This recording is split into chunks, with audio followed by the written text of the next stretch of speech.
So you have a holiday for lemons, and what about a holiday for like you have a holiday for cheesecakes? I mean, they eat like cheesecake every Shabbat anyway. So Mm, basically every Saturday. mm. What about pickles? Uh, Do they have a separate holiday for pickles? 'Cause- no, it's just kind of all on the same day. Mm. But today's especially for lemons. Yeah. So lemons, you like you love lemons more than anything else. I didn't I know mean, that. not me, not Mm, personally. mm.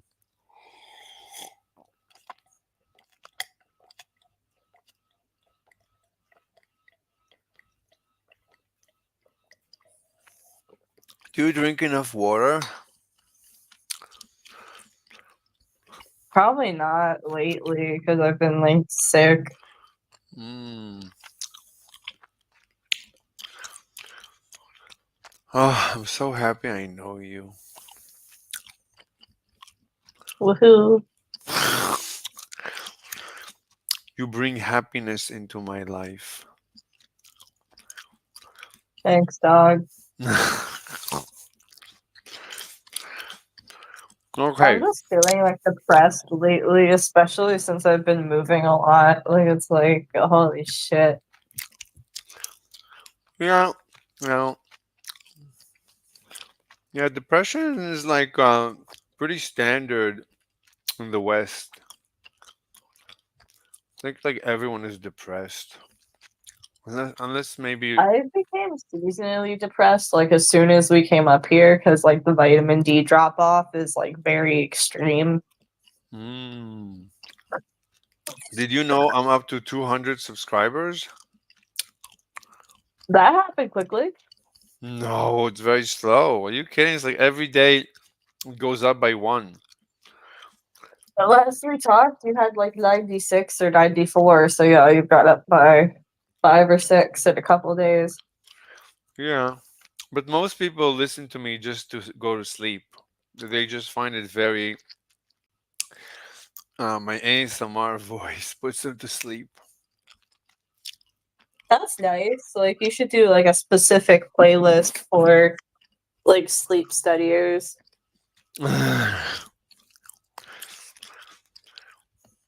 Ah, I feel so extremely pooped. Like I'm sorry, I have to keep reminding myself I'm depressed and like I'm not like physically ill. Like it feels like awful. hmm Ugh, I'm just over it. It's like the dog could like be up in the fucking blinds, like stuck in a like eating it, and I wouldn't give a shit. Mm.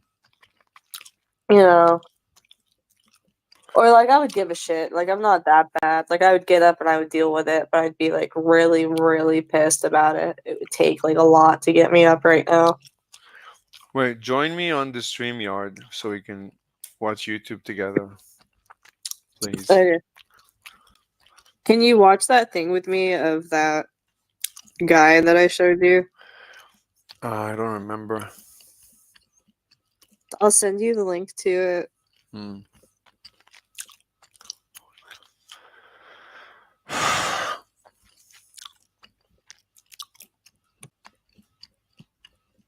All right, I want you to watch that. This? Hmm. All right, and where's the link to the Yeah, StreamYard? You already did it? yeah, in the side chat. All right.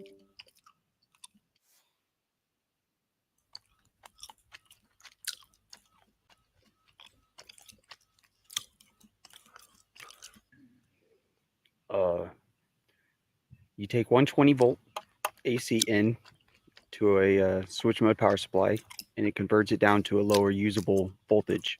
The voltage that I use for these coils is 5 volts. You want to keep the voltage.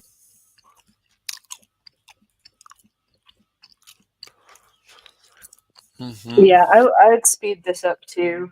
but like if you speed it up to double the speed, it's only 5 minutes, and I thought you'd want to see it. What is he talking about? What's the purpose? It's some sort of quantum physics thing. That's why I wanted to show it to you.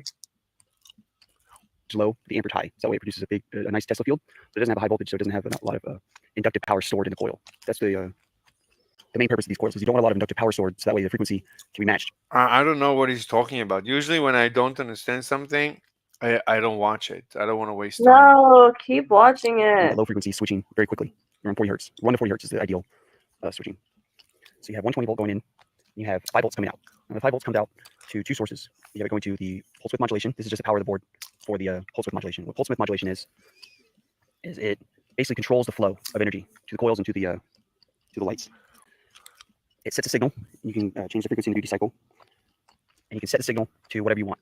So say you have you're meditating, you have your EEG on, and you have a high theta wave, but you want a high gamma wave. So what you do is you set it to what you're currently at, and then you modify it. You modify the wave function to either raise or lower, and that basically will entrain these pulses onto your brain. What do you mean your brain? Where, like where's the headset? You need like a No, headset. keep playing it. He's gonna show it. You can have different modes. Basically, the more accurate your pulse width modulation board is, the more accurate your signals can be. I found sinusoidal waves to be the best. I mean, there's channels dedicated to devices that you buy and you wear them on your head, and they transmit electromagnetic pulses. And the people do reviews. I mean, this is basically mainstream technology. I mean, this is really very fun. I mean, I can explain to you exactly how it works if you want. Do you want me to Yeah, explain? I don't get how it works, but like he used to make these devices and like put my friend's head in them. You can buy them online. He used to There's make them. You don't need to. It's like telling me you can make your own wine. Why would you make your own wine? It's so much work. Just buy wine. Why would He you want to acted make like it was one of those things where it was like the feds are gonna shut him down, like big wine? magnet is gonna shut him down. No. I mean the FDA. The FDA would shut him down because maybe he needs FDA because it's He wasn't FDA. trying to sell it or anything, but Yeah, but I that's don't like know. He just meant like the government, like as like a blanket term. um this is like it's called electro it says very long, like EEG, electro or electroencephalogram. Yeah, electroencephalogram probably. Yeah, I mean, I don't know. This is basically exactly what my line of work is. I can explain to you everything, literally everything about this. Whatever you want to know, exactly how it works. I can explain to you the theory. Yeah, I mean, this is the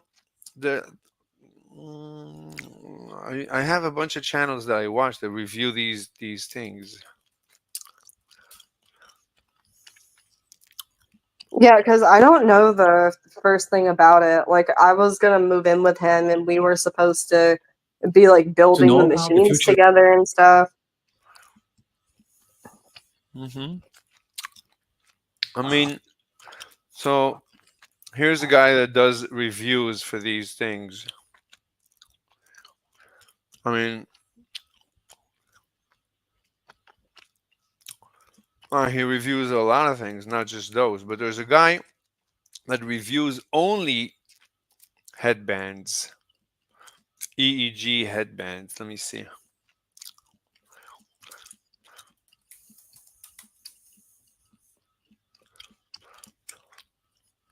Um, Right now, my thoughts are being read.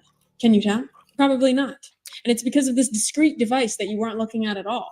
This is the Muse 2 headband. And this is the Muse S headband. These mobile EEG Muse devices are going to change your meditation and your sleep forever. Yeah.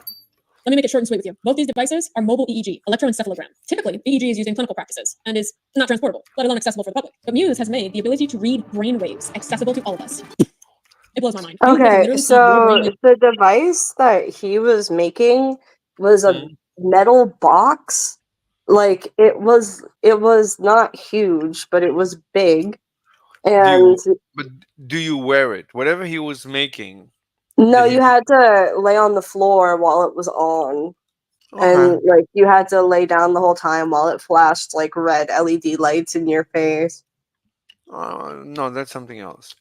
So, but you see on the right, there's all these channels, and all they do is just review EEG devices.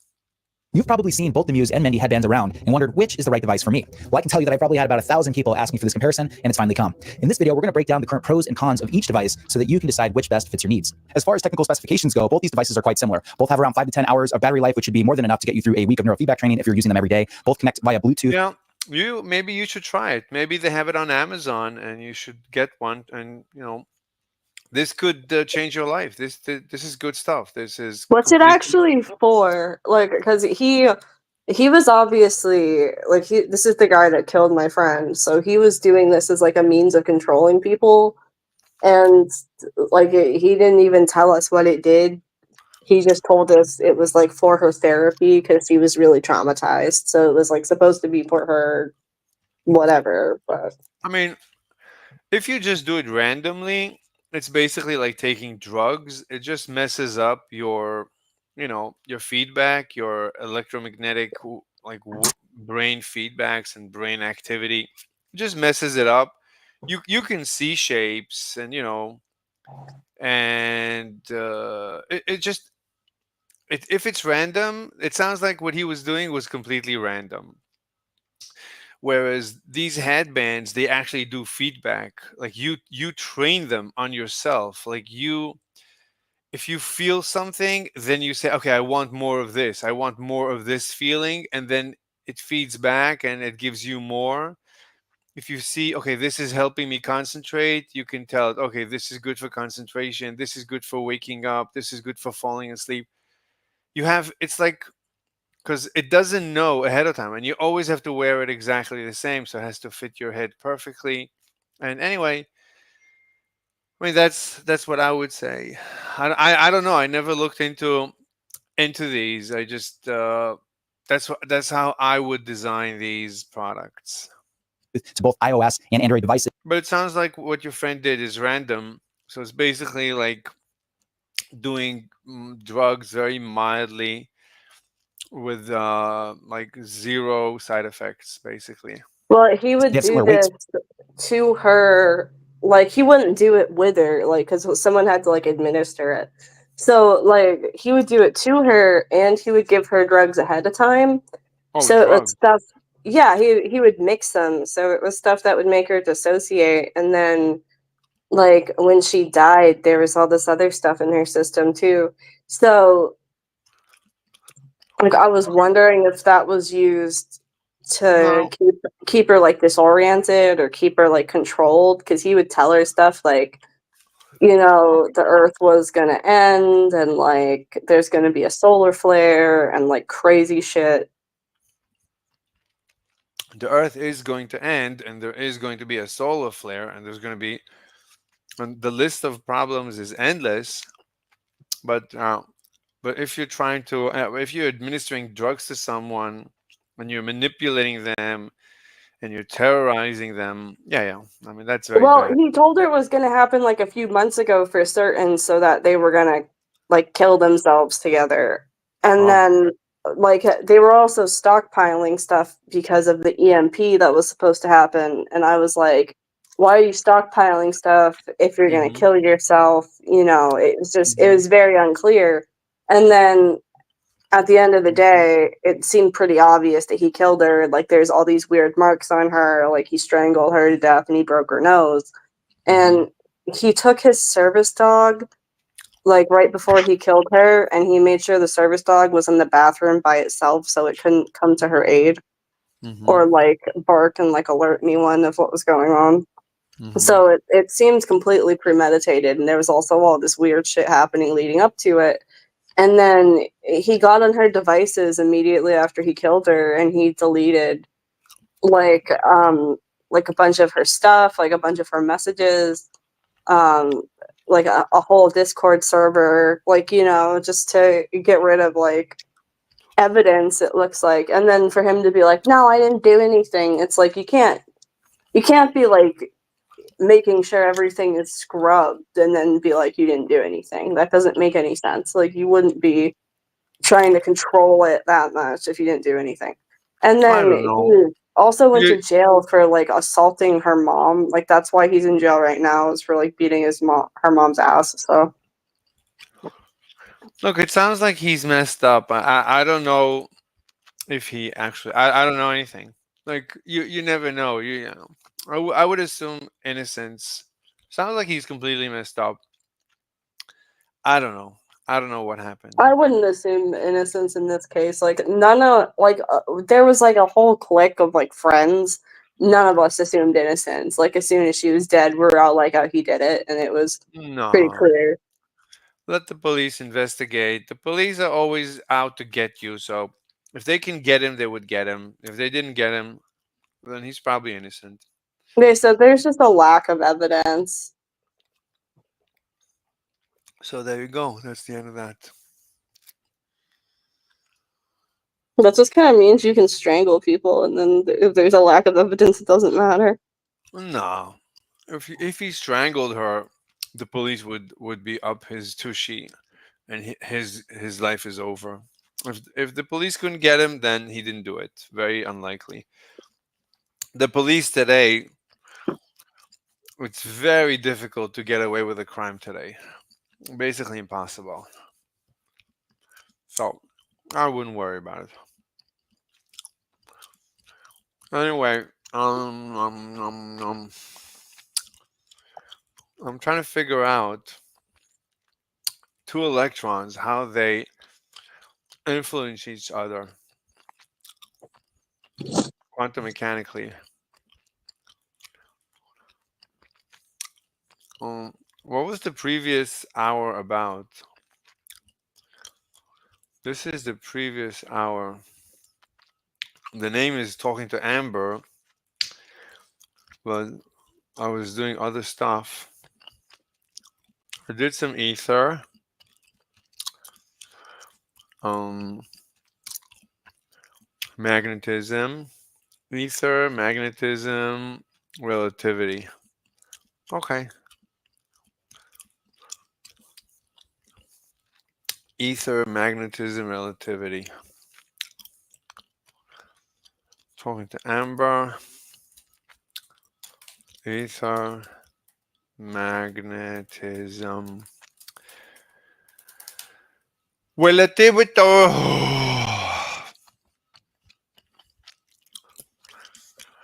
Like, as long as I knew there was a party, I was under so much pressure to get work done. Now that I know my evening is empty, I'm so chillaxed and I'm so unmotivated. It's just so incredible. Instantaneously, I became unmotivated as soon as I have nothing to do. As soon as I have free time.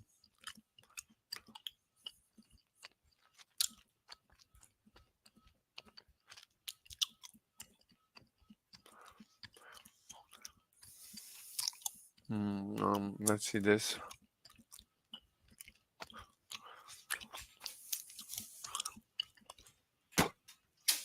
Okay.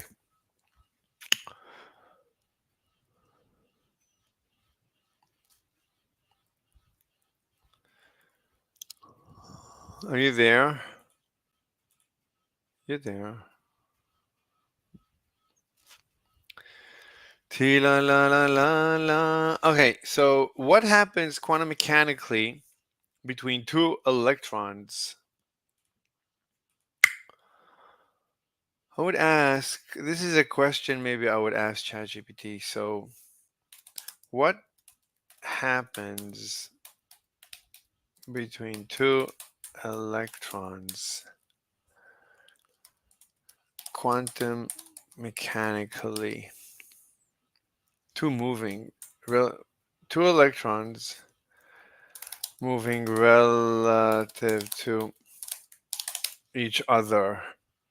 What happens between two electrons moving relative to each other quantum mechanically, magnetically?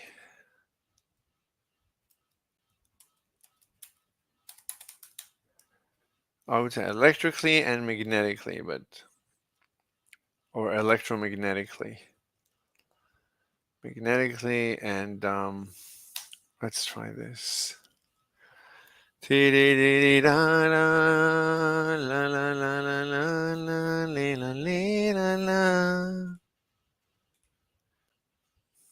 Let's close some tabs. Okay. When two electrons are moving relative to each other, the interaction between them has both electric and magnetic components, particularly when considering quantum mechanically. Here is a breakdown of the key effects. Yeah, Coulomb is not quantum mechanical. This is classical. Coulomb is like ancient. Magnetic interaction, relativistic effects. When electrons are moving, their motion generates magnetic fields due to the current they create. This introduces a magnetic interaction between them in addition to the electrostatic one. According to classical electromagnetism, a moving charge creates a magnetic field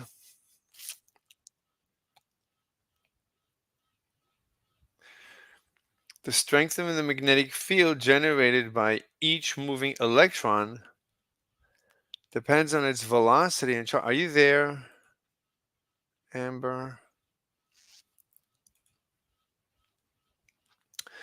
According to classical electromagnetism, a moving charge creates a magnetic field. This is classical. The strength of the magnetic field generated by each moving electron depends on its velocity and charge.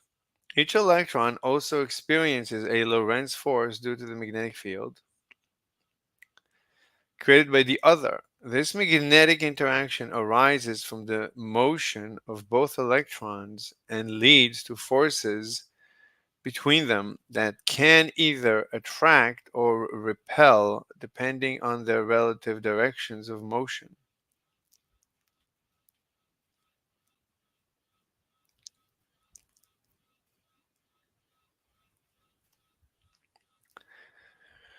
For electrons moving in parallel, the magnetic field they create tends to make the interaction weaker than it would be if they were stationary because the magnetic interaction is attractive while the electrostatic interaction is repulsive. If they're moving in opposite directions, the magnetic effect strengthens the overall repulsion. I don't know what they mean. Quantum mechanical.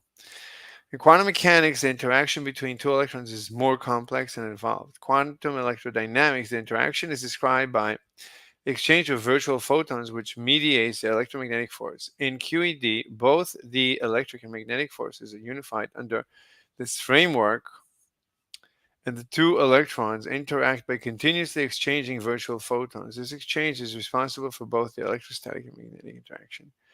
Spin orbit coupling. Since electrons have spin, the motion of electrons relative to each other also leads to spin orbit interaction. Since electrons have spin, the electron's magnetic moment,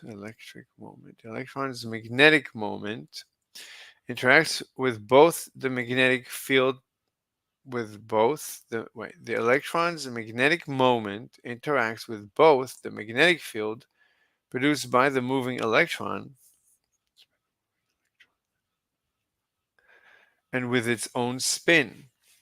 This interaction modifies the overall energy levels and dynamics of the system. Magnetic dipole interaction. Electrons have a magnetic dipole moment due to their spin. When two electrons move relative to each other, their magnetic dipoles interact.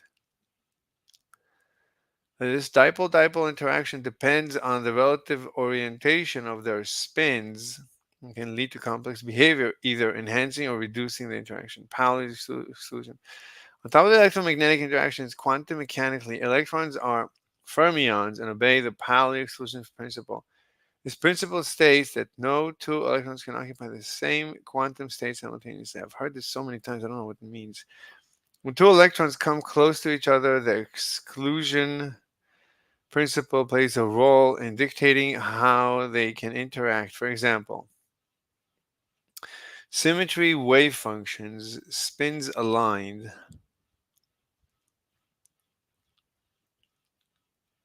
symmetric wave function.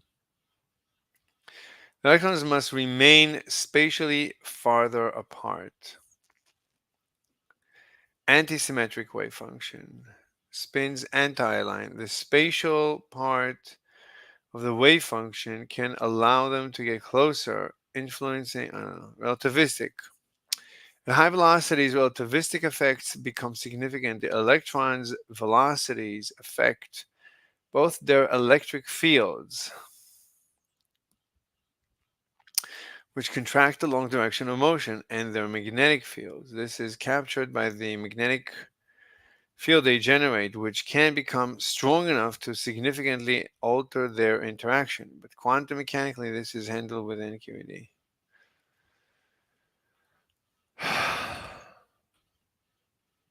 Amber, are you there?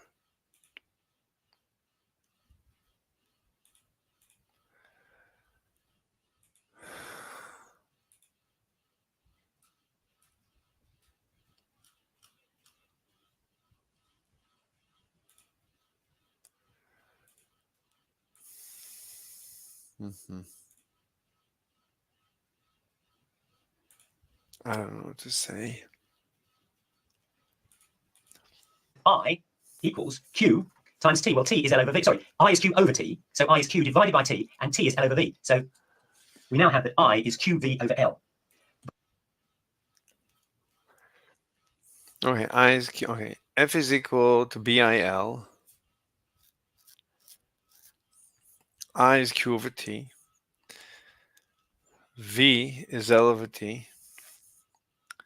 T is L over V. I is therefore Q over T. Well, T is L over V. So Q V over L. But F is BIL. So we can now substitute this for I. So BIL is equal to QV over L. And that gives us that F equals B times I, which is QV over L, times L. And of course the L's cancel. And so now that you've got the force is BQV, which is the value of the magnetic field, times the charge on the particle, times its velocity. Now we've just shown that a moving charged particle in a magnetic field will curve. So that now let's have a look at, here's a particle, which is moving but being curved in a magnetic field. And let's say it goes round in a circle of radius r. Well, we can say that the force on that particle is BQV. We just derived that. But we can also say that if anything moves in a circle, then there is a centripetal force acting on it to cause it to do so. mv squared over r. The value of the centripetal force is mv squared over r, when m is the mass of the particle, v is its velocity, and r is the radius of the circle. And those two have to be equal. And that means that BQV is equal to mv squared over r. And if you rearrange that, you'll find that r is equal to mv divided by bq. So BQV is equal to mv squared over r. So r is equal to mv squared over BQV, but the v drops out, so it's mv over BQ. And this now gives us the capacity to separate out different velocities of charged particles. And the equipment we need to do that is an electric field. So we have two plates, perhaps connected to a battery, such that this is positively charged and this is negatively charged. And there will, of course, be an electric field between them. And we have a magnetic field which goes into the paper. And the way we describe that is we use crosses inside a circle. The idea is, think about an arrow. If an arrow were going away from you, what would you see? You would see the feathers of the arrow as it went away from you. So that symbol simply means that the magnetic field is going away from you. What would you see if the arrow was coming straight towards you? You'd see the point of the arrow. And that symbol means the field is coming towards you, out of the paper. That means it's going away from you into the paper. So here we've got a magnetic field going into the paper and an electric field coming this way. And here we've got a stream of particles. Let's say that they're positively charged. So what do we have? Like a plate? What is the positive and the negative? Are these two surfaces? mv divided by bq. So he's going to create the situation? And this now gives us the capacity to separate out different velocities of charged particles. And the equipment we need to do that is an electric field. So we have two plates, perhaps connected Okay, two plates. Okay. to a battery, such that this is positively charged and this is negatively charged. And there will, of course, be an electric field between them. And we have a magnetic field which goes into the paper. And the way we describe that is we use crosses inside a circle. How do you create a magnetic field? Oh, with coils. Here is think about an arrow. So this entire thing would be inside a coil. If an arrow were going away from you, what would you see? You would see the feathers of the arrow as it went away from you. So that symbol simply means that the magnetic field is going away from you. What would you see if the arrow was coming straight towards you? You'd see the point of the arrow. And that symbol means the field is coming towards you, out of the paper. That means it's going away from you into the paper.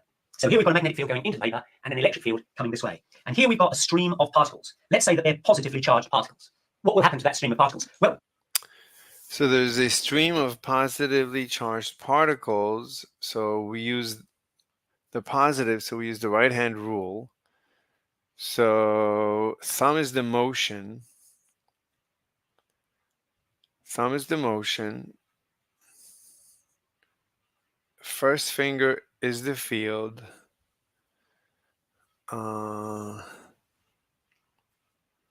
So the current is down. No. Again, the motion, that's the current actually, because we want to discuss the force. So the first finger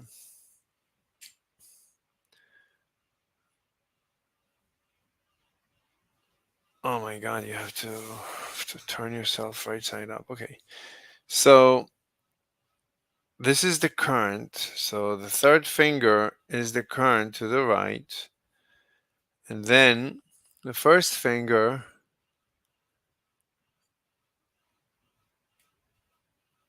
is the field.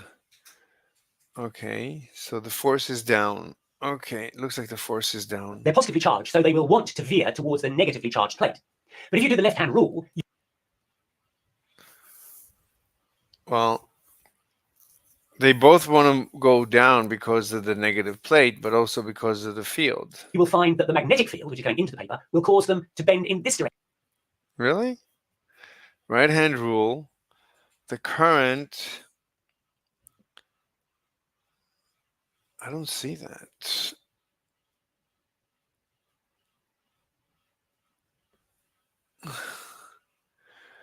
Wait, this is the current.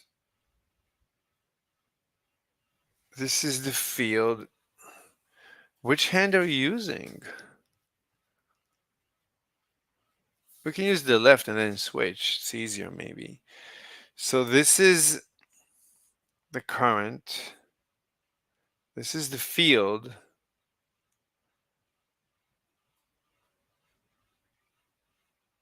So I don't get it. Is there a mistake here? He usually catches his own mistakes.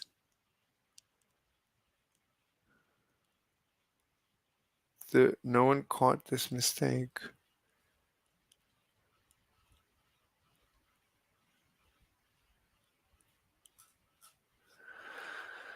$17.25. I don't know. Direction. And if you balance the magnetic field with the electric field, then the particles will just go straight ahead.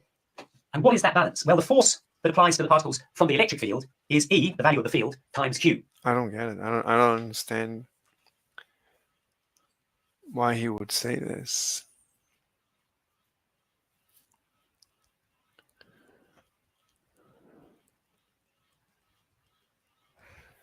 This is 17 minutes into the show. Has anyone noticed anything at 17 minutes in, 12 minutes?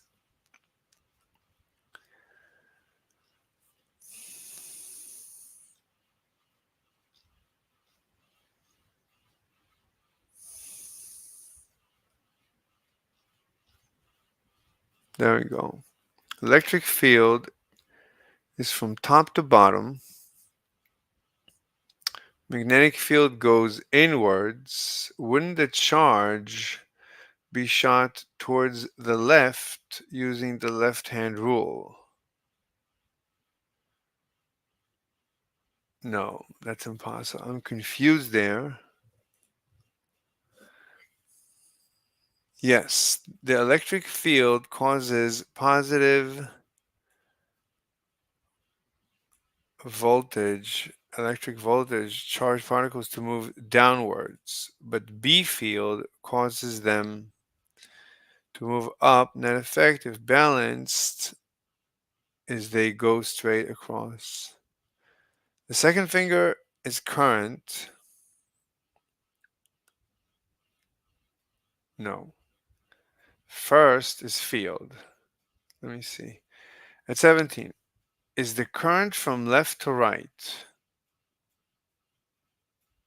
Yes. It wasn't illustrated.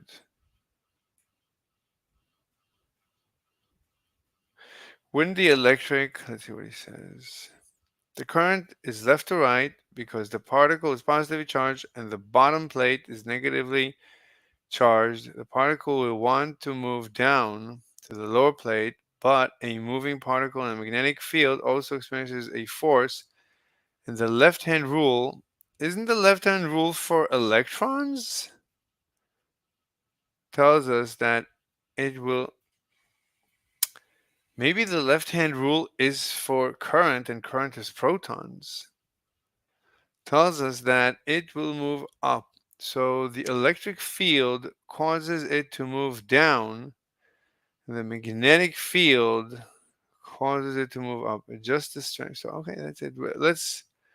Let me look up for a second the left-hand rule.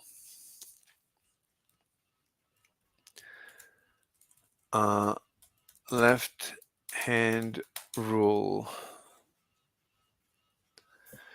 Fleming's left-hand rule is fundamental concept of electromagnetism used to determine the direction of the force acting on a current-carrying conductor placed in a magnetic field.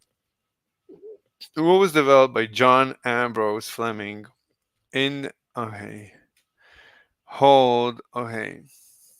But when we say current, what do we mean? I think we always mean positive charges.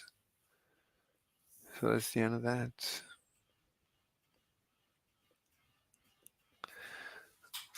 And that's, wait, we have an email. What's the email about?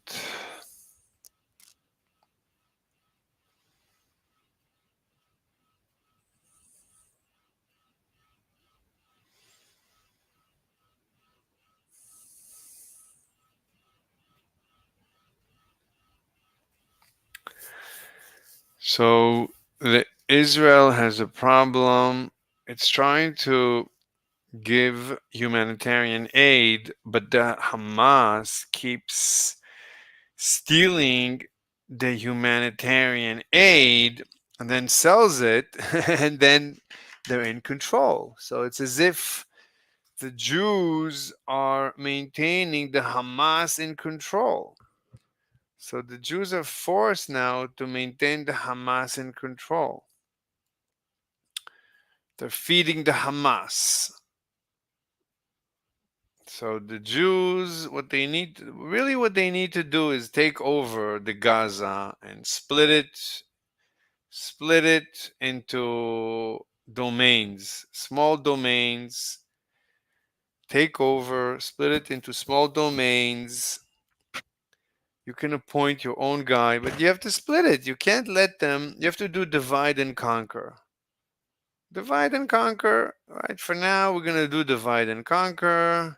You can't nilly-willy do whatever you want. We're in control, not you. No longer you, because you is apparently Hamas. So the Jew is Jewish is to come to control, and that's it. So the Jewish will control the Gaza, and they'll split it up into multiple domains, and everybody will behave very nicely. But the solution is to free the economy, to free the Gaza economy. Because right now they're being suppressed by a socialist government, which is the Hamas. It's like an extreme, right? The Hamas is robbing the Gazan people from freedoms, from freedom of, from their economic freedom. So the Israeli government has to make sure that the people in Gaza have economic freedom. They should set up economic freedom zones. Do whatever you want economically. Economic freedom. Like if you create weapons, immediate execution. If you do something that is threatening, immediate execution. No questions. 10-second execution. No more war. But you can do whatever you want. Just don't go to war. No more war. Enough war. Behave. Do whatever you want. Like every other person on the planet. Do whatever you want creatively. You want to build buildings, do whatever you want. But if you dig under to create tunnels into Israel, immediate execution. Instant execution. Goodbye, Charlie. We give you a chance. Immediate execution. Execution. Other than that, perfect freedom. Do whatever you want. We don't care. That's what they should do. What they do is something else. Okay, so this is the left-hand rule. Everything's fine. La la la la la la la la la la. Control tab. Oh, control tab doesn't work. Okay. So this is the one. So everything is fine. So that's the explanation. Okay.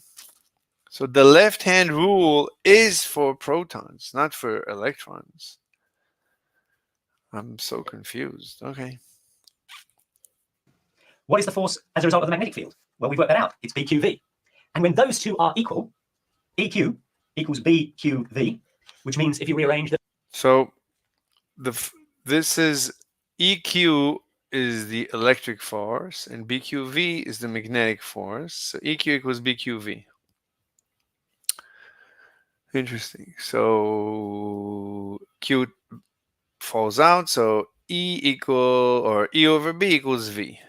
That V is equal to E divided by V. So when the velocity of those particles is equal to the strength of the electric field divided by the strength of the magnetic field, then the particles will just go straight through, because the force of the electric field, which is trying to cause them to go that way, is exactly balanced by the force of the magnetic field that's trying to cause them to go that way, and they end up going straight ahead. And so you've got a velocity selector. If we do the pushing, will that induce a current? And the answer is yes, it does. It's called an induced current, and that is electromagnetic induction. Let's just repeat, there's a magnetic field and there's a wire. There is no current in the wire. And if you leave the wire stationary, there never will be. But if you take hold of the wire and physically move it downwards, you will cause a current to flow in the wire, electromagnetic induction. But what direction does the current flow? We shall see in a moment. But first, we just need to notice that the current will only flow while the wire is moving. And that means it's whilst it's cutting through the flux, not whilst it's sitting in the magnetic field. For example, suppose I had a coil of wire, this is a solenoid, and I connect it to an ordinary DC battery. And I have another coil of wire, which is simply connected to an ammeter. There's no battery in this second circuit. Now there will be a constant magnetic field here, and the current on this will be 0. But if I were to take exactly the same arrangement, but this time I'm going to connect it to an alternating current mains, what you will see is on the ammeter that there will be an induced current that will flow around this circuit.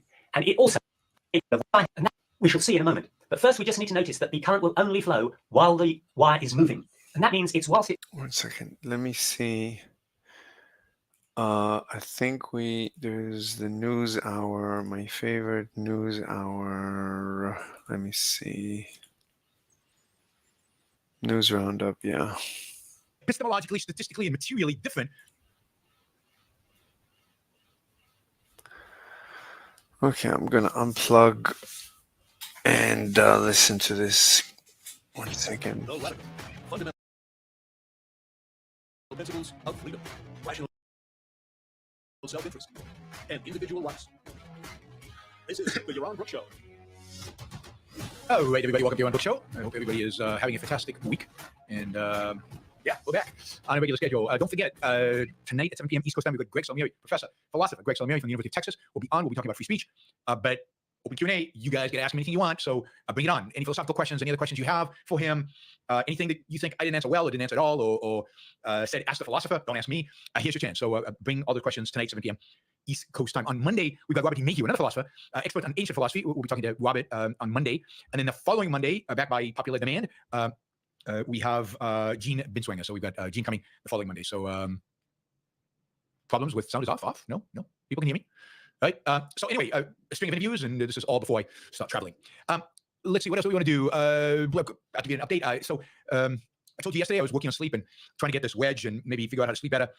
It didn't work. It was a disaster last night. Complete disaster. It's worst sleep I've had since the surgery. Most pain I've had since the surgery. It just didn't work. No pain during the day. No pain standing up. But definitely sleep is #1 issue I'm having with this shoulder surgery.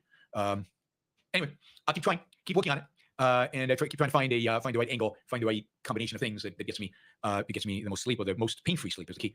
I do have I got my doctor next week, and I've also got a physical therapy appointment, so I'm rolling. We're working, we're moving. All good. I'm just tired. All right, what are we talking about today? We're going to talk about elections. I know, but yeah, it's elections. It's like coming up. It's like in a few weeks, and then it's over. And then we'll talk about why they won't concede, or why the cities are burning, or why there's violence in the streets, or why this or that person got elected, and what the consequences are going to be. Unfortunately, we're stuck with this, with these choices for a long time. But yeah, for now, we've got 20 days, less than 20 days, to figure out who the next president of the United States is going to be, or to figure out who you're going to vote for president in the United States. So far, it seems pretty clear that at least if you look at polls and you look at the models that are based on the polls, it's a toss-up. It's been a toss-up for a long time. It's still a toss-up. If you look at Nate Silver's election model, I still think probably the best from an econometric perspective, just from a statistical modeling perspective. He has Trump at 49.7% chance of victory and Harris at 50.1, which basically is 50-50. It's meaningless. It's a complete toss-up. You can flip a coin at this point. Now, one of them will win, one of them will lose, right? So reality is not a coin flip, but the expectation could be a coin flip. There's an interesting epistemological issue there. But yeah, anyway, betting markets a little bit better. Betting markets a little bit better because people are putting their money where their mouth is. It doesn't mean they know more. It doesn't actually mean they have more expertise. It doesn't mean they're going to be right. It doesn't mean much. But betting markets shifted towards Trump about a week ago, maybe a week and a half ago. And Trump is favored in the betting markets. Again, not a huge percentage. It's like Trump is favored to win the election. It's something like 56 to 44, 55 to 45, something like that, right? But that's pretty close to 50-50. It's pretty close to coin flip. So again, these are the probability of a particular outcome happening in the future. And 55 to 45 is pretty, it's not even 2 to 1. It's yeah. One of you says today's odds are better for Trump, maybe, I guess. I mean, would be my guess. It's been moving in those direction. So just give us the odds. Don't, one of you is kind of playing games here. Just give us what the odds are in betting markets right now. Maybe it's 60-40. I've been saying for a while now, I do think Trump's going to win this. I don't like that outcome. I think it's 55 to 45 is not big in politics, not when you're looking at odds. It's 55 Trump, 41 Kamala, and 9% in the 58% 41 Kamala. That makes more sense. Okay, so as I said, Trump is gaining, but 55-45 is not big in politics. 55-45 in terms of an outcome is big in politics. 55-45 in terms of a poll is a big gap in a poll. But that is epistemologically, statistically, and materially different than saying the odds of this winning or that winning is 60 to 40. That is very different than saying the poll shows 60 to 40. If it's a 60-40 poll, the 60's won. I mean, it's almost impossible for it to flip. It's 55-45 in a poll. That's a huge lead. But 55-45 in terms of the probability of victory is a completely different question. I'm glad this came up. One of you says Nevada moved into the R column overnight. Yeah, I mean, I think a poll came out, and a lot of these are weighted by any particular poll that comes out in terms of which way they're going to sway. But again, 55-45. Ryan says Montgomery wasn't it? That's not a prediction of the outcome. How do I make this clear? It's not that what the markets are saying is it's likely that Trump will get 55 and that Harris will get 45. That's not what that is saying. What the betting markets are saying, and what Silver's model is saying, is that the likelihood of victory, even if that victory is a 10th of 100th of 1%, is 55 versus 45. That is a completely different point. I have no idea, and neither you, I suspect, what McGovern's odds of winning were 3 weeks before the election. Not the percentage of the vote he would get. Very different. Percentage of vote you will get is very different than the probability of winning or not winning. There has to be a better way for me to explain this, but statistics is difficult. It really is objectively difficult, at least for me, and not easy to explain. So I'll have to think. In other words, here's my excuse. I need to think about an explanation. I don't have it readily available. All right. So please pay attention to what we're going. Now again, it looks like Trump's going to win. It also looks like Republicans will win the Senate. So the hope for divided government is the House. What can I say? Yeah, if you're voting in a House election and it's close, vote for Democrat. Because we want divided government. I want divided government. I don't know what you want. I want divided government. I do not want to give Trump all 3 levers of power. I do not want to give a Democrat all 3 levers of power. I want divided government. The House flipping to Democrat will be fine. Again, I do think the Senate will either go 50-50, which if Trump wins, it means it's a Republican. If Kamala wins, it means it'll be Democratic. But it's probably going to be 51-49 in favor of Republicans, and that gives them veto power of what a Democrat does, and that is good. Ryan says Nadal can be 45% chance of beating Federer and still win. Yes, but it's worse than that. Nadal can be at 10%. So you can look at Nadal and Djokovic and say, given the court, given the previous games that they played, given how exhausted they look, given their schedule, given their age, given who they've won against recently, I think Nadal only has a 10% chance of winning. And he can still win. I mean, people have had 1% of winning and he can still win, right? So the fact that you give something a probability does not mean that the higher number is the number that's actually going to occur. The reason you give it a probability is because there's uncertainty, because you don't know who's going to win. There's uncertainty about who's going to win. Now, if I'm playing Nadal, then the probability of me winning is literally 0. There's no 45-55. It's a 0-100. We know who's going to win. Now, we don't know exactly what the score is going to be, by how much I'm going to win, but we know I'm going to win. And that's what the probability of victory represents. So you get a probability of victory of 1% sometimes. And underdogs come back and somehow win in spite of everything. Now, in politics, because there's so much polling, because there's so much effort goes into trying to predict the outcome, you're not going to get a 100-to-1 odds of winning. But in horse racing, once in a while it happens, but probably not in politics. All right, enough statistics. Anyway, we're saying I want I mean, my idea would be Democrat president, Republican House and Senate. That's my ideal. Second best is Republican president, Democratic House or Senate, or both, or one of those. Right? Those are acceptable scenarios. Almost every other scenario is really not that acceptable. All right, so with the stretch, we're right at the end here, and Trump and Kamala pulling out all the stops and trying to woo the electorate, or particularly those voters who are still wooable, and maybe those voters who have voted for your party but are not likely to vote for you, this time. In case of Trump this time, Trump is doing well. I mean, he's way exceeding expectations with black men and Hispanic men, but Hispanics generally, but certainly black men. I think in the past it's been 90+% Democratic, and this time it's looking like only 70% going the Democratic way, and Trump capturing the rest. Where Trump is doing badly, relatively speaking, right? Where Trump is doing really, really badly from a historical perspective is with white women. White women voted for him over Hillary Clinton by 6 points. White women voted for him over Joe Biden by 7 points. And right now, white women, are voting. It's basically tied, maybe a little bit edge to Trump, but basically tied. And I think that has to do with reproductive rights. It has to do with abortion and Roe versus Wade and the courts. All right. This guy is my source of news. He's pretty good. I agree with him on a lot of stuff. Let's continue with this guy. It's cutting through the flux, not whilst it's sitting in the magnetic field. For example, suppose I had a coil of wire, this is a solenoid, and I connect it to an ordinary DC battery. And I have another coil of wire, which is simply connected to an ammeter. There's no battery in this second circuit. Now there will be a constant magnetic field here, and the current on this will be 0. But if I were to take exactly the same arrangement, but this time I'm going to connect it to an alternating current mains, what you will see is on the ammeter that there will be an induced current that will flow around this circuit. And I'm not following this example. Wire, this is a solenoid, and I connect it to an ordinary DC battery. I have another coil of wire. A DC battery, I mean, in the beginning it does something, but very quickly, it's gonna continuously create a magnetic flux. Okay. Simply connected to an ammeter. There's no battery in this second circuit. Now there will be a constant magnetic field here. Yes. And the current on this will be 0. Yes. Because only a change in magnetic field. This coil needs to cut through magnetic lines. And if this is not changing, this is DC, so it's not changing. In the beginning, it's going to change, will induce a current, the current will have some current, but then it will go back to 0. If I were to take exactly the same arrangement, but this time I'm going to connect it to an alternating current mains. Okay, alternating current mains. Now, this is plugged to the wall, so it's going to change back and forth, so flux is changing all the time. What you will see is on the ammeter. So if the flux is changing here, the flux will then you'll get current in this one, back and forth. That there will be an induced current that will flow around this circuit, and it also will be an alternating current. Right, alternating current, yeah. And that's called an induced current. It was Faraday who concluded that and basically 1-to-1. You would add a ferro piece of iron bar, you would connect them so that you'd get 100% efficiency. Called induced EMF, which means electromotive force, was equal to the flux change divided by the time change. In other words, that could be represented as delta flux change divided by, or rather flux change, delta phi, divided by time change, which is delta t. Let's see if flux change divided by time. So over a little bit of time, there's a little bit of flux change. That's the thing, okay. We can think of an experiment that will enable us to look at this. Here we have an electrical rod or thick wire. And what we're going to do is we're going to move it a distance x in this direction. The length of the wire is L. And there's a magnetic field of value B going into the paper. Again, we represent the magnetic field going into the paper with an X in a circle, rather like the arrow moving away from you. What is the flux that is going through this area? Well, the flux we know is... The flux. The flux is the magnetic flux. So there's a magnetic flux. You move this line through, so there's going to be an induced current. The electromotive force is the change in flux of a change in time. So, well, it depends on the speed, I guess. If you do it very slow, then you get very little current. If you do it fast, you get instantaneous, a lot of current.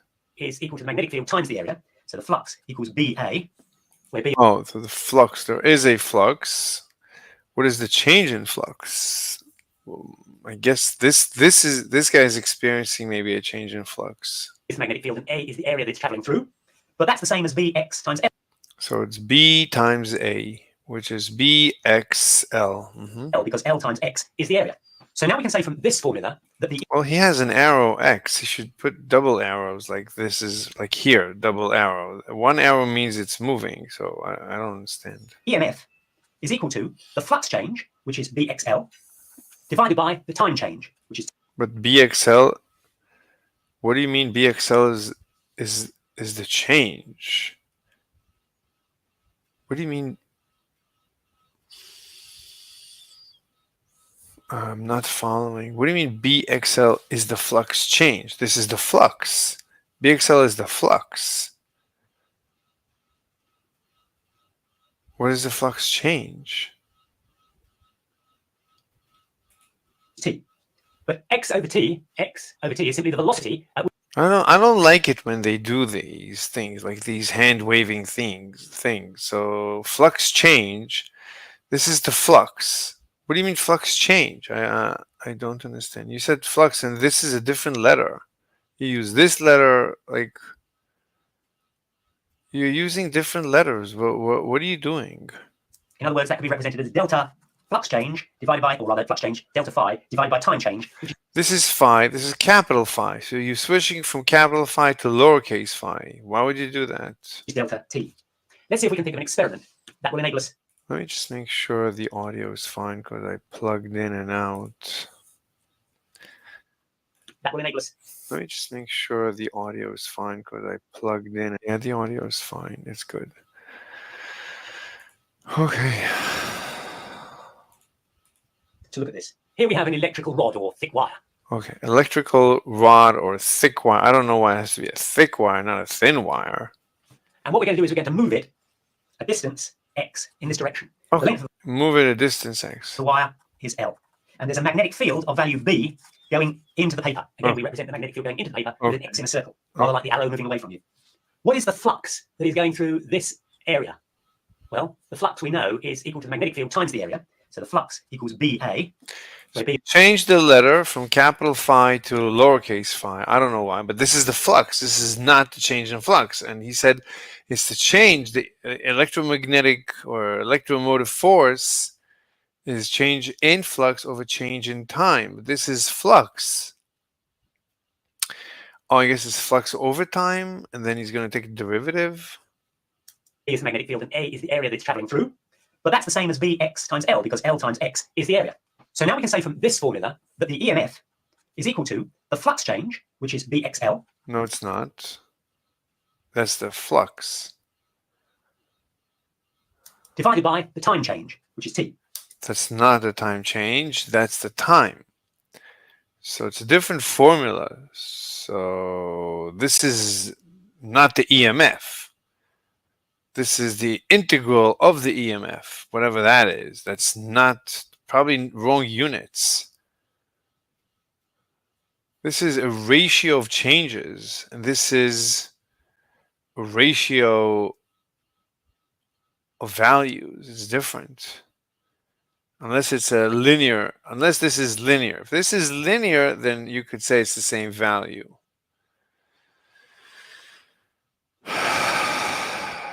This is assuming it's linear.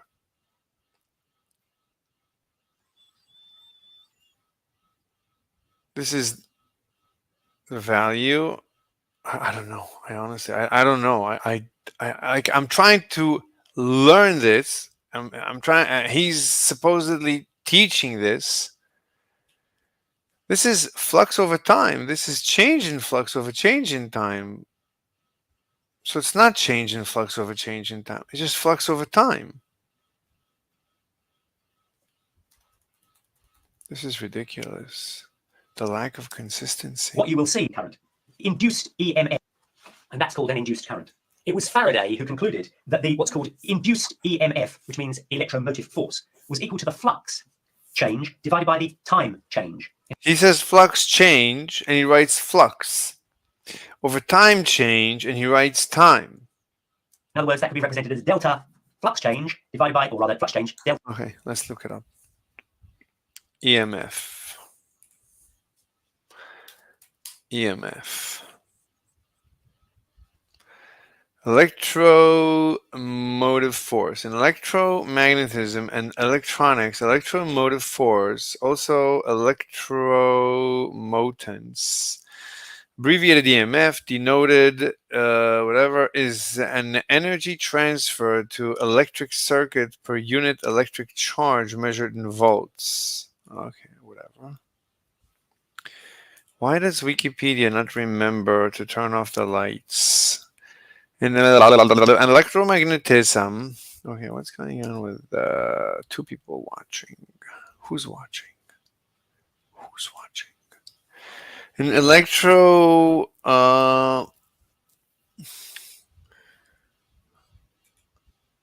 wait a minute, I'm not, okay, I'm here, but there's no one on the server. What's going on with the server? Why is no one on the server? It's already late. There's no one on the server?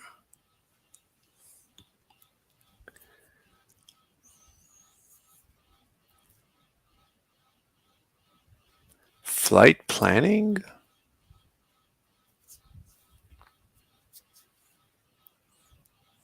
Flurf. Flurf. Flurf means flat earther? Flurf? I don't know. I don't know why there's no one on the server. Like at this time yesterday, there were, oh man, 20, 30 people.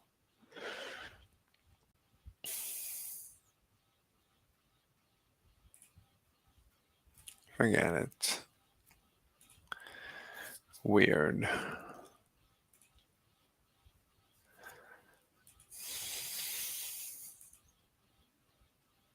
Let me close some windows. Let's listen to some more news. Overturning of Roe versus Wade. It has to do with the fact that I think justifiably the Republicans have portrayed as and seem like they are anti women reproductive rights. Whether it's even some Republicans in the Senate and House, and I wouldn't put this past J.D. Vance, doubting contraception, and we of course heard there was the case was in Alabama, I think, about IVF. 1 second, somebody's talking to us. Where? Oh, this. Remy. Who's Remy? Yo, what's up, Remy? Who are you? Identify yourself, Remy. You want to join us? Remy? Remy? Anyway, what say you, Remy? What is this? Yeah. Hey, live stream. You can join us if you want. What? Hi. Hey, what's up? So, let me close some windows. Okay, let's watch the news. And all kinds of other things. Women just don't trust the Republicans, and they shouldn't. So good for them. Shouldn't trust Republicans if you're a woman, because you don't know. I mean, Trump is moderate on abortion, but they still appointed people who basically, even though they said in the hearings that they wouldn't overturn or likely to overturn Roe, that they supported precedent and all this stuff. As soon as they had a chance, they overturned it like that. So yes, women do not trust, and as a consequence, you've got a huge gap. So Trump is doing a town hall in Georgia, I think today, maybe tomorrow, on quote issues impacting women ahead of the election. I mean, it should be an interesting town hall, right? Here's a guy who is being tried for sexually abusing women, found guilty, and has talked about women in. That's such nonsense.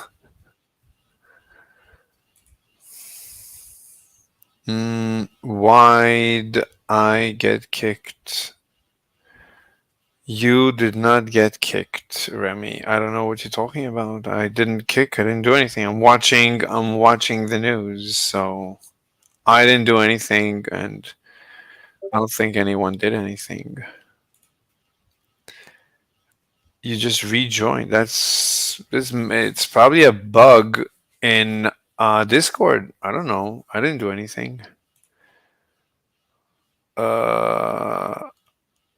I don't do anything. Like the last person I banned was a couple of days ago. He took off his shorts. He took off everything in a live stream. So I banned him.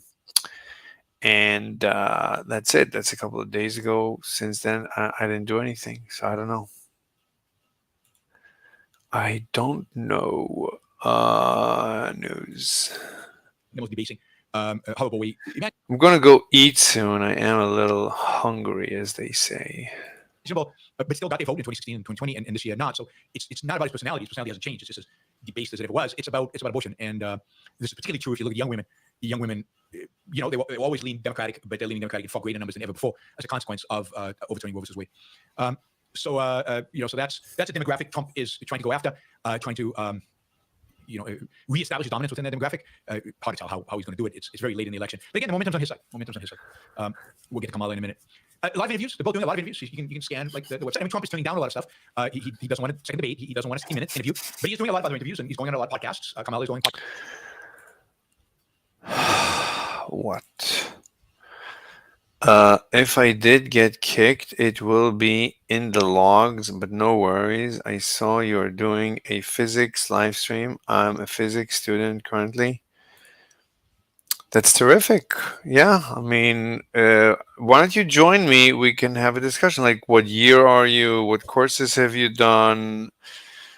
I'd like this to be a physics oriented server, I guess, because that's what I'm doing more than anything else. Maybe I should put that in the bio that this is what this server is about. Is there a bio? Does this server have a bio? Server settings, server insights. Event. Well, I'm in my first semester, so not a whole lot to say about me, to be honest. It's good enough. So you probably know, you probably know, I would say, a lot more than an average person. So basically, I just need someone to talk to about physics and math. You don't have to know almost anything. Like, if you're already advanced, if you already know a lot, it's a problem, because then you're already skewed towards the consensus, and I am not. I don't like the consensus. I don't like where physics has gone. It's not real. They don't care about what is real. They believe that cats and dogs can be both dead and alive at the same time, and to me, that's I don't like that. Anyway, I'll change the server, but not right now, because let's go back to watching the news. Podcasts too. Both of them are trying to get on Joe Rogan, it's in interviews, like yesterday or the day before, we had an interview Trump did with chief editor of Bloomberg. So a lot of the interviews have turned on Trump's economic policies, if you can call them that. And this is where typically we would say, all right, we're gonna hold our nose, and in spite of everything, we're gonna vote Republican because from an economic perspective, they're just better, they're less statist, and they're more pro markets or business, and so they're not perfect, they're far from perfect, they're not even good, but they're just a lot better than Democrats on these economic issues, so we're gonna vote for them. And the reality is, the more Trump talks about economics, the more Trump defends his economic plans for America, the more it becomes clear how well it's not an issue of clarity, because it's always been clear. The more it's evident how completely and utterly ignorant the guy is of economics, and how stupid he is about economics. And it doesn't really matter. They're the same. They're just as bad, but Trump is cleaner on energy and on bureaucracy. They're just, you could say they're as bad. I mean, she's probably worse because she wants price controls, and he like, so she's worse, but he wants more economic freedom, like less bureaucracy and more energy. So I think because of these three factors, less bureaucracy, more energy, and that Kamala wants price controls. Like, she's very clear on how crazy she is. So these are three reasons to prefer Trump. Everything else, Trump is, I don't know. We need to go policy by policy. But for these three reasons, Trump is certainly preferable, and will make Americans' quality of life go up. Therefore, will make America much stronger. And a stronger America is better for the world. That's the most important thing. Like, if we want a stable world, we need a strong America. And a strong America is a rich America. And a rich America is rich Americans. And rich Americans are free Americans. And free Americans is these three things: less bureaucracy, more energy, and certainly less price controls. So it's pretty clear we want Trump. Well, Trump is not so good on Putin. Trump is also much better on Israel. Trump, is probably going to nuke Iran. It's going to possibly wipe out Iran thoroughly, and the rest of the enemies of freedom. So, but this guy doesn't like Trump. That's like one of my main contentions with him. But on everything else, he's okay. How he doesn't really care about economics, and and how disastrous. And I say this fully aware of how disastrous Kamala Harris's economic plans would be, how disastrous Trump's economic policies would be, far beyond anything Kamala could do. And a large part of it is that a lot of what Trump wants to do, really the keystones of his program, is things that a president can actually do unilaterally. Kamala can talk about wanting to tax unrealized capital gains, which would be an unmitigated disaster, but he can't do it. Not as long as Republicans, Democrats don't hold 60 seats in the Senate. You just can't do it. It's not going to pass. You've got to get the Senate involved. You've got to get Parliament involved, because that's how tax policy and other things are determined. But not when it comes to two crucial issues. There are two crucial issues that are fundamental to this election, and where the president of the United States can unilaterally make decisions that is going to be very, very, very, very difficult for Congress or the courts to stop him. And those two issues are immigration and tariffs. So after Smoot-Hawley was passed, Smoot-Hawley 1930 was passed, which basically Tariffs is not a big deal because Trump wants tariffs instead of income tax. Maybe remove the income tax and replace it with tariffs. Tariffs are not so bad. I mean, tariffs just give an edge to local producers. I don't see. I mean, tariffs in general are preferable to income tax. Income tax punishes or disincentivizes production. And tariffs are a tax on consumption. So they disincentivize consumption. So it's always preferable to disincentivize consumption instead of disincentivizing production. You don't need to say anything more than that. So that's it. So even on that count, Trump is, I would say, better than a normal candidate, certainly better than Kamala. So I don't see the problem. It's not like he wants to add tariffs. Maybe he wants to add tariffs on top of income tax, but I think he said literally that he wants tariffs instead of income tax. laid a bunch of tariffs on goods coming into the United States and launched a trade war with the rest of the world, and ultimately dramatically deepened the Great Depression and made it much harder to get out of the Great Depression in the long run, was a real catalyst for the struggle. I don't know about that. There's plenty, like, according to there's so many reasons why we had the Great Depression. But I don't know if tariffs were a part of that. I don't know. Destruction of American jobs. It's very difficult to know because governments, the U.S. government did, FDR did so much damage. Like, he intervened so much. He basically saw Stalin and he said, okay, I'm going to be Stalin. He was becoming Stalin.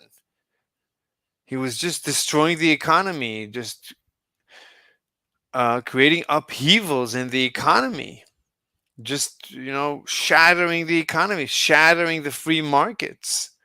So he brought the economy to a complete screeching halt.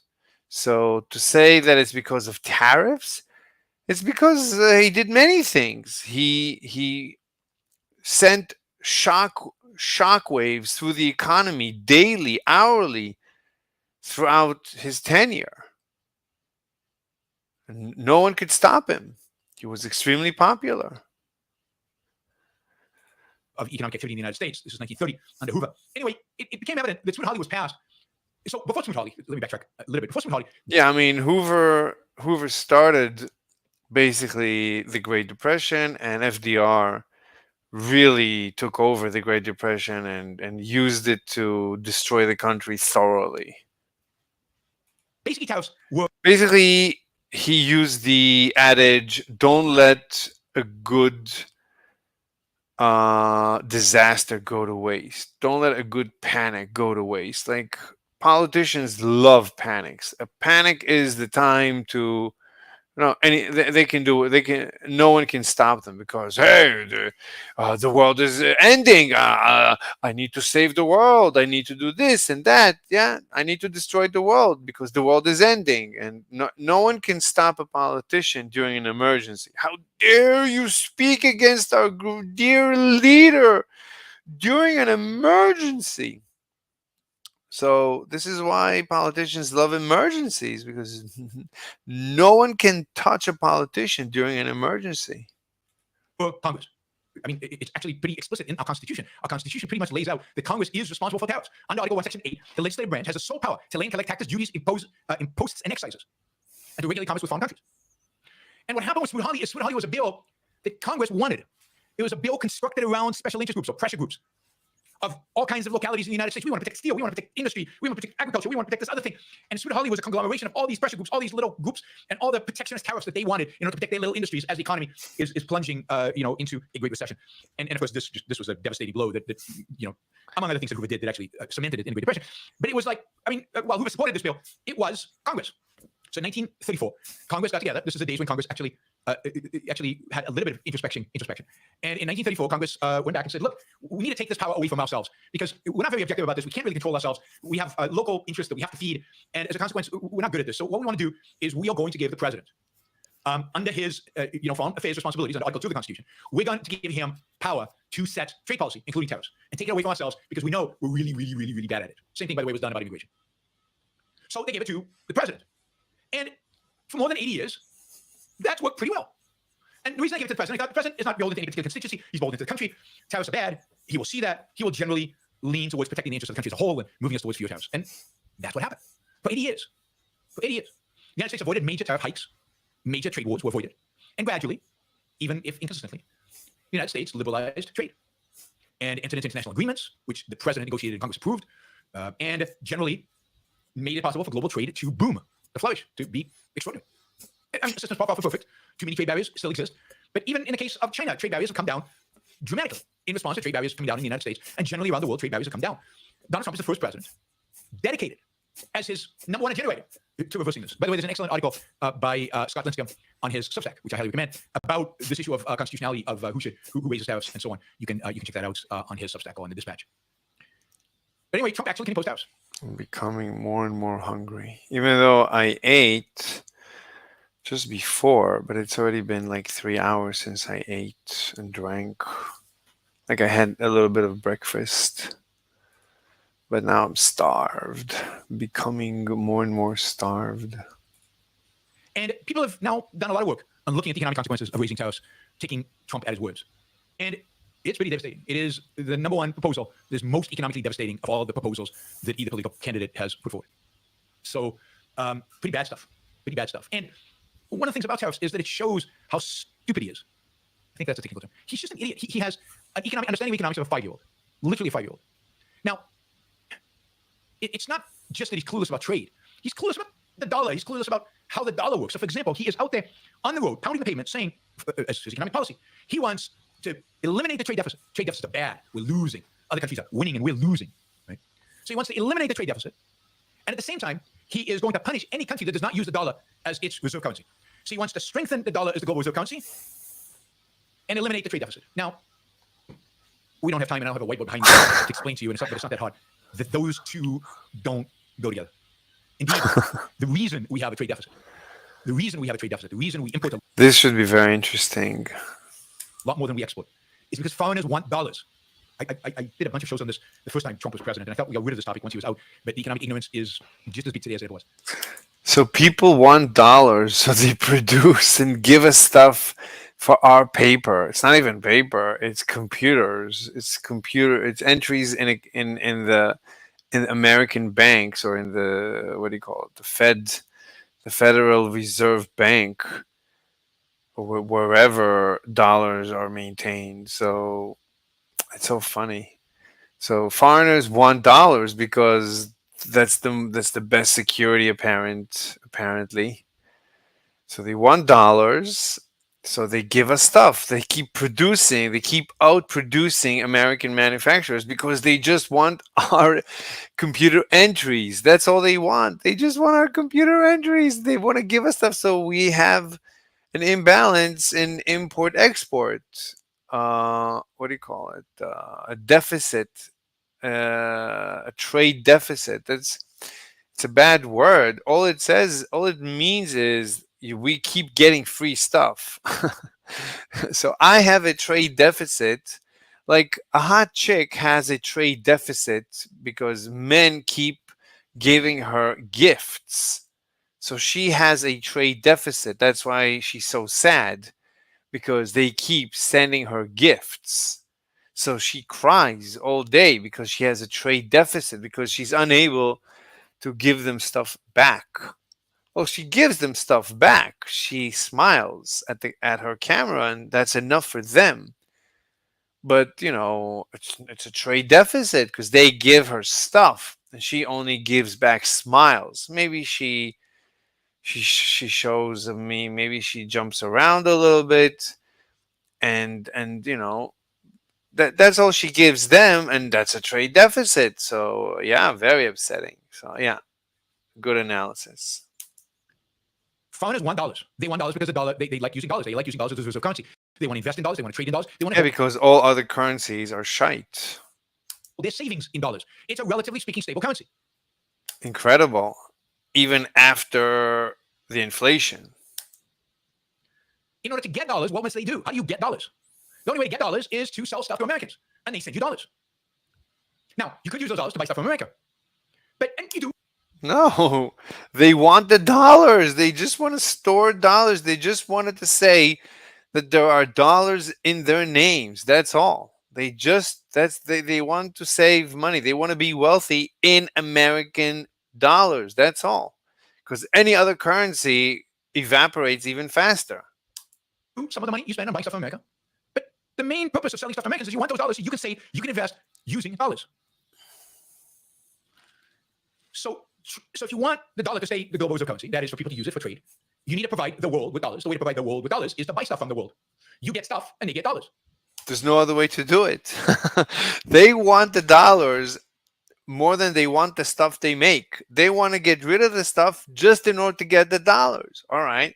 We appreciate the stuff more than we appreciate the dollars. What do we care about dollars? We can make as many dollars as we want. And then that fuels the dollar global reserve currency. Indeed, if Donald Trump got his wish, which he won't, I'm not too worried, of getting rid of the trade deficit in the United States, that is every dollar that we spend to buy foreign goods is then used to buy American goods. If that equates and we get a trade balance. This is genius. This is first principles. I love first principles. When everything works out from first principles, it's so delicious. Then no dollars circulating around to facilitate dollar as a reserve currency. This is first principles analysis, financial analysis. That's how financial analysis should be done. No magic, just simple first principles. So it's actually the case. It's actually the case that a trade deficit is a sign of strength. That's that's right. A trade deficit is a sign of strength, that people want your money. That means they believe in your empire. They believe in the stability of your currency. You have a military and an economy, and whatever you have, they trust your money. They trust your currency because they don't believe in their local governments, that can disappear overnight or whatever. They can inflate their currencies. They believe in the US more than they believe in anything else in the world. That's unbelievable. Not a weakness. It's a sign that people want to hold your currency, that people believe in your economy. Not a sign of weakness. Opposite. As with most things that Trump says about economics, the opposite is true. god, This is from Don genius! This is such genius. This is why I love this guy. When it comes to finance, most of the time he's brilliant. I can only learn from him. Most of the time. Some of the times I think he's wrong. He kept predicting a recession. I kept predicting no recession. I was right. He was wrong. So on that, he was wrong. Boudreaux's letter to the editor, he writes, inform people know what Trump doesn't, namely, that these trade deficits are both a sign and a source of U.S. economy's relative strength. The fact that Trump simultaneously demands an I wouldn't say it's a source. You could say it's a source. It's the quality. If you consider the quality of life of the American citizens to be the American economy, then yeah. I mean, at the end of the day, your house is filled with, or your house is even built of, or everything, the cars, everything. I guess that's the economy.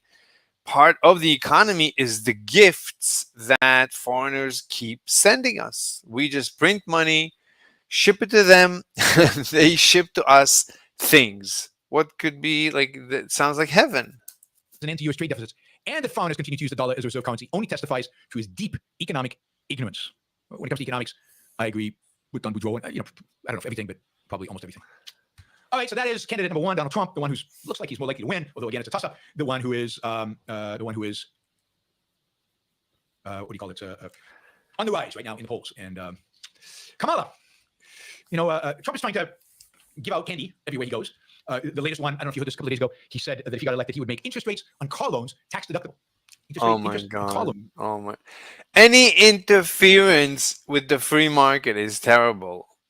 Whatever you want, do it flat. The best thing is just to have a flat, I don't want to say income tax, but if you have an income tax, make it flat.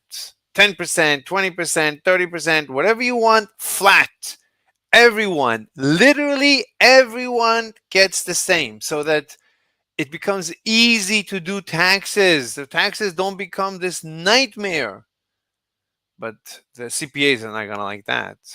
Loans, tax deductible. Anything to get you to take out a loan and to spend your money. I'm cool with that. I mean, I'm please take away the $1 million limit on mortgages. Please make all interest deductible. If the economy was being run just for me, those would all be really good. But from an economic perspective, yeah, what we need is more deductibles. What we need is more incentives for people to take on debt. I mean, again, Trump is an economic moron. Wait, so what did he say? He wants, I need to listen. Interest and car loans, tax deductible. Oh my God. So he wants people to buy more cars. Why would you do that? Anything to get you to take out a loan and to spend your money. I'm cool with that. I mean, a car loan is tax deductible? So when you take out a loan to buy a car, you don't pay taxes on the car, you save. So he wants me to have a debt when I buy a car. Why? Please take away the $1 million limit on mortgages. Please make all interest deductible. If the economy was being run just for me, those would all be really good. But from an economic perspective, yeah, what we need is more deductibles. What we need is more incentives for people to take on debt. I mean, again, Trump is an economic moron. Kamala is also looking to hand out candy. Her deficit right now is with black men. As we said before, black men have shifted to supporting Donald Trump. But I mean, not in big numbers, but enough to, in a place like Georgia and potentially Michigan to make a difference. So Kamala is out there trying to get black men to vote for her. And in order to do that, she has launched an opportunity agenda for black men. Seems a little racist to me that the government is now going to have an opportunity program for black this or black that, but not anybody else. But anyway, that's the world in which we live today. So Kamala's launched an opportunity agenda for black men, which will involve, among other things, 1 million loans only to black entrepreneurs. If you're not black, don't apply. I'm not sure what counts as black. They haven't defined the percent of Yeah, what if you identify as black?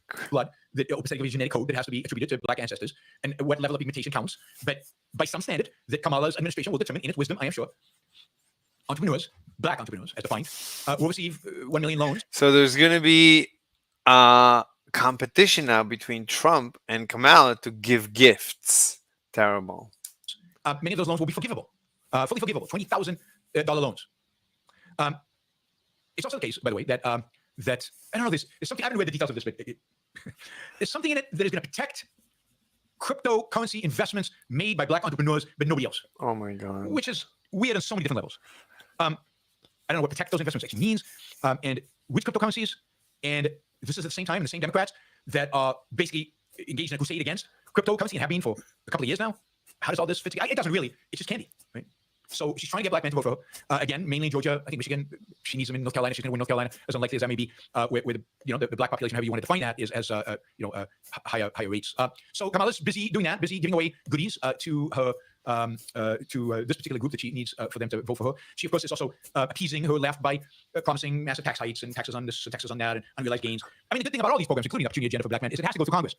Kamala hasn't figured out what Trump has figured out, that he can make promises about things that he can control. She's making promises about things she can control. Now, maybe that's smarter, because then she can go and say, I tried, it was Congress stopped me. I really, really wanted to have this opportunity for black men thing, but sorry, it couldn't go by. So yeah, check it out. I mean, you might might want to do 23andMe and try to figure out what percentage black you have, and see if that qualifies for forgivable loans. In the meantime, Kamala's doing a lot of interviews as well. I mean, not very well. If you watched her, she's not smart, and she's not articulate, which is surprising for somebody who's a lawyer and a district attorney. She's just not capable on her feet of answering questions, of being sharp, of being interesting. Even I mean, Trump is entertaining in his stupidity and his just outrageousness and just the sheer ridiculousness of his answers. She's boring, uninteresting, unintelligent. She doesn't come out as like moronic like he does, but she's not particularly sharp and uninteresting and really, really dull. And when she gets like a little bit more of a challenging question, she meanders all over the place. And if you transcribe what she said, it means nothing. Zero, zilch. And yeah, I mean, Democrats made a huge mistake. They really should have gone through some kind of primary process. I do think the governor of California could have beaten Trump. I'm not sure Kamala can. Of course, Republicans were even worse, because pretty much any Republican could beat Kamala. The only one who has a 45% to 50% chance of winning of losing is Trump. Right? So anyway, Kamala has announced, it's happening today, I think, so you can watch it today. She is being interviewed on Fox. Trump is furious, by the way. Trump is like, you bastards, why are you giving the opposition a voice? Why are you letting her be interviewed? He's angry as hell. Which again suggests how insecure he is. But Kamala's going to be on Fox. Brett Baer's going to interview her. It's not going to be live. It's going to be taped. So that is creating all kinds of conspiracy theories, of course. MAGA is furious. But they've kind of abandoned Fox a long time ago. It's the interview will be embarrassing. She can't answer tough questions. And Brett is pretty good. He'll ask her tough questions. And he's not a Fox deadhead. He's semi-intelligent. So he will be tough on her. I think he'd be tough on Trump if he interviewed Trump.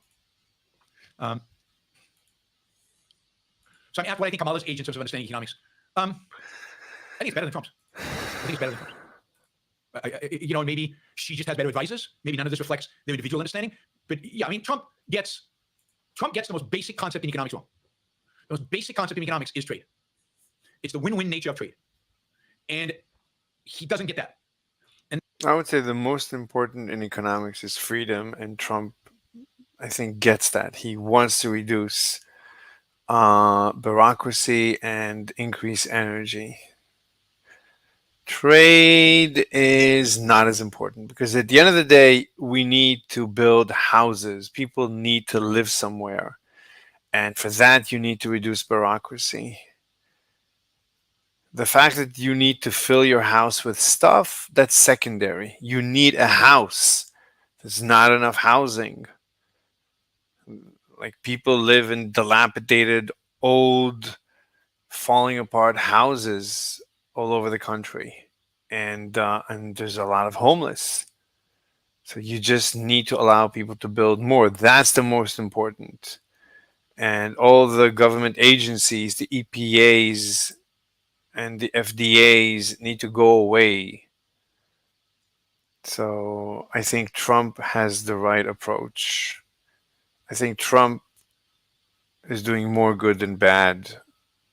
He understands enough economics, I think, to be much better than Kamala. And that is something I think a 5-year-old could get. I think Kamala gets that. I mean, she's a statist. She's an interventionist.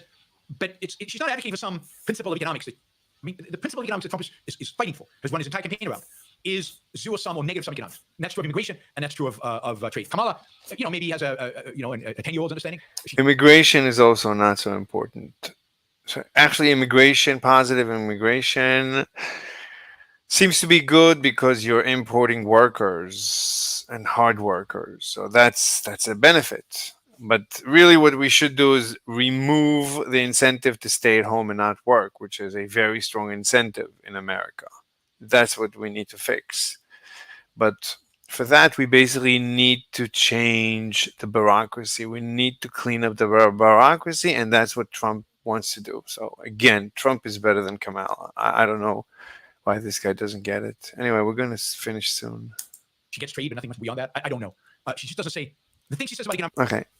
I'll listen to this when I make myself something to eat. Let's get back to doing physics. delta phi divided by time change, which is delta t. So we wanted to read. Oh, I shut it down. We wanted to read the definition of EMF. So we started reading Wikipedia EMF. So electromotive force, what's the equation? History, notation.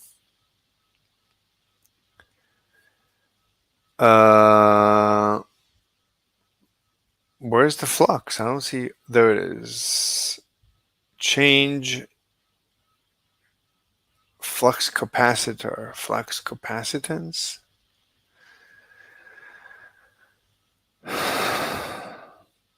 Magnetic flux.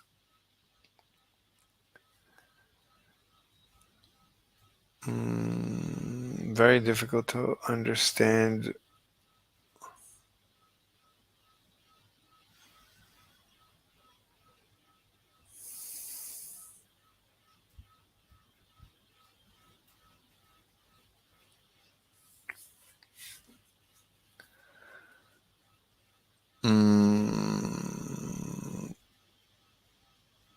Galvanic cell using a salt bridge. Salt bridge. I don't know what a salt bridge is. How is this EMF related?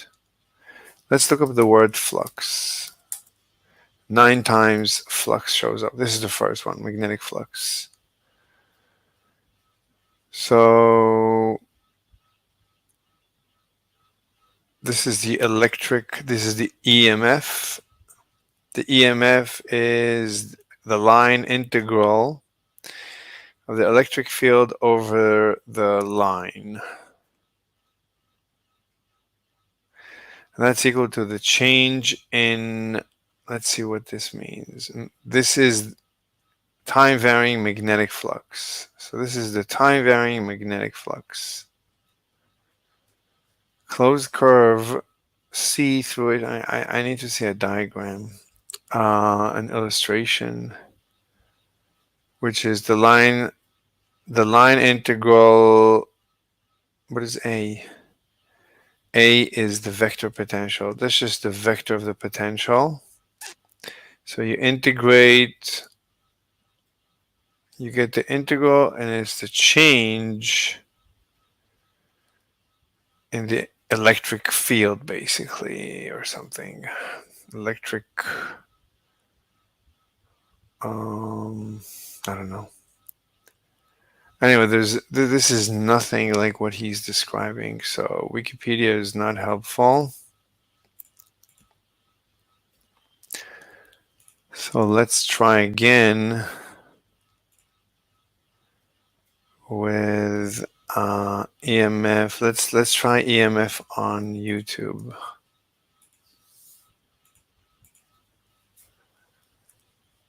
Unitary evolution, EMF. Electromotive force. Electrical charges generate a field around them. These fields of force repel and attract other electrically charged particles. Like charges repel and opposite charges attract. When enough of these charged particles are separated, a potential difference is created. Electromotive force is a potential difference measured in volts. The symbols commonly used for electromotive force are E or V. The potential difference in charges is what forces electric current to flow. There are 7 fundamental forms of electricity generation. All of these forms of electricity generation create an electromotive force, or EMF. One of the most commonly used forms of electricity generation is the electrochemical reaction, or better known as a battery. The potential difference across 2 open terminals is known as the unloaded voltage. The electrical potential difference forces current flow when a circuit is attached to the source of EMF. There is typically some amount of resistance in all electrical components and devices. When current flows, the voltage across the terminals of the source of EMF is no longer the unloaded voltage value.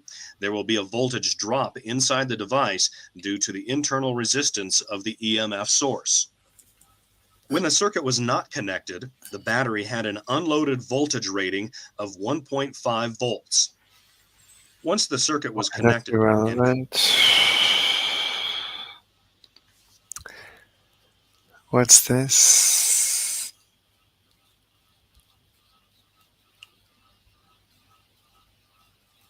I turned off the autoplay, but it turns itself back on. EMF flux. And how changing flux can lead to an EMF. In essence, what I'm going to be talking about briefly is about Faraday's law. Oh, But first, let me start talking about flux. One of those things that students struggle to understand in terms of. Anyway, the question is very specifically in this exam. I just need this equation. I just need the math of EMF. I don't want EMF. I want to go over the mathematical interpretation. EMF equals change in flux over change in time. Prove that EMF and change in flux over time has same units. Oh, I hate videos they don't talk. Faraday's law. Oh, I need to turn off. I have to turn off autoplay again. Oh my god. It's like every day I have to turn off autoplay.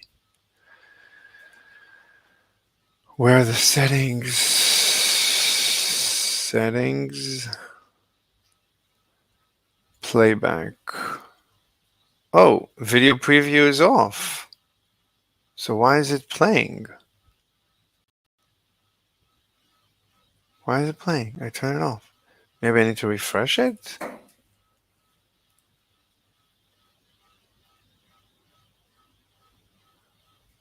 Oh, I just needed to refresh it. Flux and EMF graphs. Wow.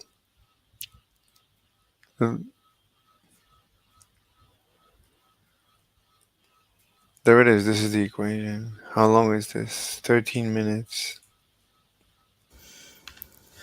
Okay, in this lesson, we're going to discuss flux and EMF graphs. In other words, I'm going to show you how we can graph the flux through a coil as the coil spins in a magnetic field, and how we can use that graph of the flux to determine what the graph of the EMF looks like. So let's start. Now, what we have here are my apologies, we have 5 diagrams of a coil. Maybe that's better. Let's go back to our dynamo effect really quickly. That is supplying force to a wire in a magnetic field, and it cuts the magnetic field lines, and we get a current being produced in the wire as long as it's part of a complete circuit. By the way, if it's not part of a complete circuit, then we will not have a current produced at all. Why are you using a finger? Why not use a pen? Well, so we know that current isn't the only thing that we're interested in. We're interested in the energy supplied to the electrons, or rather the number of joules supplied to each coulomb of charge. We know that we're heading towards voltage. We're not actually talking about voltage as such. We're actually talking about the induced EMF. And it has the symbol epsilon. That does have the unit volts. That's also the same as joules per coulomb. How much energy is supplied to each coulomb of charge? So let's just get a magnetic field. How much energy per coulomb charge? Unit is voltage. Right, that's the induced voltage. And let's have our piece of wire of length L. That is part of a circuit, but we're only interested in the length of the wire that's in the magnetic field. Let's say that we push this wire downwards. We push it down with a force F. If we push it forever and ever through a magnetic field, we're going to get infinite energy, but we're going to push it down to here. So it's gone that distance there. We're going to call this delta S, S being displacement. So we've moved it through a distance delta S.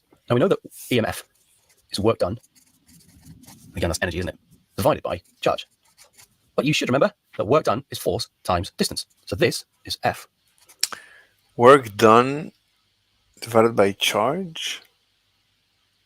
Well, I just want to see basically the voltage, right? I just want to see that a voltage, right? You move through, you're going to induce a voltage. That's all I want to see. But this says work done over charge. I don't know why work done over charge. So, because you need to move it and get a charge. But isn't charge voltage? How are you going to measure charge? Delta S. And we also know that charge is equals to current times time. But do you remember from our motor effect, what force is produced due to the motor effect? That's going to be the same as the force that we're working against. So this is also going to be BIL. So what do we end up with? The EMF induced in this wire is going to be BIL delta S divided by I delta T. Flux density times current times length times distance moved divided by current times time, how long it takes. The I's disappear. Now what have we got here? We have L times delta S. That's the length of the wire times the distance moved. Now we can think about that as the area of flux that we're sweeping our wire through. So this ends up being BA divided by delta T. Hang on a minute. We've got flux density times area. That's actually our flux. So this ends up being delta phi by delta T. We have just arrived. You see the problem? How they hand wave these changes? An area, magnetic field times area becomes delta flux? Why? How do you do that? Well, what is this magic? Why is this BA? Why is BA delta phi? What is this nonsense? What is this hand waving? Well, why can't people do math?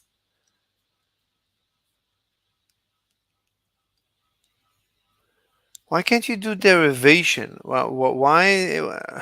What's so difficult about actually doing slow derivation with no hand waving? Oh my god, and there's no one on the server to talk to. I don't have anybody on the server to talk to. That's too bad. Alright, I don't know what to do with this. Like, there's obviously a problem here with it. L delta S over delta T. L delta S is, okay, that's the area that we covered, that we went through. But how is that the change in flux?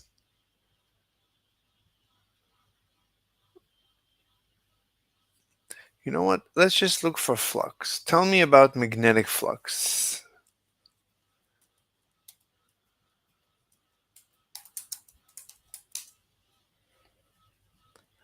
Magnetic flux. Let's try this. What is magnetic flux? In this short video, part of my quick review series, I'm going to be discussing how you calculate magnetic flux. Now, before we start, please remember to subscribe and oh my god, don't waste my time. Now, magnetic flux is the measurement of the magnetic field given in a particular area. So over here, I now have a representation of a magnetic field, and in this case, the magnetic field lines are all coming in towards me, and it has a certain strength, and we use the symbol B for this. But we ask ourselves how much goes in a certain area. So here is my certain area, and as I hold this loop up, you can see I now have about 20 going through my particular field. And so the flux is a measurement of those numbers of those 20 magnetic field lines. How can I change the flux? Well, I can change the area. So now I have significantly reduced the number of magnetic field lines. Although the magnetic field strength hasn't changed, the number of lines passing through this area now definitely is smaller. Going back to my larger loop, can I reduce the number of lines without actually changing the physical dimensions of my loop? And I can. And in this case, as you can see, if I start to rotate it, the number of lines that pass through my loop definitely gets smaller to a point it gets to 0. So in this position, there are no magnetic field lines passing through my loop, and also the magnetic flux is 0. How do I establish this mathematically? Now, before we do that, let's quickly review how we determine the direction of my loop. In this case, the loop is facing towards you, and so this surface area here is basically pointing towards you or going away from you. In other words, it's the normal to that surface. If I rotate this by 90 degrees, you can see now it's facing either this way or this way. And so the direction is a vector that is pointing in that direction or in this direction, and we call this the normal. So now we're in a position to talk about the mathematical value. And magnetic flux has a symbol that we call phi at the Greek letter, and it's equal to the product of two things. The first is the magnetic field strength or the magnetic flux density. Then it's multiplied by the area, but only the area that is parallel to the magnetic field counts. So in other words, if my surface is pointing in this case in this direction, the area vector, in other words, the arrow where this is pointing, is parallel to my magnetic field. And so as a result, if I turn it, it's the dot. It's the dot product. Because the dot is the cosine, so it's the dot. Only that parallel component counts. And so now we multiply this by the cosine of theta. So for parallel, oh, maybe he doesn't teach vector analysis. Okay. Well, cosine theta is cosine 0, which is 1. If it's perpendicular, as it is in this case, it's now 90 degrees. And of course, cosine 90 is 0. But finally, the unit we use for the flux is the Weber. And no, not the barbecue. It has symbol WB, and it is equivalent to saying Tesla meters squared. That's magnetic flux. Please remember to like, share, and subscribe. Tesla meters squared. A Weber. Incredible. And I value your support by buying me a coffee. My name is Paul from Physics High. Take care and bye for now. Buy me a coffee. Buy me a coffee. Faraday's law. What is Faraday's law? So when a conductor is placed in a magnetic field and that magnetic field changes, an EMF is generated. And if that conductor is a loop, it will induce also a current. So Faraday's law basically states that the magnitude of the EMF that is generated is proportional to the change of flux with respect to time. So let's examine what this Proportional, there's a constant. So this is basically Einstein's first paragraph. means by using a model to represent our current-bearing wire loop like this. So if I This is Faraday's law. Faraday's law is the EMF.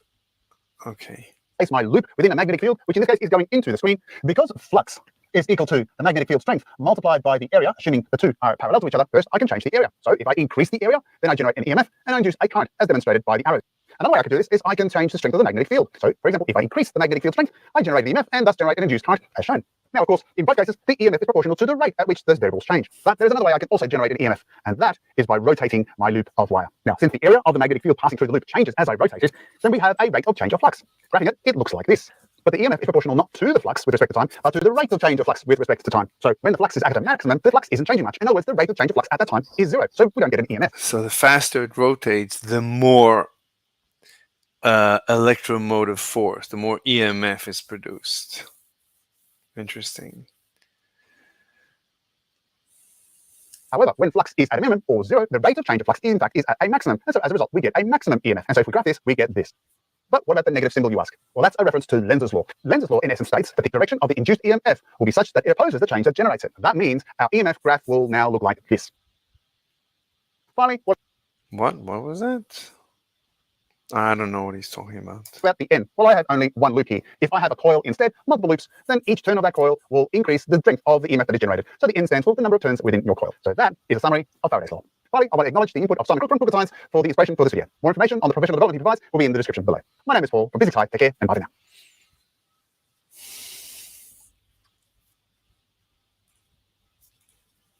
This is a transformer, and it changes the supply of 240 volts, in my case here in Australia, to a variety of voltages suitable for my laptop. But how does it work? Now, this video is part of my review series. Please check the link for a fuller explanation of the transformer. Now, a transformer is in essence two coils. One coil, called the primary coil, has an alternating voltage connected to it, and therefore generates a rate of change of flux. The other coil, the secondary coil, is experiencing this rate of change of flux, and therefore will have an induced EMF, or voltage, which is consistent with Faraday's law. Now, when connected to a circuit, this results in an induced current. Now, what a transformer does is have different numbers of turns between the two coils. The result is that the output voltage will be different to the input voltage, hence it transforms the voltage. Now, if the number of turns in the secondary coil is less than the primary coil, we have a reduction in voltage, and therefore this is referred to as a step-down transformer. If the number of turns in the secondary coil is greater than the primary coil, we get an increase in the voltage, and thus we call it a step-up transformer. Now, mathematically, it's simple to work out how much the voltage changes by. The ratio between the number of turns from the primary to the secondary is the same as the ratio as the voltage. So what we get is N1 over N2 equals V1 over V2. But what about the current? In an ideal transformer, all the power going in equals the power going out. Now, that's the conservation of energy for you. Now, that means because these two have to be the same, therefore the ratio of the currents is the inverse to the ratio of the number of turns and the voltage. And so what we have is, so in the case of a step-down transformer, even though the voltage decreases, the current increases. In the case of a step-up transformer, the voltage increases, but the current decreases. Now, I did say we have an ideal transformer. There is no power loss. Although it's not possible to get an increase in power out of the secondary coil, which violates the conservation of energy, we can get a decrease. Why? A transformer is not 100% efficient. Energy is lost due to incomplete flux linkage. Not all the magnetic field lines pass through the secondary coil to generate the EMF. Now, this is addressed by using an iron core, which is shown, which increases the flux linkage. But this introduces another source of power loss. Because the iron core is also experiencing a rate of change of flux, eddy currents are formed in the iron core. This causes resistive heating and is a source of power loss. So as a result, the iron core is laminated. Now, this significantly reduces the size of the eddy currents and thereby reduces the resistive heating and thus increases the efficiency of the transformer. Thanks to Simon Cook from Crooked Science for his input into this video. Crooked Science. Here is an aluminium disc that can float on water. It's made from an old soda can. Now, it's not magnetic, as you can see, but watch as I rotate the strong magnet over the disc. How does this work? Keep watching for the explanation, and in the process, you'll understand how an induction motor works. Now, this is a demonstration induction motor, and you'll find induction motors like this in things such as fans, pumps, and kitchen appliances. Now, how it functions is very similar to what caused my disc to spin. Both work due to two important laws in physics involving electromagnetism, Faraday's law and Lenz's law. Now, I have a number of videos that elaborate on these laws, and I'll provide links in the description below. Let's look at the disc first. Now, here is the setup. The magnet rotates, and the disc, as a result, rotates in the same direction. Let's pause to see what is happening. Eddy currents are formed in front and behind, where there is the greatest rate of change of flux. Now, this is consistent with Faraday's law. Faraday's law states that if a conductor experiences a rate of change of flux, an EMF, or voltage, is generated. And if the circuit is closed, that leads to an induced current. Now, if this happens in a sheet of metal, it results in an eddy current. Now, the direction of these currents is determined by Lenz's law, which states that the induced current will produce a polarity that opposes the change that generated it. Now, the eddy current in front will rotate in such a way to produce a... Whatever, okay.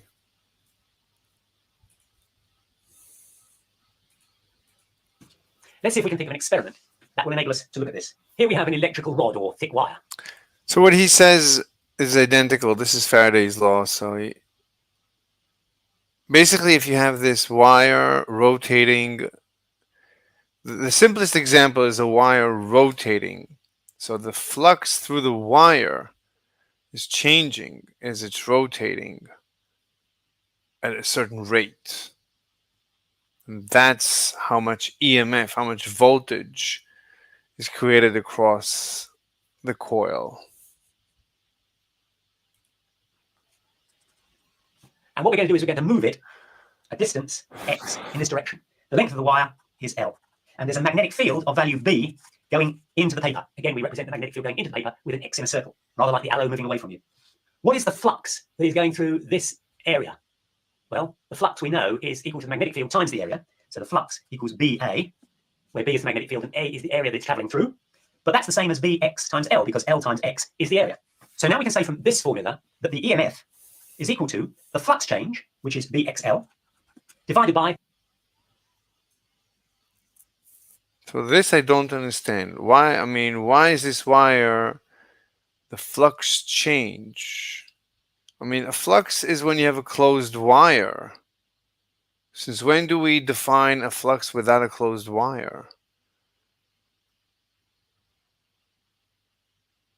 If I have a closed wire and it's rotating, so this one moves to the right and this one moves to the left, so the flux changes. Where's the? I don't understand the flux change in this discussion. I don't understand it. I mean, you didn't define it well, because the flux is the number of lines that go through a wire, through a coil. So what we need is an example of a magnetic flux in wire. An open wire, not in a closed wire. If they show me a closed wire,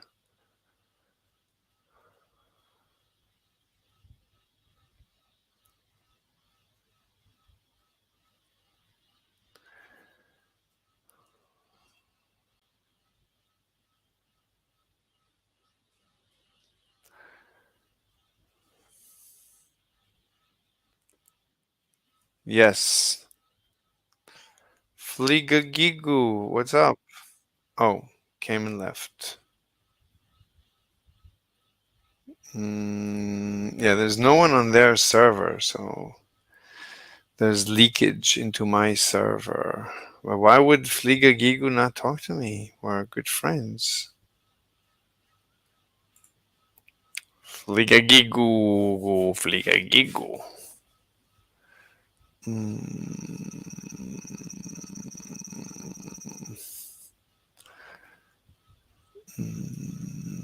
Okay.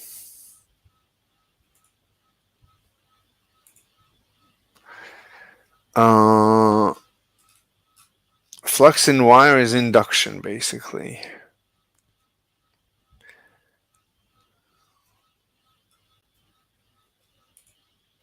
Scientists have discovered a conductor moving in a magnetic field causes free electrons in the conductor to be deflected at right angles to the magnetic field. If we stop moving the conductor, electrons are no longer deflected. But as the conductor again cuts through lines of magnetic force, electrons in the wire are deflected. These deflections establish a negative and a positive charge at the ends of the conductor. In effect, there are two charged terminals, just as in the wet cell, capable of producing a continuous flow of electric current as long as the conductor is moving. An electric current can be generated quite easily. Simply move a wire conductor through a magnetic field. See what happens? As the wire passes through the field, the mirror indicates a small current is being produced. It was Michael Faraday who discovered this first. One of the great experimentalists of all times, he found a relationship between a magnetic field and the electric current it causes. In 1831, Faraday said, a magnetic field produces an electric current and voltage in a conductor when the conductor cuts through magnetic lines of flux. Current and voltage generated in this manner are called induced current and induced voltage. This relationship is called Faraday's law of induction.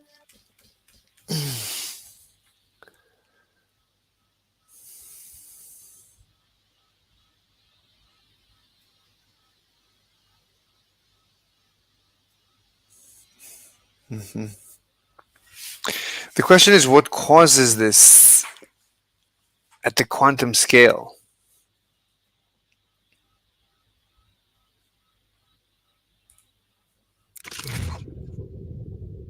Hey, I'm Lucas. Welcome to the SpaceX community. Let's get started. Just a few days ago, the global space industry watched in awe as the Super Heavy booster was successfully caught midair and the Starship spacecraft landed softly, all thanks to SpaceX's innovative launch infrastructure. But what happened to the launch tower and the booster after this moment? Yes, today we have more to discuss, especially about the condition of the booster, along with some latest insights from CEO Elon Musk.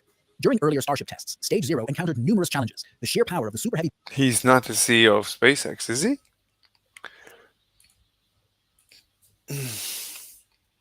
Who is the CEO of SpaceX? Elon Musk, Canadian American businessman, born in 1971 in Pretoria. Okay, so I guess he is. Okay. Where were we? Booster, with its 33 Raptor engines, each producing 500,000 pounds of thrust, tested the resilience of the launch pad and surrounding systems. The ground beneath the pad, in particular, sustained significant damage due to the incredible forces unleashed during liftoff. Really? But Flight 5 demonstrated that after years of modifications and upgrades, SpaceX has made considerable progress in solving these issues, positioning Stage 0 as a reliable platform for future rapid launches. SpaceX's Starship program is built around the concept of rapid reusability.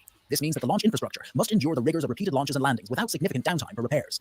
In the past, this goal seemed distant as the launch pad faced repeated setbacks, including damage caused by the immense heat and pressure of Starship's liftoff.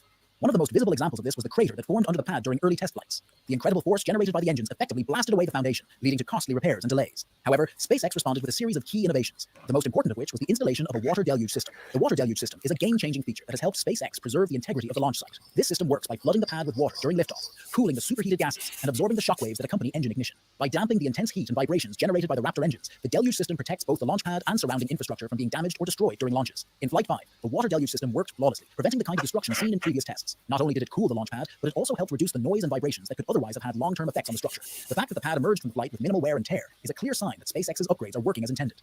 This innovation is critical for SpaceX's vision of a future where launches happen frequently. By ensuring that the launch pad remains intact after each mission, SpaceX can significantly reduce turnaround times between flights, allowing for multiple launches in a single day. This would be revolutionary for the space industry, where current launch schedules are often hampered by long gaps between missions due to the need for slight repairs. While the improvements... Hopefully this ship will be able to take off during a storm, like normal airplanes can fly in normal storms, which would be great. To Stage 0 were impressive. The show stealer during Flight 5 was undoubtedly the Megazilla system. This towering structure, attached to the launch tower, is equipped with a set of massive chopstick arms designed to catch the super heavy booster after separation from the Starship. The idea behind Megazilla is simple, yet groundbreaking. Instead of allowing the booster to land on the ground or in the ocean, where it would be subject to... Elon Musk says Booster 12 engine bay experienced something weird during Flight 5 landing. Okay. So halfway through, they still haven't told us. So it looks like it's a clickbait.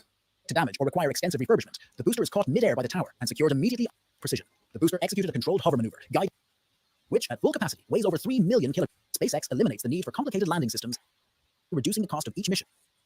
A fire broke out in the engine bay, engulfing the lower portion of the rocket in flames. This fire, though concerning, was not the result of an engine failure. All 3 engines involved in the descent continued to operate normally. However, the heat did cause some damage to the outer surface of the booster, scorching the paint and warping the nozzles of the outer engines. Yesterday, Elon Musk had replied to this post that the Booster 12's engine bay was almost kind of cooking, indicating the heat generated by Raptor engines. I'd like to quickly remind you to subscribe to our channel, bell, so your notification was within acceptable limits, approximately 15 bumper pads, designed to absorb some of the shock from the catch. These pads performed well during the flight, preventing any major structural damage to the tower. The successful catch of the booster, despite these minor issues, making future flights even more reliable. These engines are among the most powerful ever built. Booster to orbit with precision and power. However, the flight did expose a few areas where improvements are needed. During the hover maneuver, the intense heat from the engine exhaust caused some damage to the booster's outer surface, including warping of the engine nozzles and scorching of the chine panels, which helped stabilize the rocket during flight. Elon Musk acknowledged these issues in a post-flight briefing, but downplayed their significance. Just inspected the Starship booster, which the arms have now placed back in its launch mount. Looks great. A few outer engine nozzles are warped from heating and some other minor issues, but these are easily addressed. Starship is designed to achieve reflight of its rocket booster ultimately within an hour after liftoff. The booster returns within 5 minutes, so the remaining time is reloading propellant and placing a ship on top of the booster. Okay, I mean, this is nonsense.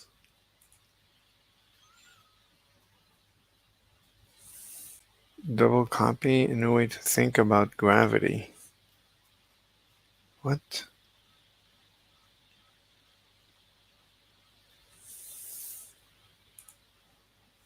SpaceX successfully conducted a 5th test flight of Starship and managed to catch the first stage booster in mid-air back at the launch site. There's been a lot of stuff said already about this flight, and I don't feel the need to go over the whole She's thing in detail, because a lot of Indian. it has already been said. But the aspect Why is she wearing a sweater? the most questions about, and what I want to focus on here today, is that booster landing, or catch. Specifically, why a catch in mid-air rather than a landing on a drone ship or a landing pad like the Falcon 9? Did the chopstick arms really catch the spacecraft, or did it dock back at the launch pad? Why not use parachutes to slow the booster down? Why did it look like the rocket was on fire during the landing burn? I'm Swapna Krishna, and today on Ad Astra, we're going to talk... Her name is Krishna. Talk about that incredible return for Starship's first stage. I'm not really here to debate whether the test flight was a success, because I absolutely think it was a success. I don't really need to discuss that.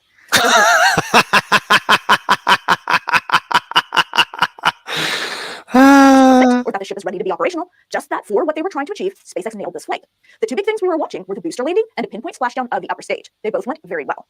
Now, there are a lot of people who have mixed feelings about SpaceX for myriad reasons, everything from the CEO to satellite pollution. So if you're wondering why this test launch in particular is important in terms of a broader view, well, Starship is crucial for NASA's plan to return humans to the surface of the moon. That's such nonsense. It's crucial for our well-being, for everything. What do you mean? This is advancements in technology. Why are advancements in technology and science important for? Well, why are they important? I mean, to put humans back on the moon. But why do you want to put humans back on the moon? I mean, there's got to be a reason to put humans back on the moon. You're not doing it because for no reason, I hope. I'm not going to go over the ins and outs of NASA's Artemis program here. I have a video for that in case you need it. But NASA's current plan is to land humans on the moon in September of 2026. They likely will not make this deadline, but hopefully the landing will happen by the end of the decade. There are many reasons for the possible delay to the landing, but one of those is partner hardware. The Human Landing System, or HLS, is what will take humans from lunar orbit to the surface, remain on the surface during the landing, and then return the astronauts to orbit. HLS is a modified version of Starship. HLS will also need to be refueled in space, hence why SpaceX has been working on those demonstrations. The next one is currently planned for 2025, when 2 Starships will dock in orbit with one transferring propellant to the other. But back to Artemis. To be able to land on the moon, NASA needs Starship operational. I can tell you that they were watching this launch closely and likely breathed a huge sigh of relief here at the success. If you're still wholly unimpressed by this, I'm not actually quite sure why you're watching this video and made it this far. Hey, want to take years off your life, please don't do it. But I would tell you this to put things into perspective. Super Heavy is 233 feet tall or 71 meters tall. That is taller than the average 20-story building. And they're sending it to the edge of space and then bringing it back down and catching it with mechanical arms attached to a launch tower.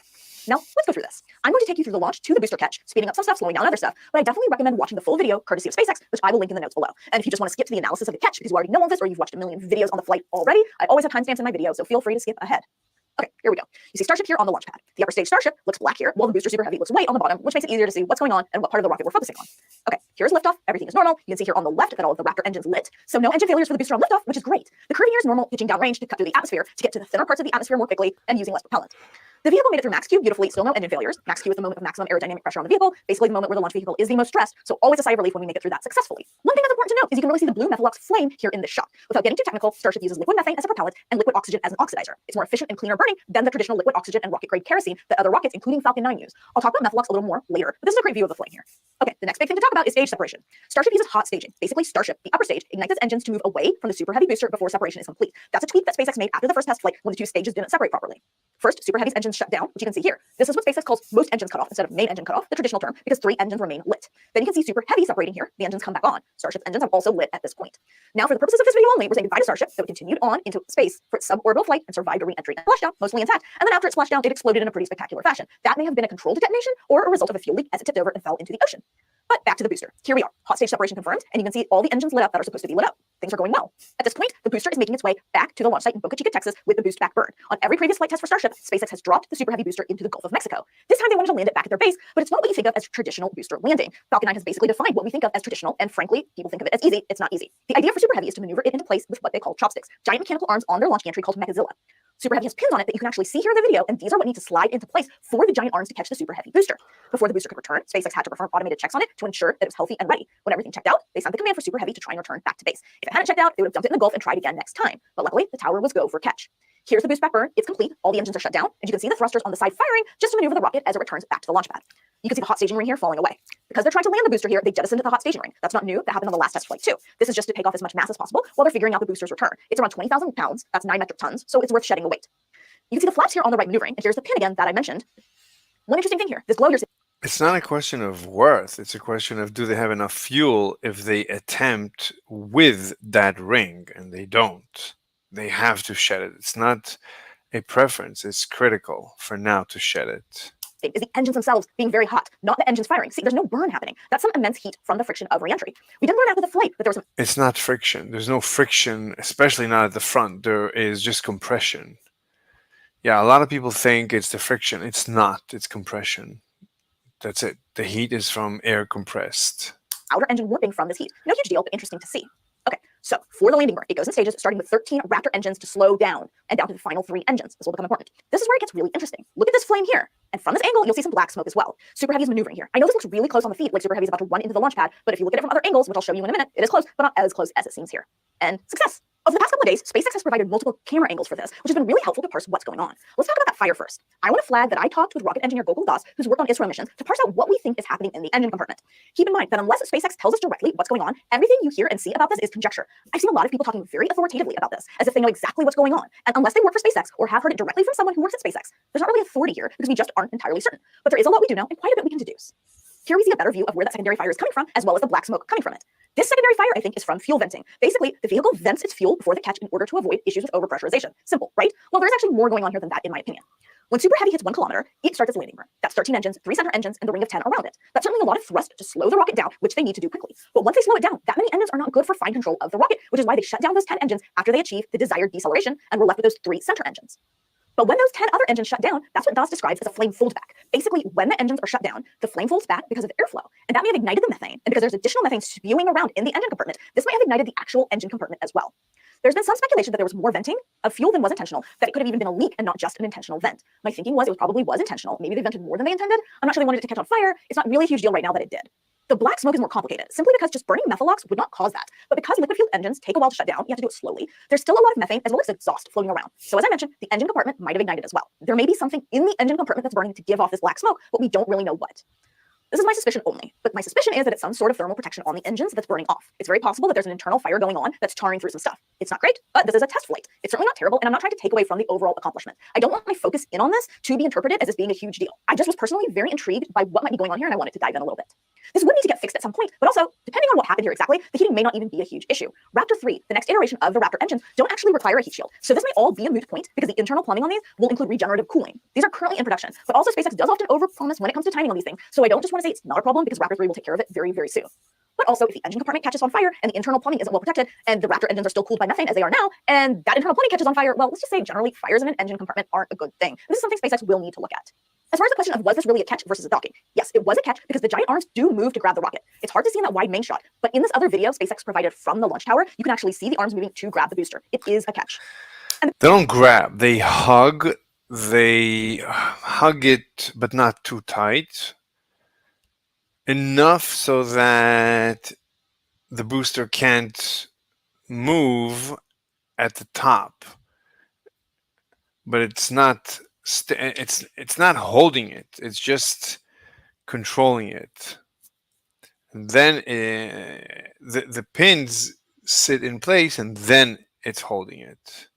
It's not holding it like a hand, it's holding it like on the hand. Anyway, The question of, is this mid-air catch all for show? Is this just something SpaceX is doing for theatrics? That's a hard no. This is actually a very smart and elegant solution to the problem of building landing infrastructure. The reason you can't use parachutes to slow the rocket down, and the reason they didn't want to land the thing on the ground is the same. Super Heavy is huge. Remember, it's like a 20-story, 25-story building. It does not have landing legs, and the amount of weight landing legs would add to the booster in order to be able to support its weight, and any shock of landing would be, well, it'd be that much harder to make the thing land.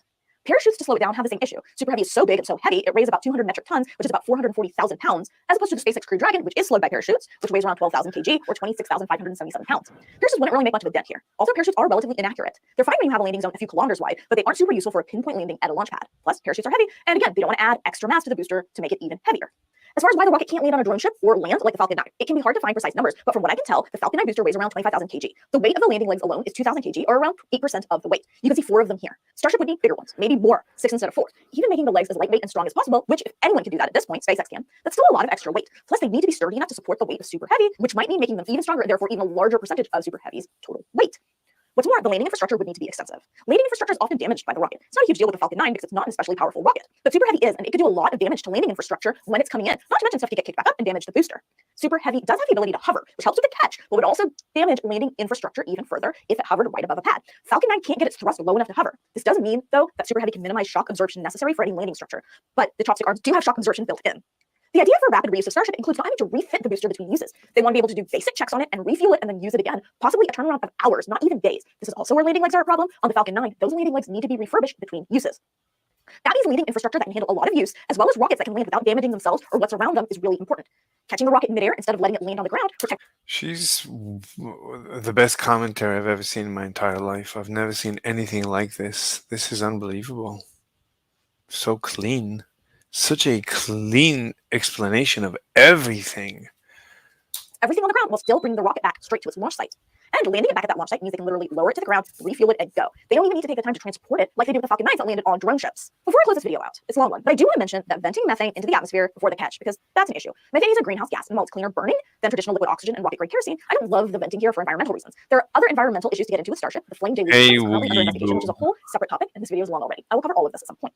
I want to point this out, not because it's a big deal now. This is a test flight, it's a one-off. Most of the methane burned off, whether intentional or not, though the byproducts of a methane burn-off are water and carbon dioxide, again, not great for climate change. But if we're talking about rapid reusability, if we're talking about Oh my gosh, he believes in climate change, unfortunately. sending Starship into the sky multiple times a week, multiple times a day, and landing super heavy back at the base, that's going to add up. And I didn't want this video to go by without pointing that out. I hope that's something that will get addressed, because we don't need to add to our environmental woes with this. This might be the longest and also most specific video I've ever done, taking an hour-long flight and doing like one video about 30 seconds of it, but I enjoyed this deep dive quite a bit, and I hope you did too. But for now, that is all I have to say about Starship, Super Heavy, and SpaceX, at least until the next test flight. Thanks for watching. I am Swapna Krishna, and this is Ad Astra.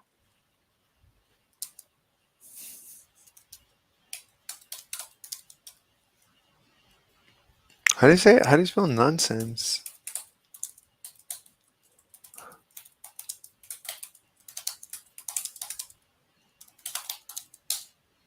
Wait, grade. La la la la la. All right, let's try this again.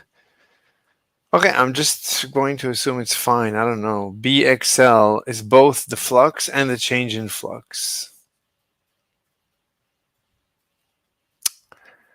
628.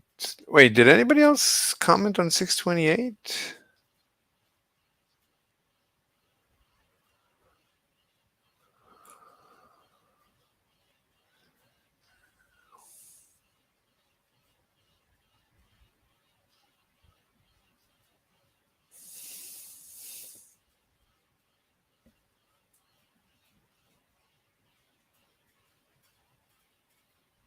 Yeah, this is the problem.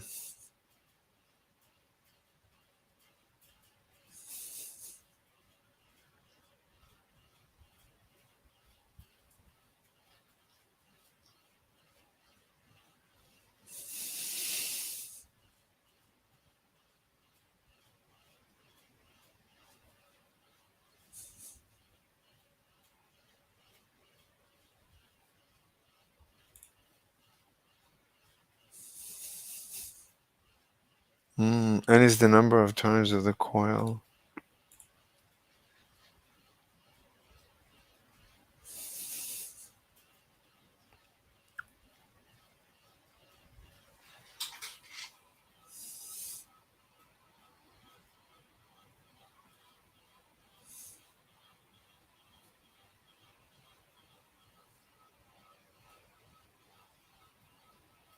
The change in flux is BXL, however, the flux is still BA.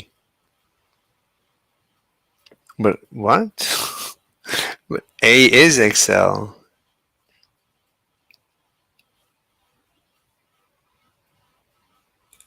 Let's see. He probably is not going to respond 9 years ago.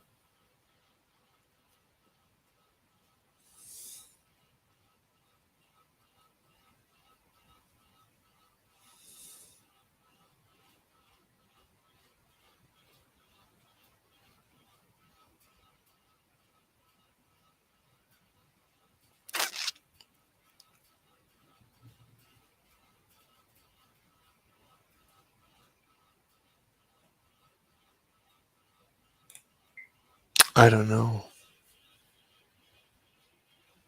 Email. What's going on with email? Why did I get an email?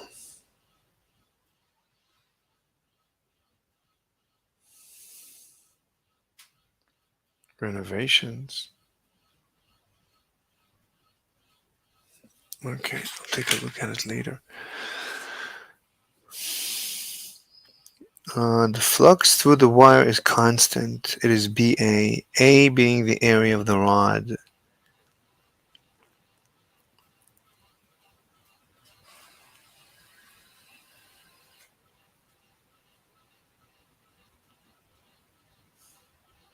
No, I would say that doesn't make any sense.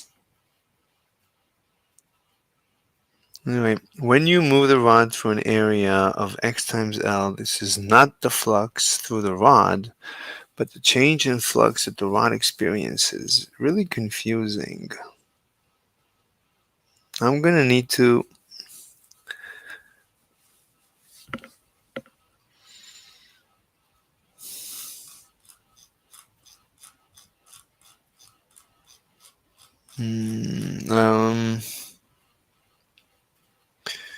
okay, it doesn't matter. I mean, obviously other people are confused by this. He didn't clarify it. He says it is the flux. He writes here flux, and he says change in flux.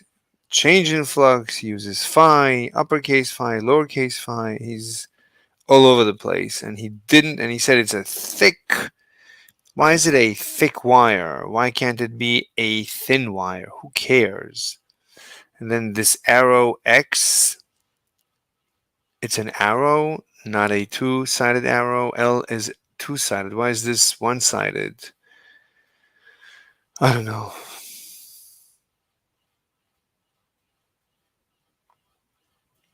So what's the difference between having a wire and a closed wire that rotates? Right? Theoretically, it gives the same results. So a single wire or two wires or three or four wires all give you the same results.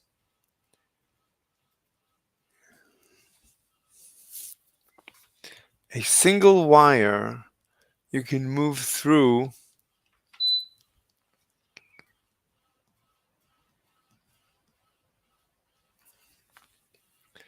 let's see more videos. A wire going through magnetic flux in wire. I would say open wire. So it's not a closed loop. I think we watched this. See, these are all closed coils. This is it? For our demo, we're going to be using a tool called a galvanometer, and it's really just a special device to measure current, or an ammeter. You can see that this measures things, the numbers represent microamps or millions of amps, and it's something the needle can swing to the right or the left, so it can measure current in particular directions. So I've got just a C-cell battery, high potential, low potential side, so we can just play around with this a little bit to see how this thing works. So I'm going to connect the black wire to the low potential or 0 volt side. I'm just going to tap the red wire on the high potential side of the battery and see what happens. You can see that as soon as I make an electrical connection, that needle swings to the right, it swings to the side that's connected to the high potential of the battery, and it's maxing out our meter. It's going way past 500 microamps. If I switch the battery, so we've got the positive side on the left, the negative side on the right, and hook it up to 0, and just again tap the high potential side. We can see that our galvanometer needle, or ammeter needle, swings to the left. So the needle swings in the direction that the high potential is. And so if the needle swings to the left, it means this side is a high potential, this side must be connected to the low potential side. It indicates that the current, at least in the ammeter, the galvanometer is flowing from left to right. So we're going to now use this tool to see if we can learn something about moving a wire through an external magnetic field. So for the actual demonstration, I got a galvanometer hooked up to just 2 wires. So we just have a solid conducting wire, which are connected through here. And I can move this wire up and down. And as we would expect, this needle doesn't deflect to the left or right. We wouldn't expect that there would be any current flow in any direction through this wire. We don't have any sources of potential like our battery. We're going to now bring in some large permanent magnets. Wire up here. And we have 2 magnets, just a gap in between there. If we look at our compass, you can see that in between the 2 magnets, red indicates the direction of magnetic north. And so we've got a magnetic field pointing in this direction. So with our magnet like this, magnetic field between these 2 permanent magnets will be pointing in this direction. I guess the question is, if we take this neutral conductor and we move this thing and we quickly move it down through the magnetic field, would we expect there to be current flow? And if so, which direction would the needle deflect? And if we took it back up, which direction would we expect the current flow to be? So now just to confirm this from this perspective, again, we can see the direction that the net magnetic field is pointing in between those 2 magnets. And if we take our neutral conductor and now move it down through the external magnetic field, you can see that just a little bit, that needle has a small deflection to the right, which means, remember, the needle is going to deflect to the side that's acting or connected to a high potential. So if it's swung to the right, that means this side was a higher potential than this side. This neutral conductor, when moving through a magnetic field, acted like a small source of potential, a source of change in electric potential, just like a battery. Well, let's find out what happens if we quickly move this wire up through the external magnetic field from the permanent magnets in that direction. Watch the needle carefully, moving it up now. You can see that the needle of the galvanometer deflected to the left just a little bit, about 10 or so microamps, which means when the conductor was moving upwards, this side was acting like the high potential side, this side was acting like the low potential side, and so this thing acted like a battery in reverse, just a very weak battery. We take this wire and move it down and up. You can see. What do you mean high potential? What is potential? Plus or minus? I don't know the terminology. Anyway, useless.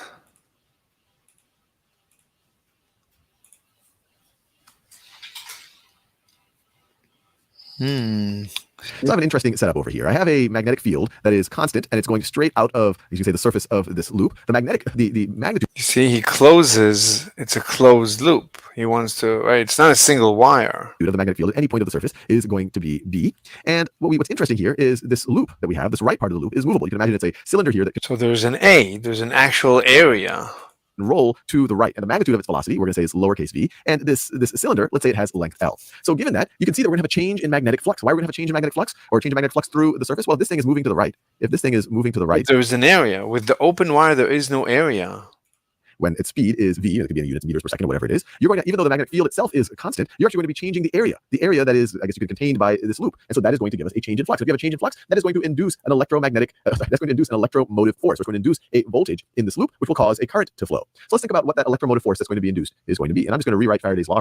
So what Physics A says, his name is Dr. Physics A.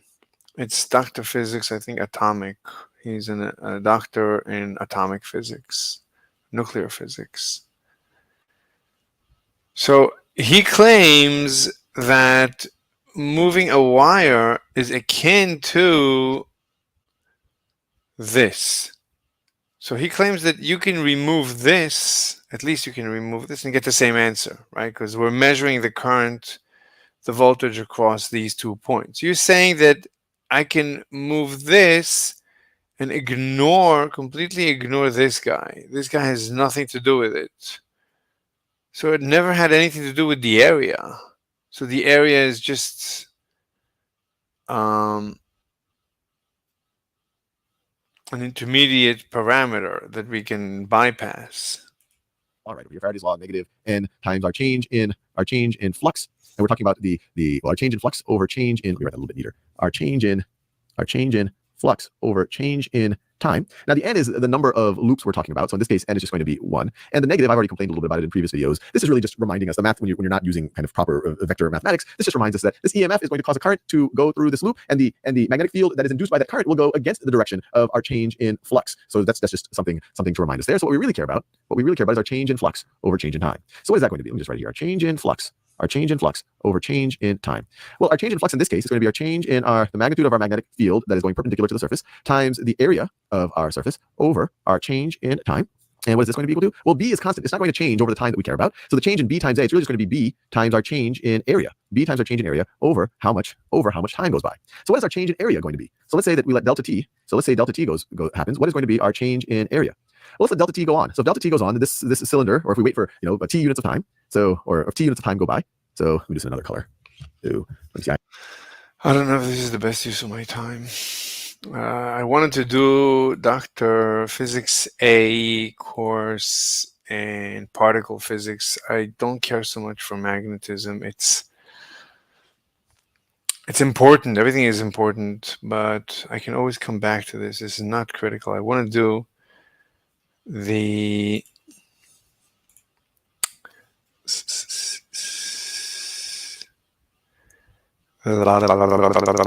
particle physics.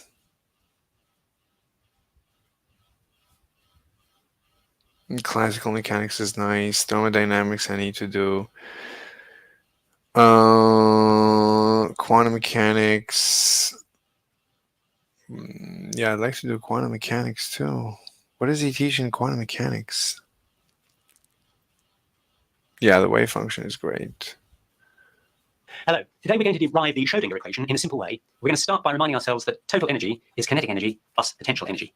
And we usually write that as total energy is half mv squared plus u, where u is the potential energy depending on where we happen to be, whether it's a gravitational field, an electric field, or whatever. We can also write half mv squared as p squared over 2m plus u. Because I've done this. This is very straightforward. I think I've done all of them, quantum mechanics kind of. Let's see, the harmonic. Hello, today we're continuing with our series on quantum mechanics concepts. Today looking at the harmonic oscillator. Classically, you can think of a harmonic oscillator as a spring. Here is a spring which is suspended from the ceiling, and in its ordinary state with no load on it, it may reach to this point here. Then we put a load on it, and of course the spring stretches. So we put a mass on it, mass m, and it stretches to this point here, so that the extension of the spring is a distance x. And we say that the force on the spring is equal to the spring constant k times the extension x. And the force, of course, is just the mass times the gravitational attraction, so that's mg is equal to kx. And that's essentially a means by which you can weigh things. It's called a spring balance. Now, if I was to take this mass and put it down a little bit and let go, then of course the spring is going to oscillate up and down about a mean position. And that oscillation will be a sine, or if you like it, a cosine term. So you get... What do you mean mg equals kx? Oh, that's the initial position, kx0. It's not just x. You're saying that x is anything. He doesn't... He's careless in his notations. It stretches to this point here, so that the extension of the spring is a distance x. Initially? Today, looking at the harmonic oscillator. Classically, you can think of a harmonic oscillator as a spring. Here is a spring which is suspended from the ceiling, and in its ordinary state with no load on it, it may reach to this point. Oh, okay. Here. Then we put a load on it, and of course the spring stretches. So we put a mass on it, mass m, and it stretches to this point here, so that the extension of the spring is a distance x. And we say that the force on the spring is equal to the spring constant k times the extension x. And the well, the initial force, because x you said is some initial value. You didn't specify x as a coordinate basis, as a component. You just said it's a constant. So this is confusing. So the initial force. The force, of course, is just the mass times the gravitational attraction, so that's mg is equal to kx. And that's essentially... X is defined to be a specific value, like 10 centimeters. Actually a means by which you can weigh things. It's called a spring balance. Now, if I was to take this mass and put it down a little bit and let go, then of course the spring is going to oscillate up and down about a mean position. And that oscillation will be a sine, or if you like it, a cosine term. So you get essentially the oscillation according to a sine or cosine wave pattern. And the frequency of that pattern, omega, is given by the square root of k over m, where k is the spring constant and m is the mass that is on the spring. And from that you can see that k is equal to omega squared m. From this formula, you just square both sides, you get omega squared is k over m, so k is omega squared m. Now, it is the fact that so much in nature has this kind of sinusoidal description. Even electromagnetic radiation, as we saw in our series on EMR, has a sine or cosine wave. So in the classical days, before quantum mechanics ever came on the scene, you can see why scientists were attracted to the idea that at the atomic or molecular level, there was something that resembled this kind of oscillation, this spring oscillation, this harmonic oscillation, because this is actually called simple harmonic motion when it oscillates, and I've done a video on that. You can see how they would assume that there must be something at atomic or molecular level which is oscillating so as to produce these sine and cosine waves. So the idea of a harmonic oscillator being the essence of what's going on at the atomic and molecular level was around in classical days. So now let's see if we can also apply it in quantum mechanics. And we know that energy is kinetic energy plus potential energy. That's classically how we think of it. And in classical terms, that's a half mv squared. And when we think about the spring, the potential energy of a spring is a half kx squared, where k is the spring constant and x is the extension away from the, as it were, the normal position, or the, when you've got the spring oscillating up and down about the normal, then x is the extension away from the mean position. We can write a half mv squared. This is good stuff. He's the best teacher by far. And the server is still empty. Wow, there's no one on the server. Unbelievable. So everybody's on the other server, I guess.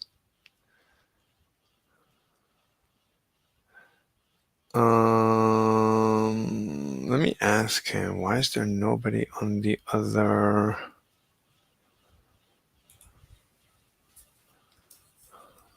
Why is the server empty?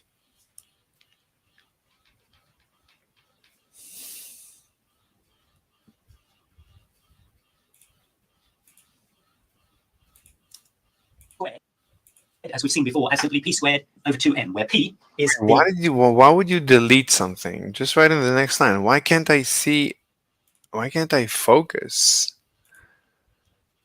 Yeah, it's the maximum. It's out of focus. Jesus. So, what was it before? Yeah, 1/2 mv squared. Okay. We can write a half mv squared, as we've seen before, as simply p squared over 2m, where p is the momentum. P is mv.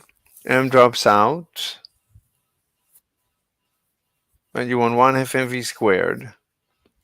1/2 stays. mv squared. P is mv. So p squared is mv squared. So mv squared is left after this. Okay. And of course, I can write kx squared as omega squared m x squared, because k is omega squared m, as we showed just a few moments ago. Yeah, why don't you leave everything so we can reference it? Jesus. I don't like doing like that. I want to see the original formulas. Jesus, why is it so difficult? I'm going to have another one open. Maybe I'll make a duplicate.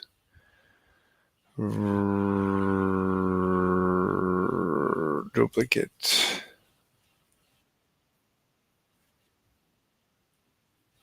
So this one is going to be the previous slide. So this will be the previous, and this will be the current.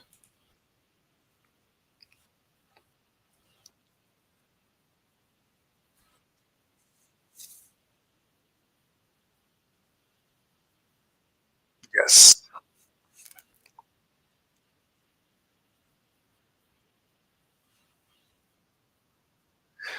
So x squared stays and k becomes omega squared m. He claims that's k. Let's check.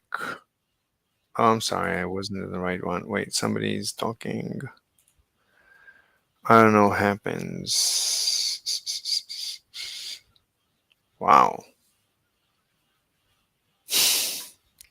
What are the odds?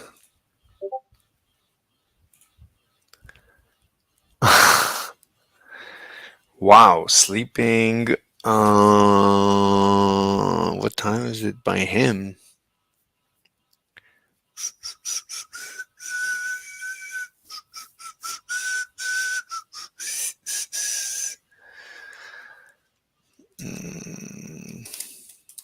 Talk to Weasel.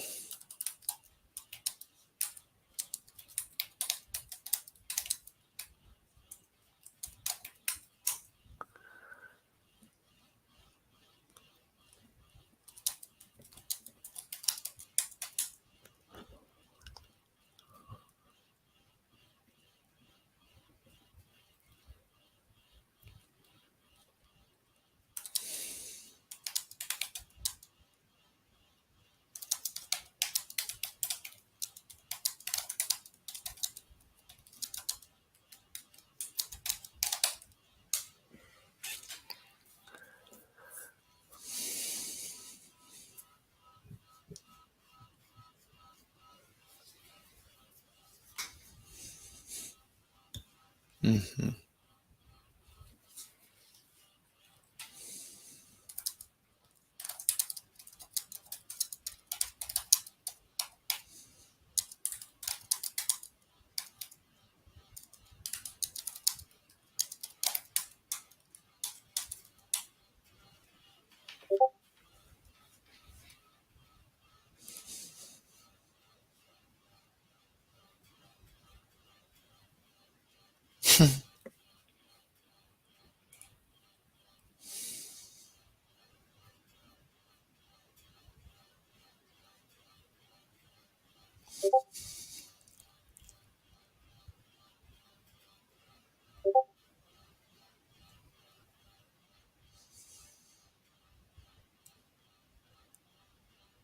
Again, goodbye? Oh my god.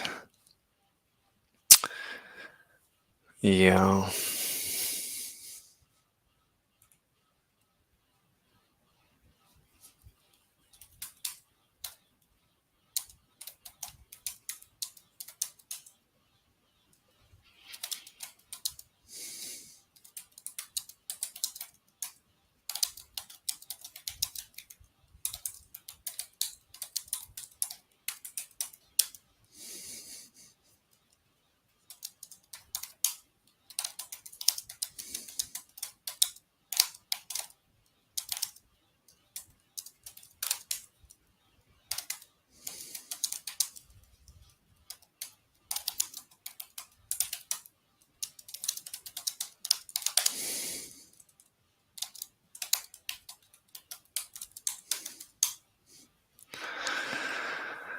La la la la la la la la la. Wait, so you watch me because you feel pity? Oh my god. No, don't do that. I thought you were watching it because you want to fall asleep. don't watch me because you feel pity. No.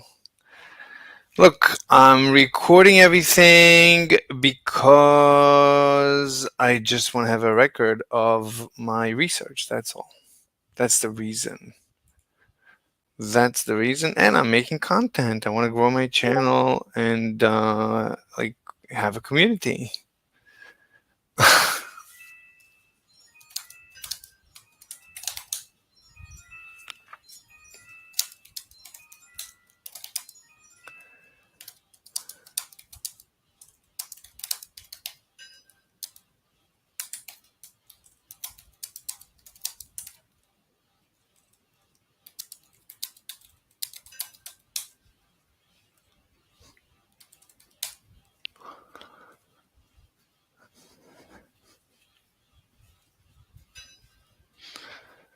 All right, what's going on?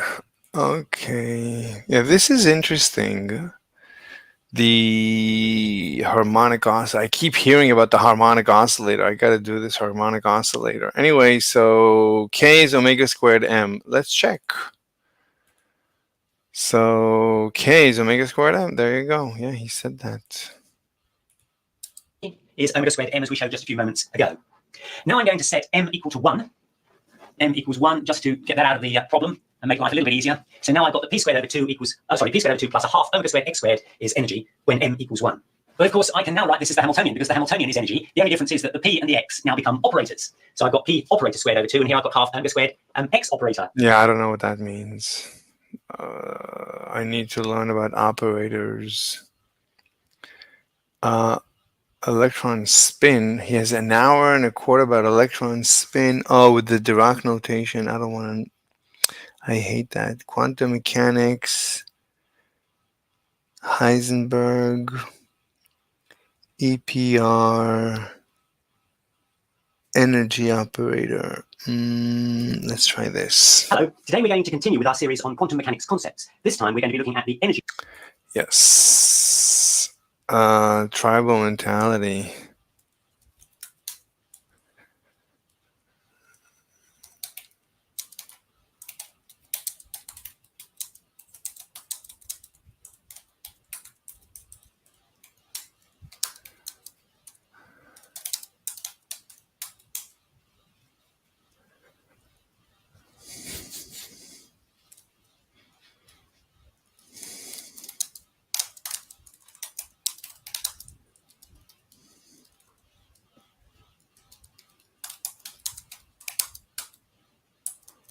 Nothing to do with physics or science. You're just chimps.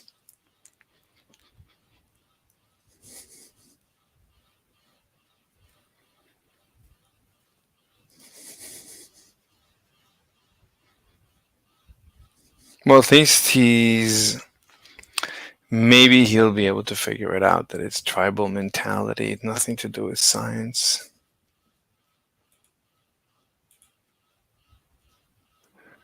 Okay. Operator, which is called the Hamiltonian, and we're also going to be seeing how states vary with time. Hello. Today we're going to continue with our series on quantum mechanics concepts. This time we're going to be looking at the energy operator, which is called the Hamiltonian, and we're also going to be seeing how states vary with time. We go back to our tried and tested formula that the Hermitian acting on an eigenvector, which we're now starting to call a wave function, will give us an eigenvalue multiplied by the same eigenvector. This is Hermitian. This is... Oh, I hate it. I hate it. I stopped halfway through because it put my brain to sleep. Is an eigenvector, this is the eigenvalue, and in physics terms this means that there is an operator, either a measurable or nature itself, acting on some kind of state, which is a superposition of basis vectors, and it produces one of those, and you know which one it produces by the value of lambda, the eigenvalue that it gives up. So in this particular video we're going to be interested in... So this is, I forgot, this is the measurement, this is the state, this is the setup. Such nonsense. Let's try this again. And we're also going to be seeing how states vary with time. We go back to our tried and tested formula that the Hermitian acting on an eigenvector, which we're now starting to call a wave function, will give us an eigenvalue multiplied by the same eigenvector. This is Hermitian. This is an eigenvector. This is the eigenvalue. And in physics terms, this means that there is an operator, either a measurable or nature itself, acting on some kind of state, which is a superposition of basis vectors. And it produces one of those, and you know which one it produces by the value of lambda, the eigenvalue that it gives up. So in this particular video, we're going to be interested in an operator which acts on a state to tell us what the energy is. So now the eigenvalue is going to be energy. I just want to remind you of a formula which we developed when I developed the Schrödinger equation. There are two types, the time-independent and the time-dependent Schrödinger equation. I'm looking at the time-independent. This means it won't have a time term in it. And this says that he thinks it's a standing wave.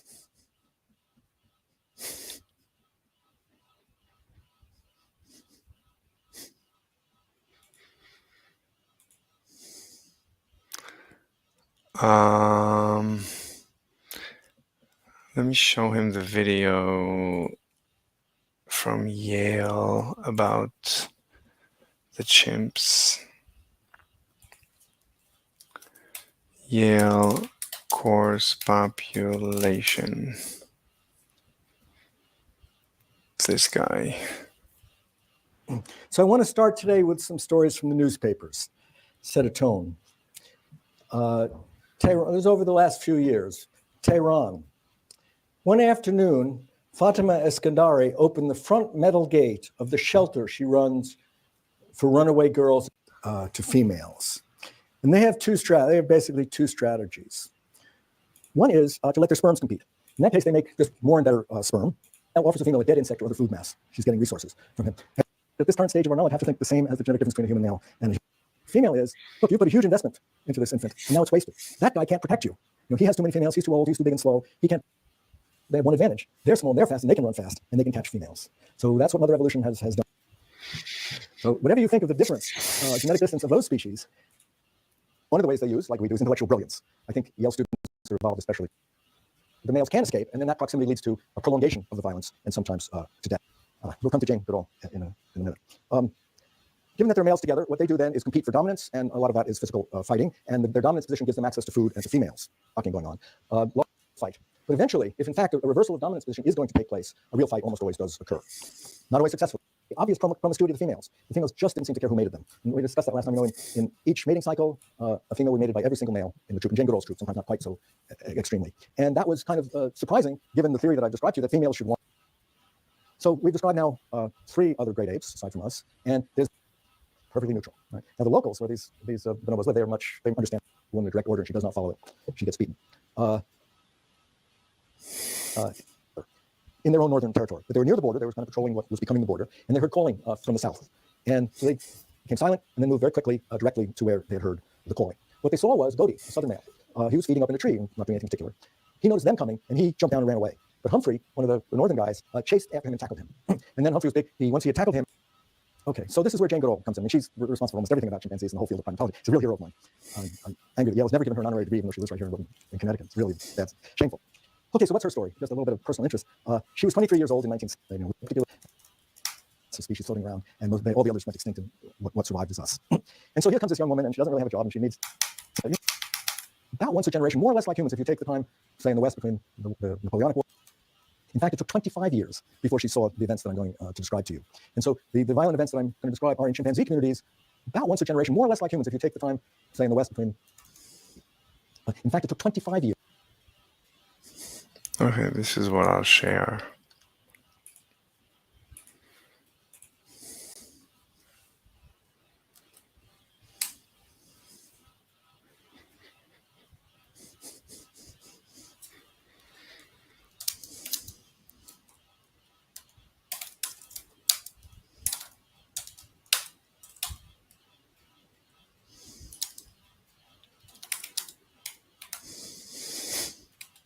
Anyway, I don't want to waste my time. Wait.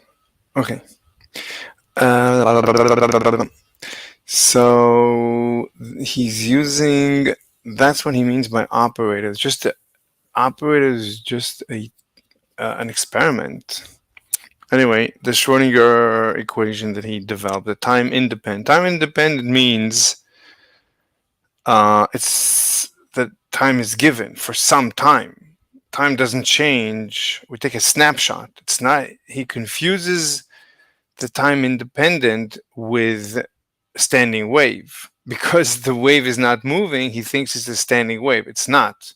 It's a snapshot of a moving wave. It's just that he doesn't allow the variable of time to run. So it's a snapshot at a given time. Let's say t0, some t. That minus h bar squared, where h bar is the reduced form of Planck's constant, divided by 2m, where m is the mass, times d2 psi by dx squared, where psi, of course, is the wave function. I could put it in direct notation, but I won't at the moment because we didn't derive it like that.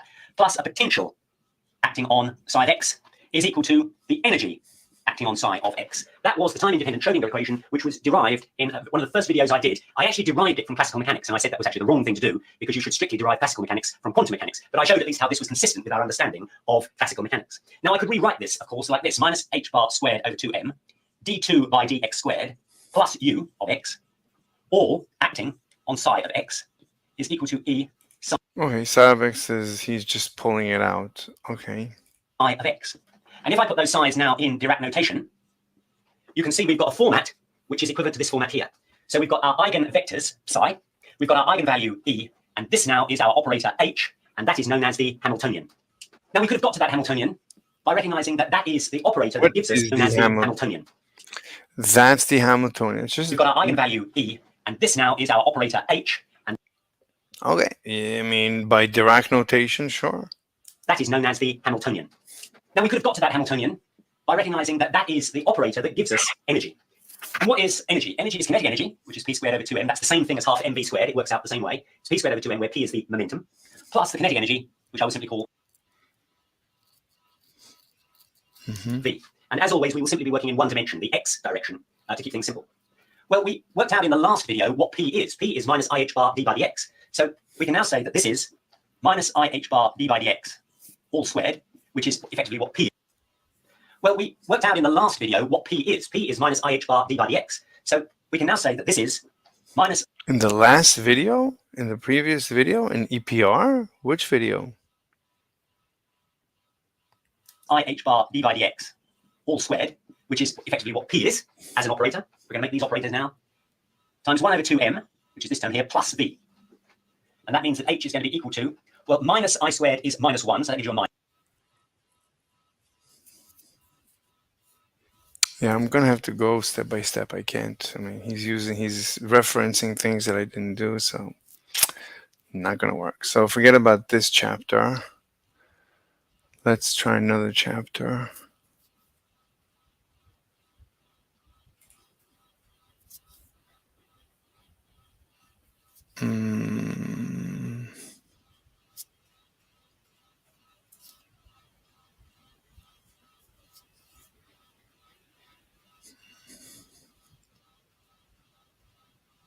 Wait, playlists. Where's the playlists?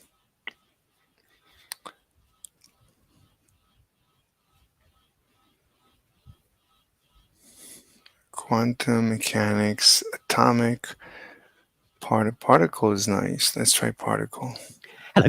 Today we're going to look at the standard model. This is a table which sets out the fundamental particles of which we are currently aware, which make up everything else. In my videos on the reason for quantum mechanics, I explained that it was originally thought that the atom was the smallest indivisible thing. But it was subsequently discovered that atoms were made of protons and electrons. Chadwick subsequently discovered neutrons. Protons and neutrons join together to form a nucleus. The electrons orbit the nucleus. But is there anything smaller than these particles? And are there any other fundamental particles? An electron seems to be a fundamental particle. It cannot be divided. But we now know that protons and neutrons are made up of quarks. Each proton and neutron has 3 quarks. There are 2 types, an up quark and a down quark. A proton has 2 up quarks and 1 down quark. The neutron has 2 down quarks and 1 up quark. An up quark has a charge of plus 2/3. A down quark has a charge of minus 1/3. So a proton has a total charge of plus 2/3, plus 2/3, minus 1/3, which equals plus 1. The neutron has a charge of minus 1/3, minus 1/3, plus 2/3, which equals 0. The quark seems to be a fundamental particle. It cannot be divided. There is a theory that everything is made up of strings, which are very tiny vibrating strings of energy, rather like a wobbling elastic band, but there's no hard evidence for that yet.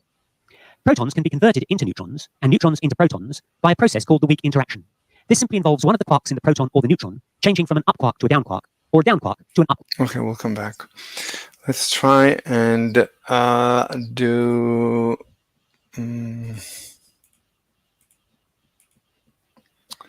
let's listen to more news. Not quite as stupid as films. I mean, which is weird to say because, like, her policies are really, really, really horrific. Really, really, really horrific.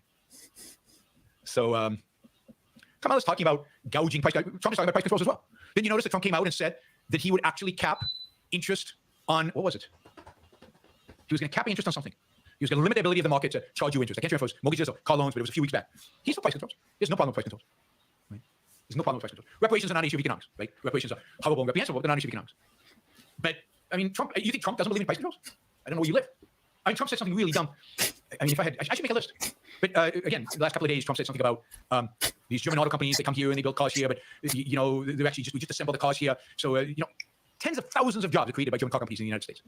But he doesn't want them importing, bringing in anything. He wants it all here. And basically, he doesn't want German companies in the United States. He wants American-built companies to make American-built cars in America. I mean, again, he represents the Republican Party. There's some expectations.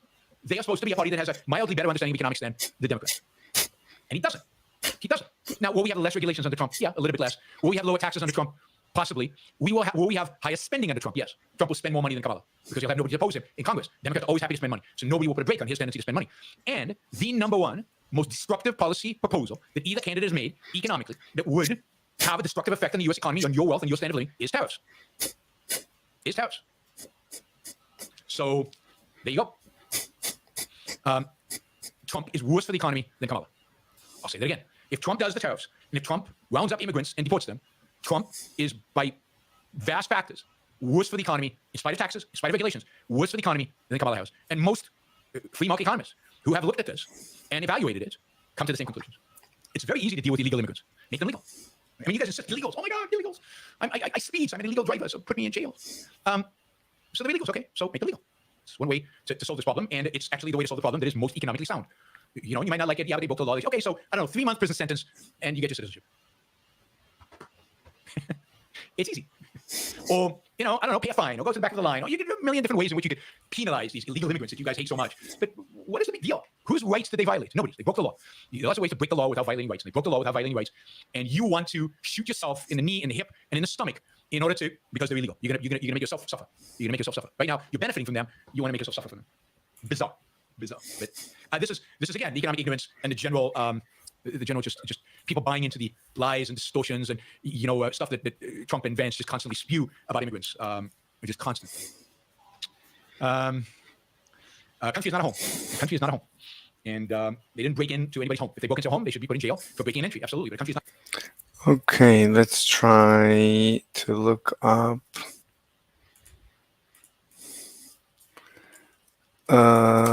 Open AI API.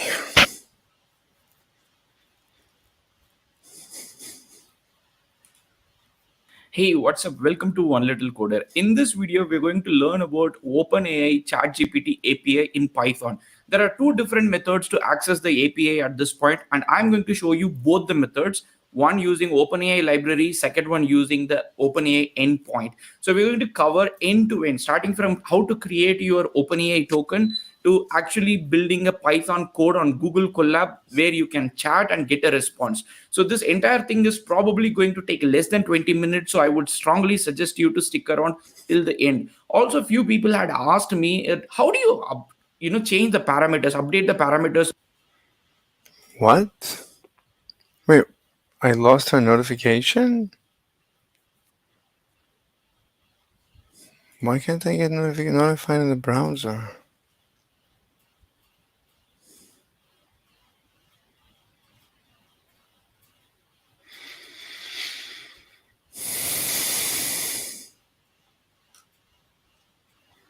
So I saw a comment that she replied, and oh, there it is. SpaceX success. So I said global warming is nonsense. Everything else you said is great. So, oh, that's somebody else. What is he talking about? I don't know. Hey, what's up? Welcome to One Little Coder. In this video, we're going to learn about OpenAI ChatGPT API in Python. There are two different methods to access the API at this point, and I'm going to show you both the methods. One using OpenAI library, second one using the OpenAI endpoint. So we're going to cover end to end, starting from how to create your OpenAI token to actually building a Python code on Google Colab where you can chat and get a response. So this entire thing is probably going to take less than 20 minutes. So I would strongly suggest you to stick around till the end. Also, a few people had asked me, how do you change the parameters, update the parameters of OpenAI ChatGPT API? So I'm going to also cover that in this video, where how you can update certain parameters like temperature and other. Let's get started with the video. First thing that you have to do is you have to register for an OpenAI account, and then you need to get a token. So if you register for an OpenAI account, you need an email ID, you need a phone number because they don't want you to use multiple accounts. And after you do that, this is the screen that you would reach. So you would you would have the account, you could have logged in. After you have logged in, you would reach a place like this where I'm going to show you how you can get your API key. When you go to the account tab, and inside the account tab, you can go to API keys. I can link this directly in the YouTube description. It's easier for you to get started. So go to API keys, and here you can create a new secret key. So when you click new secret key, it's going to actually create a key, and you need to copy this key and paste it somewhere else because you cannot view this key after it has been created. So I've created the key. I'm going to delete it, and I'm going to show you in this video API key. But that is also something that I'm going to delete after this video. Never ever show your API keys to anybody. All you have to do is add it as part of an environment variable. There are a lot of different ways to store an API key, like a JSON secret value. So use any of these values. If you're going to build an application, do not share your API key. Please do not. I've seen a lot of people coming to my GitHub repository and pasting OpenAI API key. Please never do that. Never share it anywhere at all. Now, having said that, at this point, you have an OpenAI account and you have an API key. Now, let's jump into the Google Colab where I'm going to build this code. So this code, first thing that you need is you need to install OpenAI application, OpenAI Python library. So it's quite simple. Pip install Q is for a silent, quiet installation, and then OpenAI. Once you have installed, then you can import the OpenAI library. So this is for the first method. So like I said, there are two different methods to access OpenAI ChatGPT. I'm going to quickly show you that. Let me show here. So first method is this method. So if you see this code, you can use OpenAI library and you can use the API key, and then you can use OpenAI chat completion, this one, OpenAI chat completion, and then chat with OpenAI ChatGPT. So to use ChatGPT, the first method, you use ChatGPT in Python. The first method is to use OpenAI library and use OpenAI chat completion. The second method is to actually use this endpoint and make a post request. So I'm going to start with the first method and then we'll jump into the second method. What is the first method? The first method, like I said, you need to import OpenAI library. So import OpenAI library. After you import OpenAI library, it is very important sometimes to set a context to this ChatGPT API. So you need to tell the chatbot here that what is this chatbot supposed to do. So for example, you can say you are a kind, helpful assistant. So you can say this. You are a kind, helpful assistant. So this is the context that you're setting with the ChatGPT API so that the API knows how to prevent, how to behave, how not to do certain things. For example, you don't want the API to be using, let's say, foul words or something when you're going to deploy this kind of system with children. So there are certain nuances that you need to keep in mind. So that is where you set this context about what this chatbot is ideally supposed to do. Like what is the behavior or what this chatbot represents and what is the duty of this chatbot. And I'm going to show you a different aspect as well. But for now, let's stick to you are a kind, helpful assistant. That's it. The next thing is it's a JSON. In the JSON, you can see role is a system and the content is what the setup that you did. And the next line, if you want to send a message, now you have got two different roles. One is the system role. The second one is the user role. So system in this case is ChatGPT and user in this case is like whoever is going to chat with. Like if you're going to deploy this in public, then whoever chats with the ChatGPT API is the user. So at this point, we have set up the message. Again, you don't have to take notes while you're watching the video. The entire Google Colab notebook, I'll link it in the GitHub repository so you can directly copy the code from there and paste it in your own VS Code Visual Studio or Google Colab, wherever you are. So the next thing is, now at this point, we have successfully set up the context. The next thing we want to do is we want to create an infinite loop so that we can have a chat mechanism. So create an infinite loop with while true and then get the user message from input. This is a naive way. I'll have a different video probably like tomorrow or after tomorrow where we will build a Gradio application to have a chat bot in itself. But for now, this is a very simple chat mechanism where you collect the user input, it prints out a response, then you collect user input. So it's going to be very simple. Now I'm going to quickly show you how it looks so that it's easier for you to comprehend when I explain the code. So I'm the user. I'm going to ask the question. I'm going to ask who is the most famous chess player. Okay. So you can see it says Gary Kasparov of Russia is widely considered to be one of the most famous chess player in history. He was ranked number 1, blah, blah, blah. So now one of the things that when you build a chatbot, you would have seen a lot of my tutorials is that the context or the memory is the problem. A lot of times chatbots do not know what you're talking about because you send a message, it's going to go look for the information or answer and then it's going to come back and give the answer, but it doesn't link. So to show you that ChatGPT in this particular place has context, I'm going to say, first I ask who is the most famous chess player. It says Gary Kasparov, blah, blah, blah. Now by definition, if I use a pronoun, human beings would know that pronoun is referring to Gary Kasparov. So I'm going to say, has he lost any match before? So I'm just trying to ask, has Gary Kasparov lost any match before? So I'm going to send this message and it says, yes, Gary Kasparov has lost matches before. So it says even though he's considered one of the greatest chess players of all time, he is not unbeatable.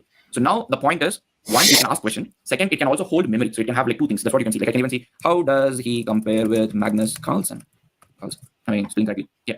So it's going to make a call and then it has given you a huge response. But the point here is that this works absolutely fine and I'm going to show you the code now. So what is the code? Like I said, we are going to create an infinite loop. That's why it's continuously running. The message is, we are getting the message from the user using a simple Python function. Like probably the day you started learning Python, you would have learned input as a function, but that's what we are using. And if the message is present, we are going to append this message with the existing message. And what are the existing messages that we have got? We have got a message that says the role, system, content, and you are a kind, helpful person. So now why does it have a context? That's because we keep on appending the messages as well. And then the next thing is now if you know your messages, that's why this does not come inside your infinite loop. It stays outside because you don't want to override your message. So that's again another information. So now how do you send a message? It's a simple like a dictionary, like a JSON. You have role, who's the user, what is the content is the message that you got from the user. Now you're going to invoke OpenAI.chat completion, and that is the chat object. And you can say create, and what is the model that you're going to use? In this case, GPT 3.5 Turbo. You don't have to necessarily stick to only this model. You can also use there's the latest version of Turbo that we discussed yesterday in the video, the 0351. If I remember correctly, you can use that as well if you want. Right now, we're going to use GPT 3.5 Turbo. That is what is powering the actual ChatGPT interface. If you go to chat.openai.com, send the messages and get the response from chat.choice is the first object. Get the message content, and then reply. When you reply, then you can say this is an assistant responding. Like this is what is the assistant name? In this case, is ChatGPT, and what is the response? So that message also gets appended to the messages list. So this way you keep the context. So this is the entire. If you see, this is the entire code. Like it's not even like 5 lines of Python code. Probably like 10 lines of Python code. You have successfully built a ChatGPT clone or ChatGPT actual ChatGPT chatbot using Python using OpenAI package. It's quite interesting. You can chat, like I can ask any questions, and we can do all these things with the first method. So the first method, we use OpenAI package, Python package to create a chat interface or kind of chat interface within less than 10 lines of Python code. Cool. Now, as I told you, we have already added the key as a variable here. but I would strongly encourage you to add it as an environment variable, not like a variable that is visible. Now let's get into the second method. Now, what is the second method? Now you can ask me first, why do you need the second method? The first method doesn't give you a lot of flexibility in how you want to do. The second method is an API endpoint, which means you've got a Node.js application, you've got a JavaScript application, you've got a Laravel application, a PHP application. You can use this endpoint anywhere that you want. You're not restricted by a Python library. You can literally use this endpoint anywhere you want, and that is the advantage of having a HTTP endpoint. So that's one reason why you want to use. The second reason is you can do streaming data. What does it mean? If you know ChatGPT, when you type something, ChatGPT gives you a very nice animation when the response comes. That is called streaming. So you can stream with the API endpoint. Second. The third thing, at least I feel the most important, is at least at this point, it's very easy and straightforward for you to update or change parameters of ChatGPT API using the API endpoint than using the Python library. So for these three reasons, I would, if you're going to build a production level application, I would strongly encourage you to use the API endpoint. So now what is the API endpoint? The API endpoint is simple. It's api.openai.com/v1/chat completions. So this API endpoint, when you are going to send the payload, if you're not very familiar with APIs, API is like a system that helps you talk to another system. It's like a gate. Now, when you're going to talk to this API, you need to send a payload, and the API is going to respond back with a response. So a payload goes, and the response comes back. Now, when you send the payload, there are certain things that you need to send, and not mandatory, but certain things. First, what is the model, and what is the message? Like you can see that I've asked the same question with the most successful chess player. So if you're going to build a chat interface, now this is next thing. Ideally, you can put like Python object there that will use that. So you've got the role, you've got user, you've got content, and this is the question that a lot of people have been asking. Like, how do you change the temperature? How do you change, top P? So these are certain important things because sometimes you want ChatGPT to be very creative. Let's say you're building an application where it has to write creative exercise. There you might have to keep your temperature very high. Where sometimes you want the hallucination to be very less. So you're going to do the trade-off with temperature. I heard that Microsoft Bing recently also lets user control the temperature. So it's a good thing if you can do it, and it's always a good thing for you to have this control when you're building a production level application. Next is all the simple things. The most important thing is if you want streaming data, you need to enable stream true. But right now I don't want streaming because I'm not processing streaming data per se. But when we build a gradient chatbot, we'll do streaming. So at this point we have streaming false, and then this is our payload. So this is the payload that we're going to go send it to the ChatGPT API endpoint. That is the completion endpoint. And what is the header? So somebody has to authenticate it actually as. So the header says like it's an application JSON type, the content type, and the bearer token. The token is exactly the same token that we were using before, so you can literally use the same token. And this is an F string, so I'm calling the same Python object which I defined above. So the next thing is I'm going to make a post request in HTTP request. Popular ones get and post. So we're going to make a post request with the API endpoint. What is the header for authentication and the payload as a JSON, and stream is equal to false because we don't want it to be streamed. Get the response back, and once you get the response back, this is what you get. To make it easier for all of us to read, I've put it inside a JSON viewer because it's a JSON object. So you can see first it says what is the chat ID. That's going to be very helpful. What is the object that we use? Chat completion. When is it created? Unix timestamp. What is the model that has been used? Here we are not using 0351. We are using 0301, which is the default ChatGPT model. What number of prompt tokens? This is quite important if you're going to calculate cost. For example, you could be building an application that you need to charge the user. So prompt token and prompt completion token. So total how much tokens that we have got? So total 95 tokens. Prompt had 16 tokens. When we got completion 79 tokens. Total 95 tokens. And what is the message that we sent? The message of the assistant. When the assistant replied back, it says the most successful chess player in history is widely considered to be Gary Kasparov. Blah blah blah blah, and all the information that we have got. Now this is the second method that in which you can access ChatGPT API using Python. So I'm going to go ask another question here. So I'm going to say, what is the first computer in the world? And send the message. I'm going to get the JSON object. Once I get the JSON object, the response object. I'm going to say response.content. I'm going to copy this JSON and go to the JSON viewer. Paste it here. See it here. So you've got the JSON. In the first JSON, you've got the ID, chat completion, the time, the model, the usage, how many tokens we sent, how many tokens we received, total number of tokens, and prompt completion. Popular ones because it's a JSON object. So you can see first it says what is the chat ID that we are using 0301, which is the default ChatGPT model. What number of prompt tokens? This is quite important if you're going to calculate cost. For example, you could be building an application that you need to charge the user. So prompt token and prompt completion token. So total how much tokens that we have got? So total 95 tokens. Prompt had 16 tokens. When we got completion 79 tokens. Total 95 tokens. And what is the message that we sent? The message of the assistant. When the assistant replied back, it says the most successful chess player in history is widely considered to be Gary Kasparov. Blah blah blah, and all the information that you have got.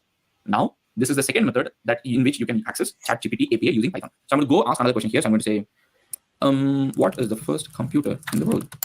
And send the message. I'm going to get the JSON object. Once I get the JSON object, the response object, I'm going to say response.content. I'm going to copy this JSON and go to the JSON viewer. Paste it here.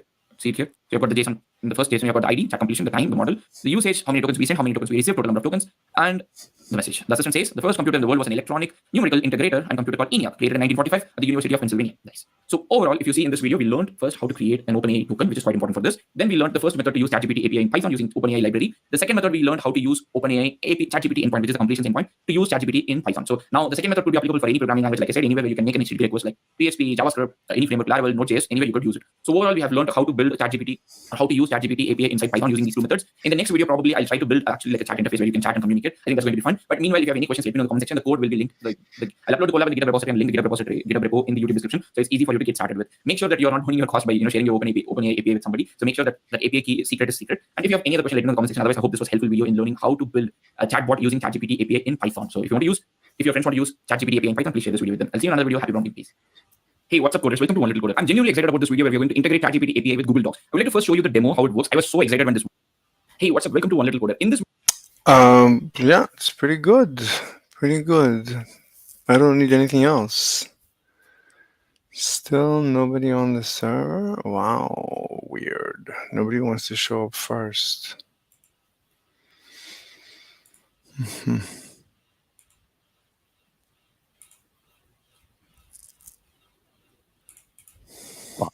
In the case of a proton turning into a neutron, an up quark changes to a down quark.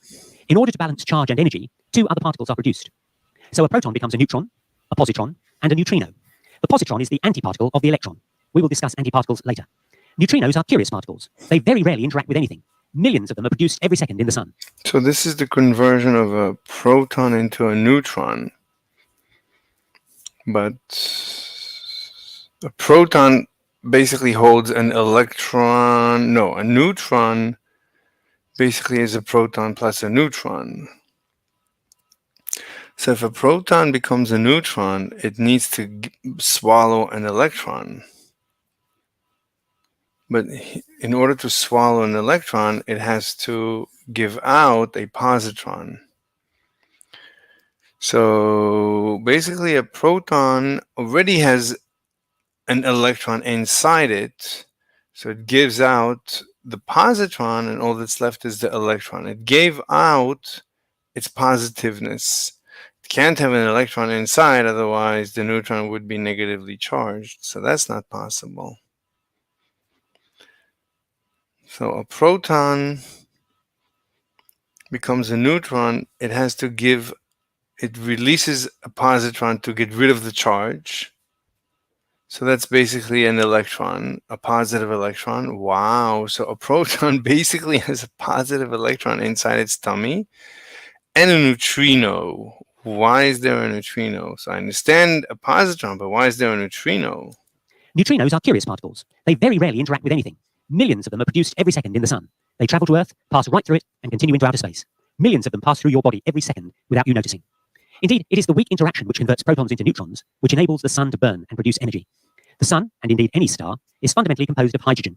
Finally, I understand how the sun works. So a proton becomes a neutron, releases a positron, so it got rid of the charge, and a neutrino. What's the neutrino doing now? That's really curious. At the very high temperatures inside the sun, the electron has so much energy that it can escape from the atom, leaving just a proton behind. The weak interaction converts some of these protons into neutrons. Protons and neutrons can then combine to form helium. A helium nucleus has 2 protons and 2 neutrons. But the mass of a helium nucleus is slightly less than the total mass of the 4 particles. Really interesting. Convert some of these protons into neutrons. Protons and neutrons can then combine. So the sun starts with a lot of protons, and these protons decay into neutrons. To form helium. A helium nucleus has 2 protons and 2 neutrons. It needs more neutrons, because otherwise it's just hydrogen, right? It starts with hydrogen. And indeed any star is fundamentally composed of hydrogen. Starts as hydrogen, and hydrogen is now going to be fused into helium. So it needs neutrons. Can't combine 2 protons, they're just too close to each other. At very high temperatures inside the sun, the electron has so much energy that it can escape from the atom, leaving just a proton behind. The weak interaction converts some of these protons into neutrons. So there's just protons, there's no electrons. Protons and neutrons can then combine to form helium. A helium nucleus has 2 protons and 2 neutrons. But the mass of a helium nucleus is slightly less than the total mass of the 4 particles which make it up. That mass difference. So there's 2 protons, 2 neutrons. That's more than the helium. So the helium lost energy by combining. So it's basically, it's in the low energy state. It lost energy. So you want to break it apart, that's going to be hard. Is converted into energy according to the formula E equals mc squared, where m is the mass difference, c is the speed of light, and E the energy, which is produced mainly in the form of light and heat. That process is going on all the time and is the source of heat and light from the sun, and indeed the reason we can have life on Earth. So pretty much everything that we observe in the universe is made of protons, neutrons, electrons, and neutrinos. Protons and neutrons are made from up quarks and down quarks. Is that all there is to it? Well, no. For some reason, nature has decided that the most fundamental particles come in 3 sizes. Only the smallest size is stable. The larger sizes quickly decay into the smallest size. The standard model is usually presented in a table like this. The first 2 rows are dedicated to the quarks. The up quark and the down quark fit into the table like this. These are the quarks which are the basic constituents of protons and neutrons. But there are 2. So these are the smallest of the 3. Other quarks which are heavier than the up quark. These are the charm and top quarks. There are 2 other quarks which are heavier than the down quark, the strange quark and the bottom quark. The next row is given to the electrons. The ordinary electron goes here. But there are 2 heavier forms of an electron. The tau and the neutrino?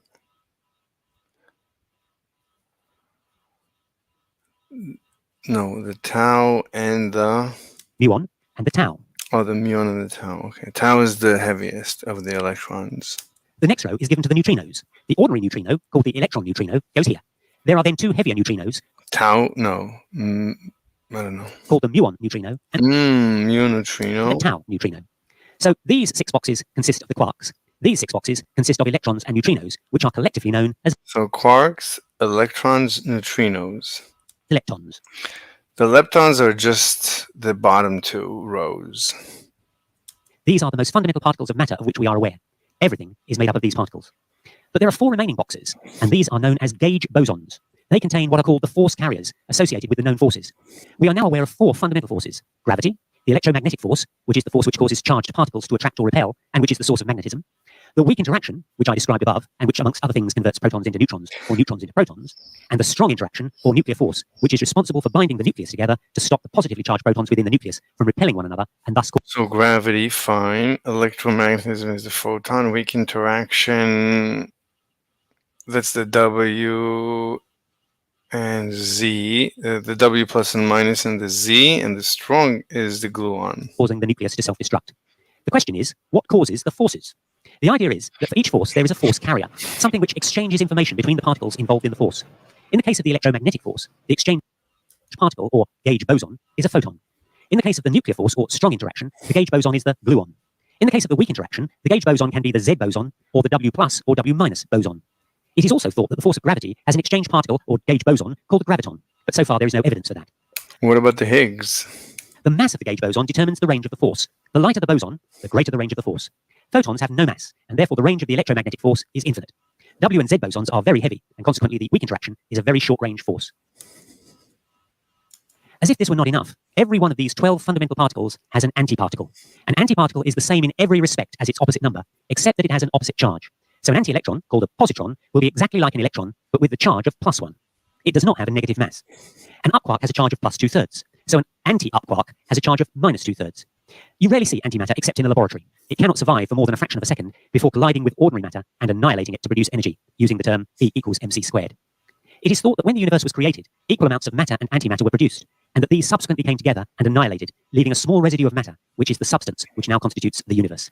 This then is the standard model. Everything that is known in the universe has these elements as their basis. Hello, today we're going to look at particle interactions, and we're going to also cover quantum electrodynamics and quantum chromodynamics. We won't have much time to cover them in detail, but the idea is to give you the essence of what this is all about. So let's go back to basics. We know that if you have 2 positively charged particles, then they will repel. On the other hand, if you have 2 unlike particles, they will attract. That's often covered by the phrase. The actual force of attraction is given by the Coulomb law, which is simply that F, which is the force, is equal to Q1, Q2 over 4 pi epsilon naught R squared, where Q1 and Q2 are the sizes of the charges in coulombs, and R is the distance between them. And you can see that that force falls off.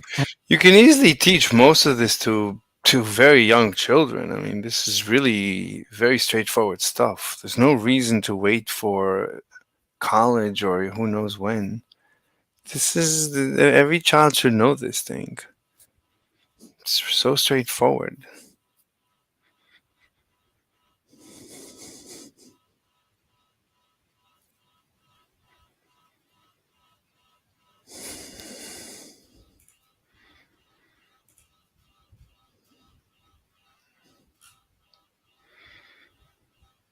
I'm gonna join their server.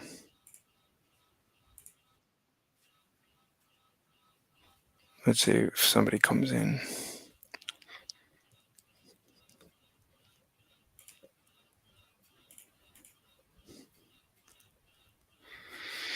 I can write a paper about the black hole. That should be very straightforward, black hole formation.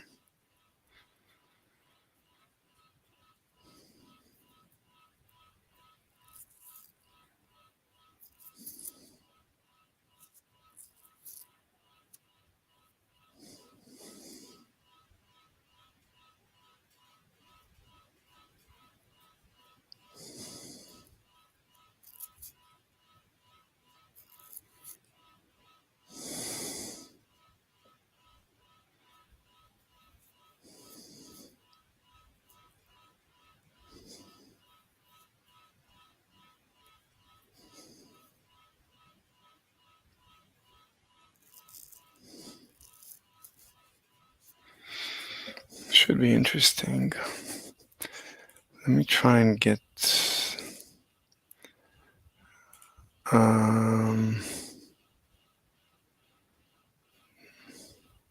who would like to join me?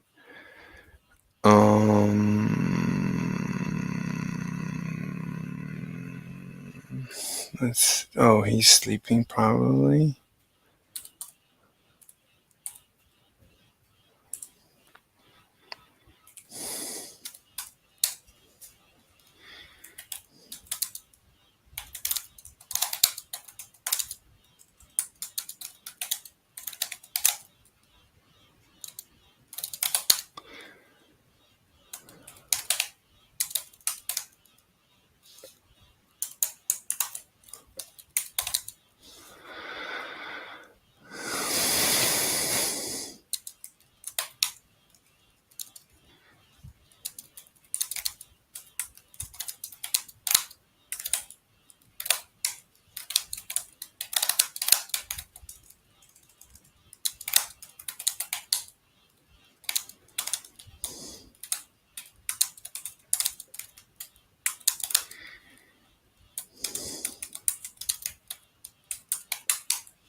Hey. Mr. Slave, I have a question. Yes. How do you say steam engine in German?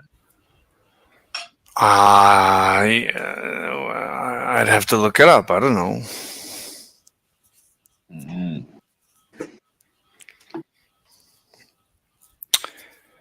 Are you eating? No, not right now. Do you wanna? I sent you a private DM. Do you wanna? Are you curious how a black hole works? Yeah, I would like to see you describe it in classical mechanics.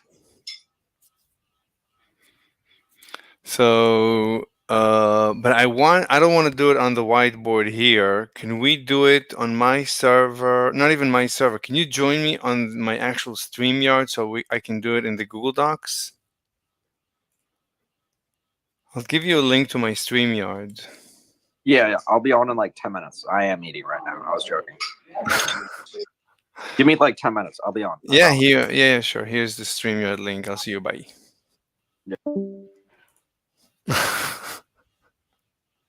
I can tell he's eating. Well, why do people lie? Why do you lie? Why are you such a liar? Okay, where were we? I think he was here. As R increases. But the question for us is, what is causing that force? There must be something that is making those two particles aware of one another's presence and causing them either to attract or repel. And that's where quantum electrodynamics comes in. But before we get into that, we must study Feynman diagrams, which are a very useful device for helping us understand these things. Feynman diagrams were invented by the famous physicist Richard Feynman, and in a simple picture, they describe what it would take a lot of words to do. The rules of Feynman diagrams are quite simple. The time is always going upwards, so you start at the bottom and you work your way up. Particles coming in are shown here, particles going out are shown here, and the interaction between them is shown here. We follow the convention that particles are shown by solid lines, whereas bosons are shown by wiggly lines. What's the difference between the two? Well, that's really covered in my video on the standard model. But just to remind you that all the elements... You know what? Let me start before, because other people would want to see it. I can start working on it. So, black hole formation. Do I have any ether black holes? A unified field theory based on ether. Ether creation is dark energy. Lambda CDMA. A new theory of everything, quantum gravity based on a new fluid, a list of, okay, let's ether black holes. We don't need that. We just, okay. Yeah, but we can actually discuss how a black hole forms. Okay, so,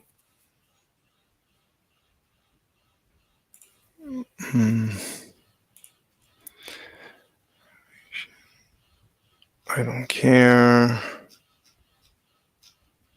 Oh, what's this? So we started working on something? What is this? Yeah, this is the flow of the ether. Okay, so we started working, but we need to always add an explanation, like what is that? So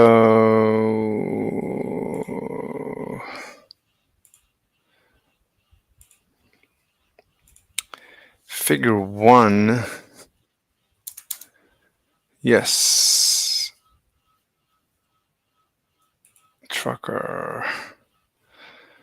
Are you free? Okay.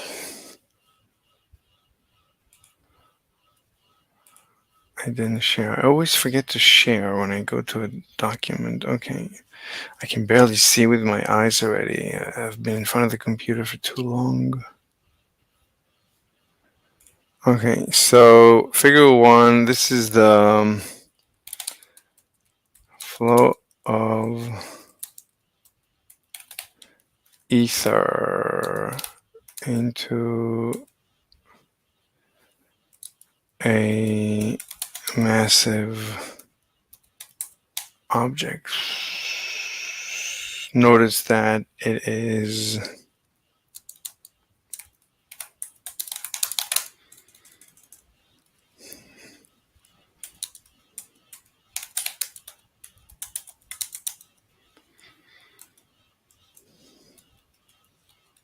Newtonian. Or I think there's a Euler fluid. There's 2 fluids. One is just pressure, and Newtonian also has viscosity. We don't need to mention that. All we need to say that it behaves. This is it's called Gaussian flow.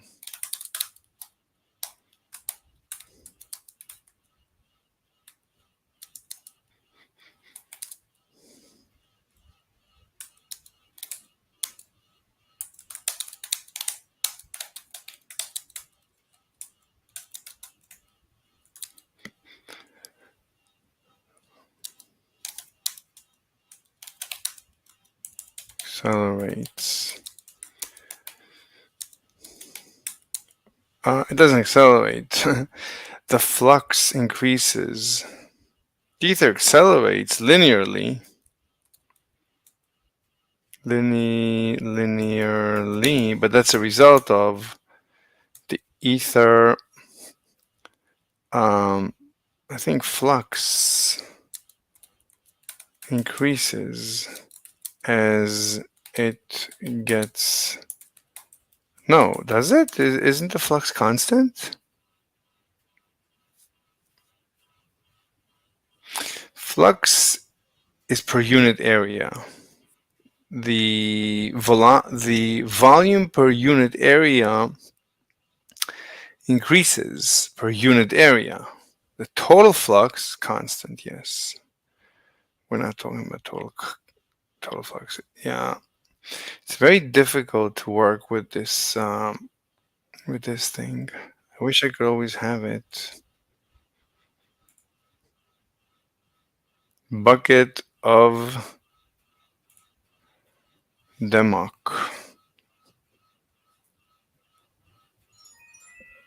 Can you talk? Oh, you're muted by me. Well, too bad.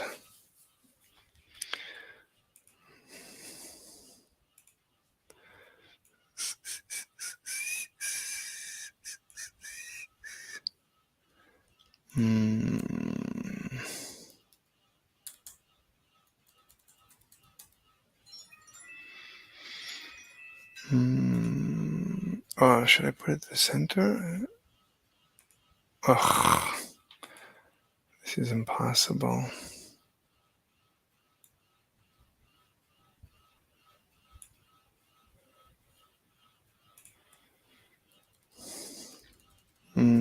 Something like that.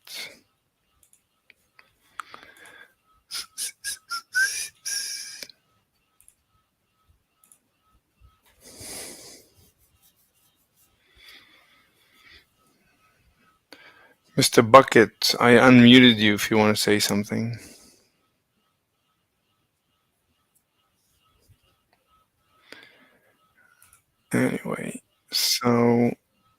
Just a bucket left. Yeah, you have to be harsh with these terrible people.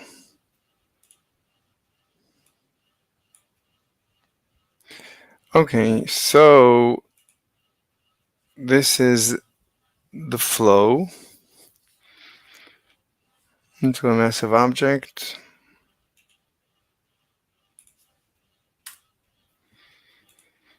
The ether flux increases as it gets, as we get closer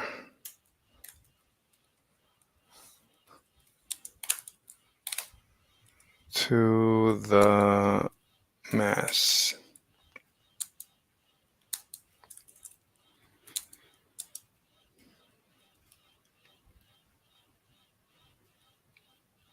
It accelerates linearly. Well, it's the inverse square law. I mean, it's whatever. It's not important. It is not important. What is important? This is basically it. It's a flow from every direction.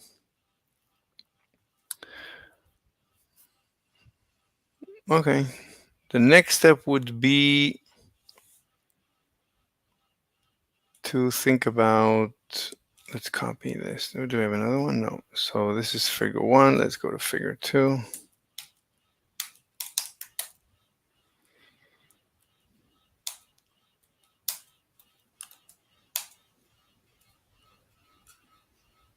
Yeah, just deleted figure 2. So let's bring it back. So this is figure 1, figure 2. Okay, figure 2.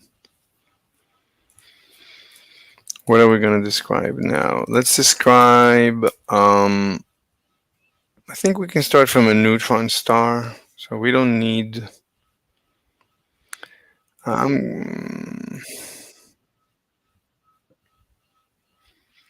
yeah, you want to join me on, I sent you a private link to my StreamYard. No. You just click the link. You'll enter my StreamYard, the backstage. I'll bring you to the stage so that we can stream together. So I can show you my document, my Google Doc. Otherwise, you know what? Let me try sharing my Google Doc. So can you see that I'm doing things? Can you see that I'm doing things with the Google Doc? Oh, you entered my StreamYard? Okay. Very nice. Okay, so now that you're in my StreamYard, okay, that's good. Yeah, everybody needs to be able to see you and hear you. Otherwise, they'll think I'm talking to myself, which I do. Can you see? You can see. They can see it too, but you can see it in the StreamYard.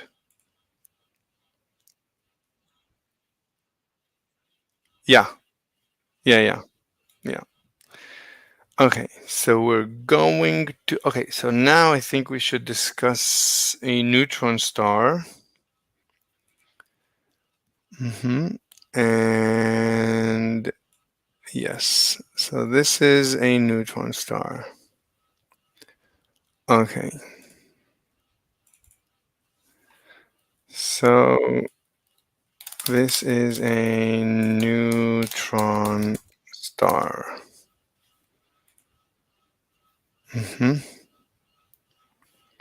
This is a neutron star. But are you following? Do you understand what I'm doing? Yes, so this is a neutron star. But I would like to discuss the neutron at the center of the neutron star. Have we done this before? Okay. So let me add a shout out, a call out. We'll use the roundish call outs. So this is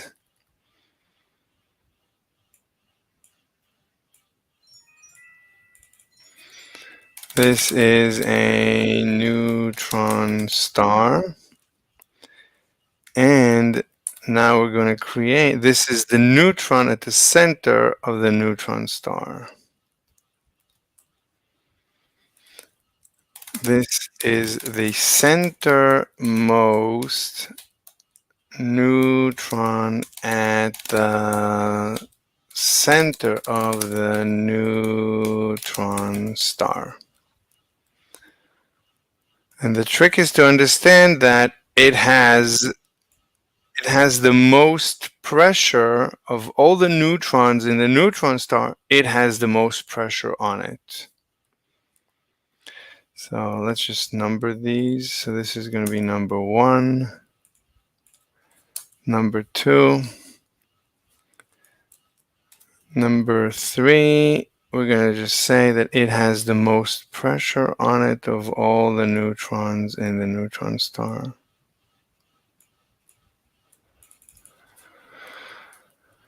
Of all the neutrons in the, what do you think about that? Neutron star, it has the most pressure on it. Do you agree or disagree with that statement?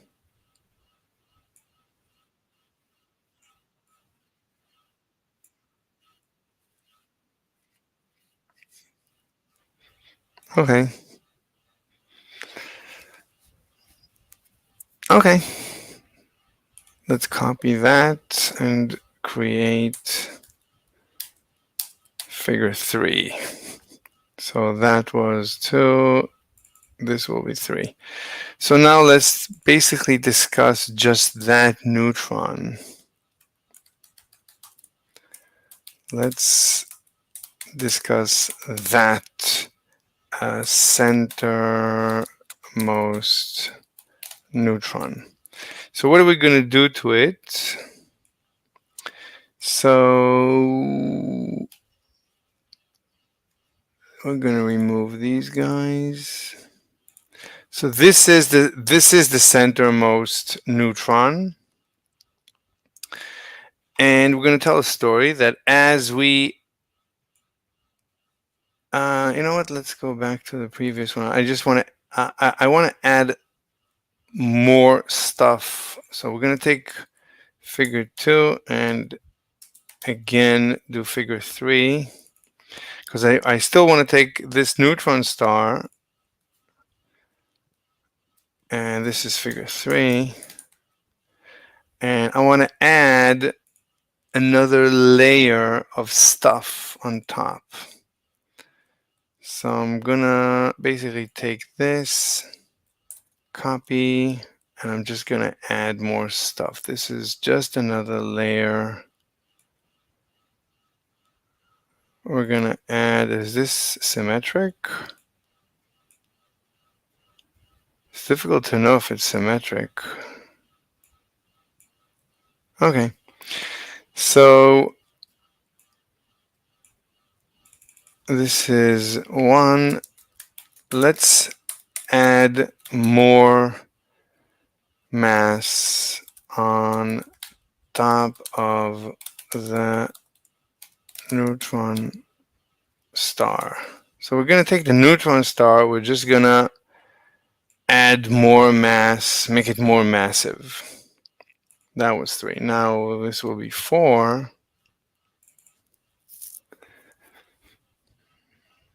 So what's going to happen? What's going to happen to the centermost? What is going to happen to the centermost neutron as we add more mass to the neutron star?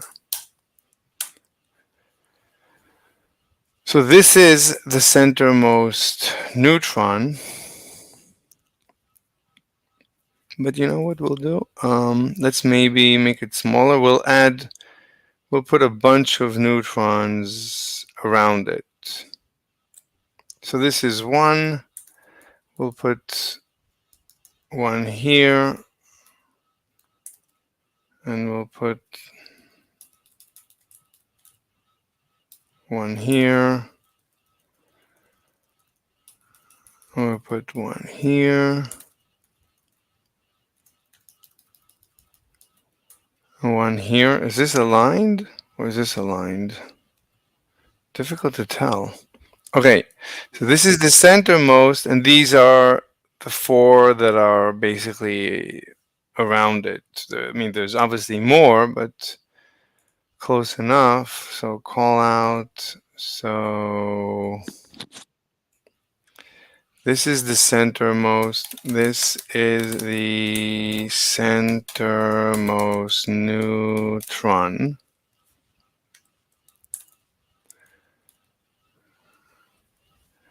And this is one of the many neutrons that basically sit on top of the centermost neutron. We can call it like the second layer, but it's not important. It doesn't matter what we call it. All right. So what is going to happen to the centermost neutron? So what do you think is going to happen to the centermost neutron? Pressure should increase. Yes, the pressure should increase. That's a good point. We should say that. So we could do, that was 4. So let's again copy. 4 is still there. Let's go to 5.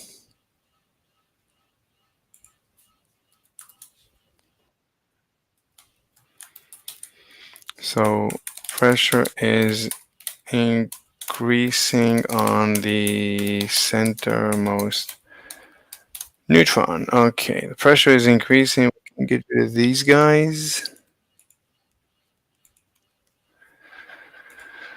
All right, so let's put some pressure. So pressure is going to be just arrows. So arrow from here. I think there's 4 arrows. There's from this direction, and there is this direction, and there is this direction. Oh, I didn't do the other one. Arrow up. Okay, this direction. So pressure going up, pressure going down, pressure from the left, pressure from the right. Let's make them all like this guy. If we add another arrow from the left, would it be normal? Okay, good. Okay. So the pressure is increasing, and therefore what's going to happen to the size? It's going to decrease? Yeah. Otherwise, we're violating we're violating logic.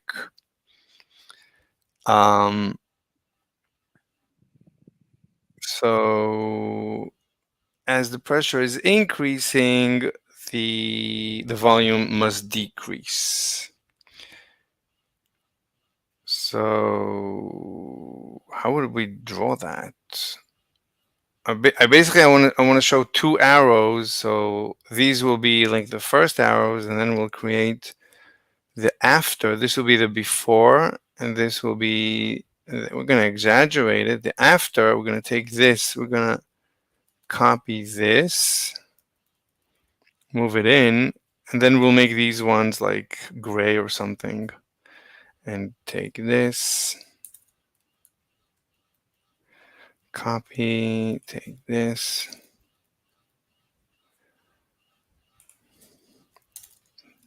Right? You've never seen anyone do this analysis, right? No, no. Yeah, but this is like I don't understand how you can get up in the morning, talk about black holes without having done this analysis through and through. So, but you know, that's just me. But what do I know? Wait, where's the original? We lost the we lost the original? I didn't copy the original. Oh shoot. Okay, copy. Paste. Okay, something like that. Maybe this one. Okay, let's make these guys transparent. Something like that. This is the original. This is the new guy. Wait. Oh my god, they're on top of each other. So this one we're gonna have to tell it to order send back. Not enough. Again. Order send back.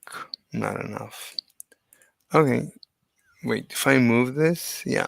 So let me just tab until I found, okay. So this guy, we actually want to make it a different color. So we made them, let's just make it grayish. Like the after, let's see. Oh, can't see it.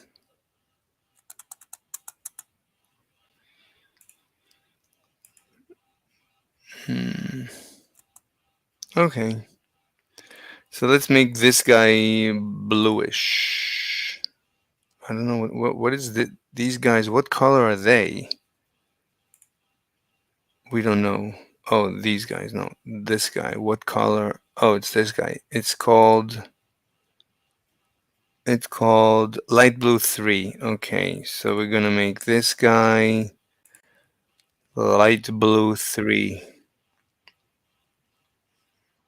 Light blue 1, light blue 3. Okay. But make it thicker. So let's make it like 3. This is the before. And maybe we should make those guys grayish.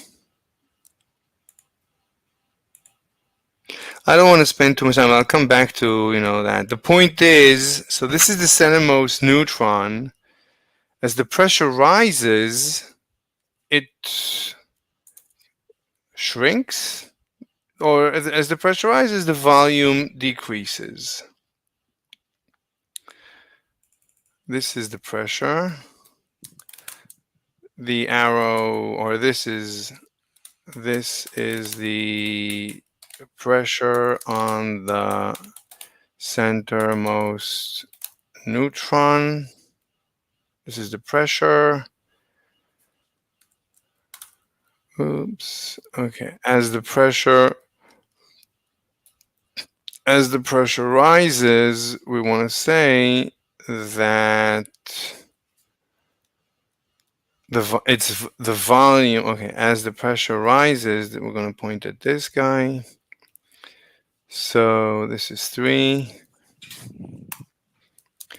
As the pressure rises, right, because we're adding more mass on top of the neutron star. So as the pressure on the centermost, as the pressure on the centermost neutron rises. Hello, sea You're lion. hot micing. What? Sea lion. Sea lion is with us. You're hot micing. Are you driving? Are you watching? Are you watching my stream? He's watching the stream, drinking, fiddling, with dancing. Yeah.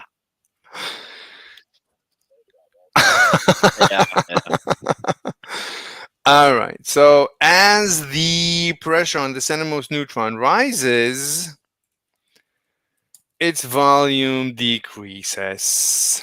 It decreases the volume.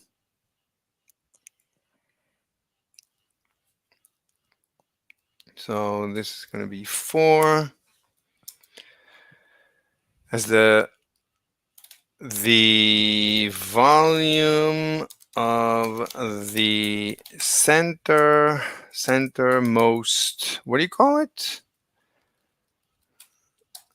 Neutron rise. No, the volume decreases. Okay, now we're gonna do some math because otherwise, I guess, otherwise it's not scientific or Yes, something. yes, Mr. Slave, math and paper. I am so excited. Let's go. All right, let's do some math. We're gonna do some very basic algebra. So this is gonna be 6. What? Yeah, new era. So we're gonna do basically let's think about let's do some math. Let's do some math and physics. Let's derive some equations. So what do we want to say?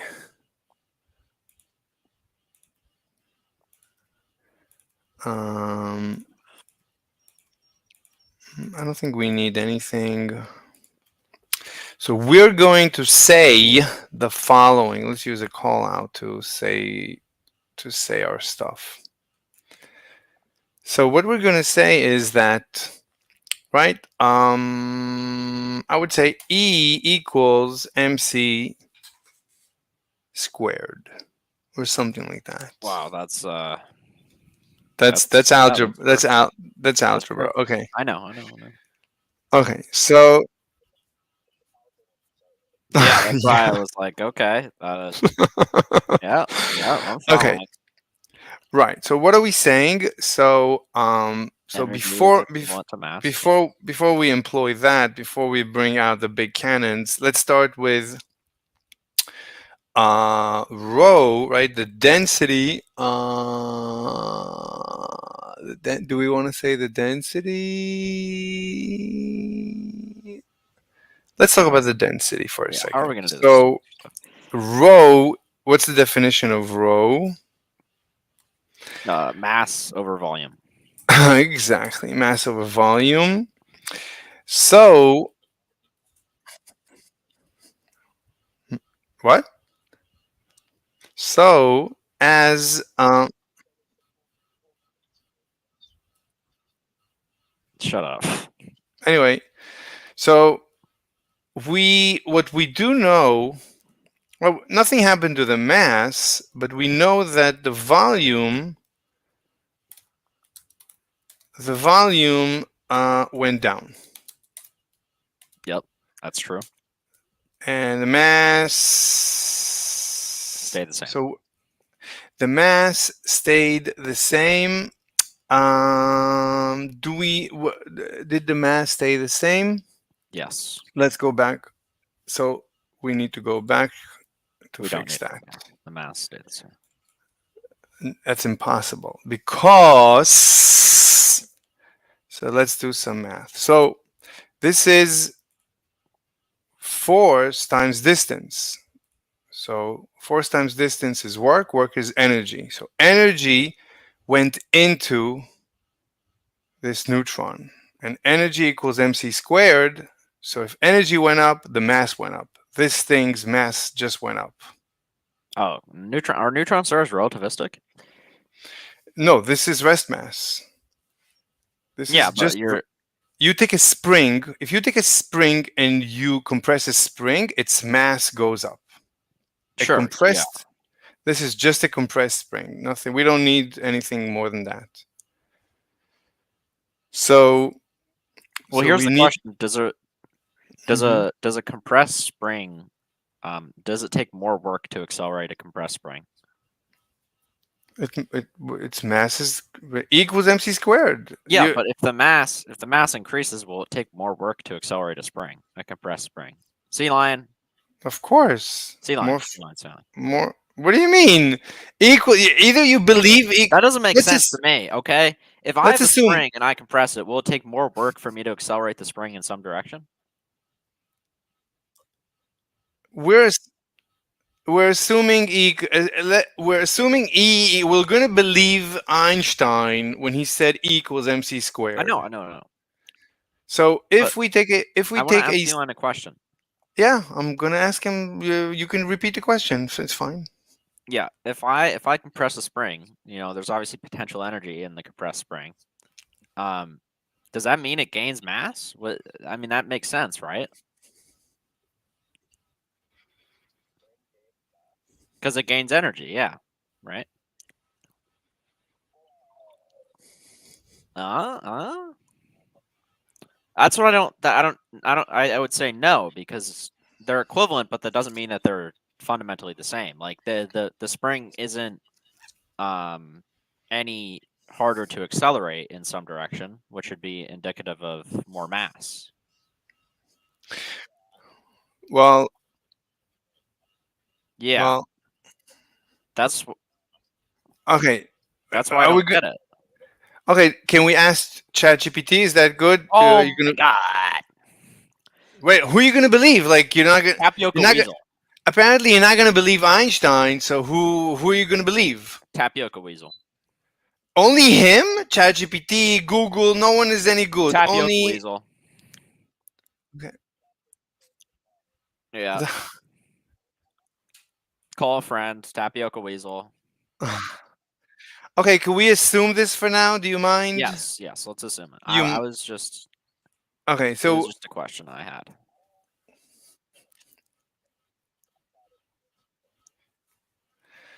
I didn't hear what you said, C-Line. What? Okay, so let's just start. So is this 5? I already forgot. Did we copy it already? So this is 4, this is 5, this is 6. We need another 5. Let's do 5.1 for now. So we're going to copy 5 and discuss the E equals mc squared separately. Okay. Oops, didn't want to do that. So this is going to be 5.1.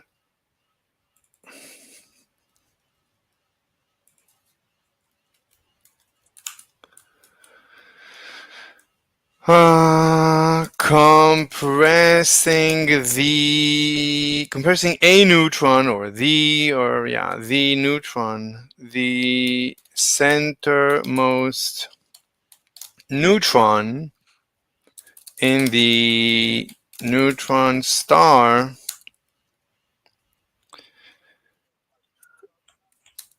I'm converting a neutron star into a black hole step by step. I'm doing the analysis. So compressing the centermost neutron in the neutron star must, well, if we believe Einstein, E equals mc squared. So if we believe Einstein, We're gonna have to circle back to this one because that is Fine. the question that I proposed. Fine. We can. It's fine. Everything is fine. We can come back to anything you want. So compressing the centermost neutron in the neutron star, if we believe Einstein, must. I love What? Mr. Slave. I heart Mr. Slave. Must increase its what? It's mass. Mass, exactly. All right, very good. Okay, let's do the diagramming. What's going on here? Diagramming. Can you say diagrammation? I'm doing diagrammation. Yes. Yes. So we don't need to discuss the pleasure. No more pleasure. No more pleasure. Let's talk about this and that. This is the before. I can't touch that guy. That guy. Okay, this is before and after, like this. We'll put 1 arrow. 1 arrow is enough.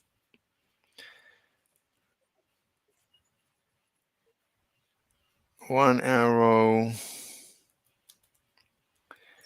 It's the same arrow, but this one is going to be filled with, we said 3. 3. Yeah, this is the before and after. So it's compressed. We don't need to say it's compressed. We need to say that this is a force and there is distance. So let's have a call out.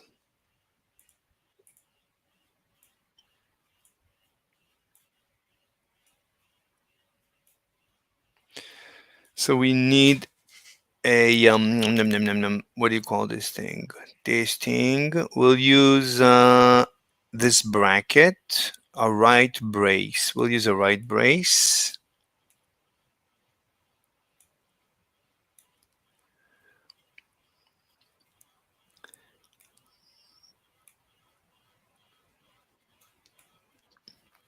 And we are going to say that. Well, the braces? The ETF? He doesn't get it. He's from Europe. Okay. So this is pressure times area is equal to force. So we'll call the force F, pressure P times area A, force F. And this is going to be the distance d due to compression. This is compression. Distance d due to compression. Come on. Yeah, compression. How do you say compression? So distance due to compression, that's distance d. It doesn't really matter. The point is that there's work done. I don't care. So this is going to be 1. I'm not going to do algebra. I'm just going to, I was kidding. I'm just going to, you know. Okay, so I'm not gonna do algebra. Anyway, so so work has been done. QED. Okay, so work. Well, so force. So we said, yeah, force F times. We could use the dot product too. But we can use multiplication. I mean, we could use vectors too if you guys want. We could do a vector analysis. Anyway, so yeah.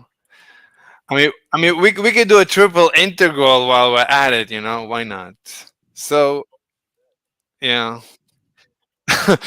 Otherwise, why did we What's go the to highest school? integral you've done, C-line? The highest integral. What's the highest?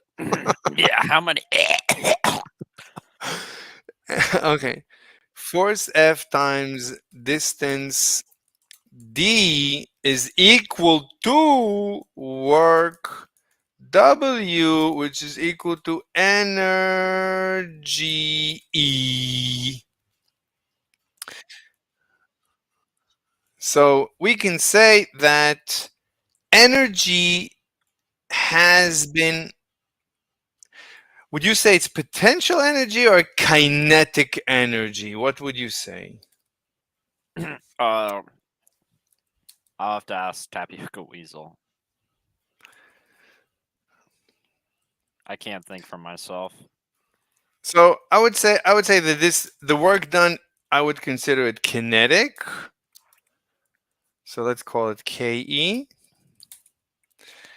But number 4, we're going to say that the neutron, the energy of the neutron, the total energy, well, yeah, the neutron doesn't know that it's kinetic. The neutron, as far as it's concerned, it's potential energy. So the centermost neutron's total energy, we need to do capital total energy,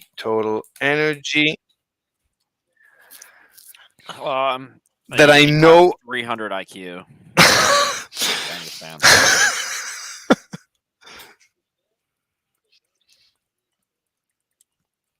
Yeah, No, not the worst competing. Yeah, the centermost neutron's total energy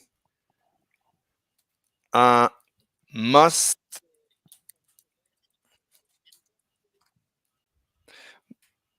have gone up or down. What would you say? What is it, up or down? Let me flip a coin real quick. I was paying attention, but now I'm doing something. So you'll have to say that again. The total energy of the centermost. Up. The total energy of the centermost neutron. Yep, up. Has gone up. Okay, I concur. Okay. So that's good. We're doing very well. So that was 5.16. Let's just say succinctly. So, oh, I'm sorry. Density rho is equal to mass m divided by volume v. Very nice. So volume v has gone where? Up or down? Has gone down. Down. Very good. I concur. Volume v has gone down. Mr. Slave, you know what's bad when the algebra you're doing right now? I can literally play a game while answering these questions. We need to do something more complicated. I can't be doing multiple things at once and follow along. It has to be. No, but I'm a very slow teacher. I teach very methodically. Okay. Okay, so the volume has gone down. We didn't discuss the mass. While the energy, we didn't discuss the energy yet. Let's discuss the energy so we know what happened to the energy. So, yes, I hear you. I'm going to, 1 second, but I'm in the middle of something. But you can ask. Yeah, what's the question? We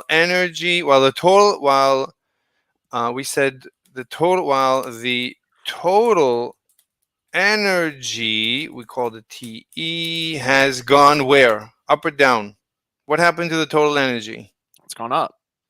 Gone up. Very good. I concur. Using gamma, can you explain what we're doing? We're doing Einstein's. Okay, we're going to use Einstein's. Yep. So using Einstein's equals mc squared. So if the total energy went up. He is my best friend, so yes. So energy is equal to mass m times Is that concave? Well, that's a nutcase. c squared. Anyway, so looking at Einstein's equals mc squared, We said energy went up. The speed of light does not change. So assuming a constant speed of light, assuming a constant speed of light, energy went up, mass must have what? Gone? Increased.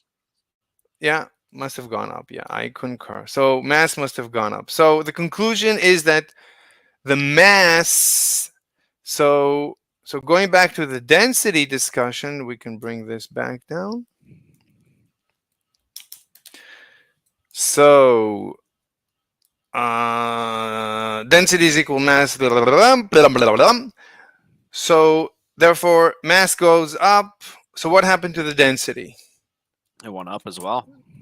Why? Therefore, because the volume decreased and the mass went up as well. Yeah, the density must have gone up. Yeah, so that's the conclusion. So you know where this is going. Do I? I mean, we're creating a black hole, so let's do some physics. Okay, let's go to the next step. What's going to be the next step, do you think? Calculating at what point it'll reach a singularity or something. Nah, well, other people have done that. I want to show you what is inside a black hole. I want to prove to you that we can know what is inside a black hole. So this is going to be 7, right? If we build a black hole step by step, we might be able to see what's inside. We're not going to let it slip away. We're going to slowly and meticulously follow it along. Follow along as we degenerate into a black hole. All right, let's follow along. So what's the next step? Assume ether. Ether.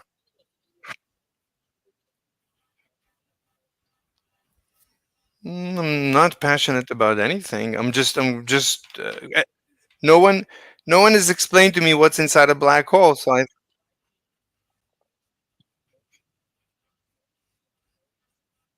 yeah, it's called Ether Black Holes. That's the name of the document.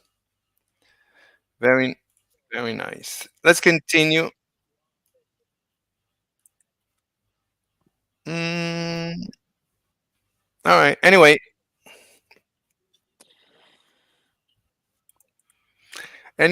So let's talk about. Let's go back and again this.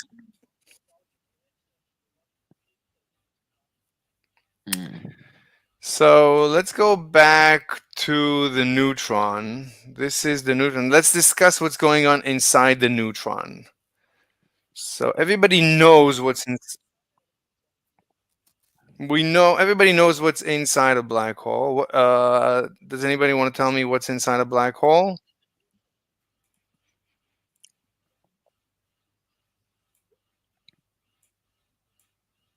Gamma.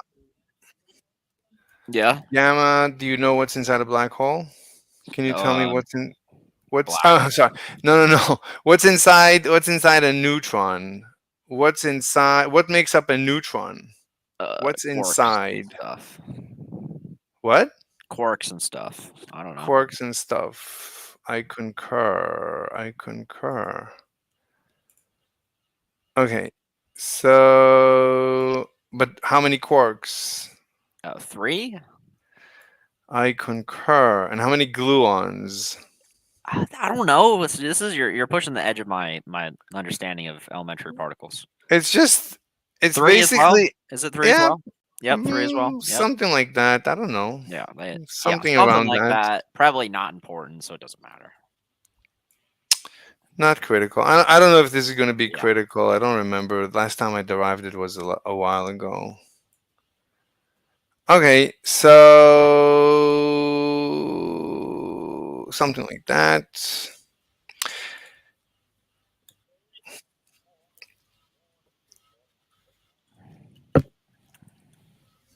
So this is the neutron. And as it is being compressed, you could basically say that all the energy is being invested in the gluons. So whose mass is actually whose mass is actually increasing? That's the question. Something's mass is increasing. But wait, gluons don't have any mass. Or do they? I don't think they do. Well, if gluons don't have any mass, so how does the system's mass grow? Magic. So I think that E equals mc squared is not from, I mean, it's because of E equals mc squared. It's not that anything in here becomes heavier. It's just that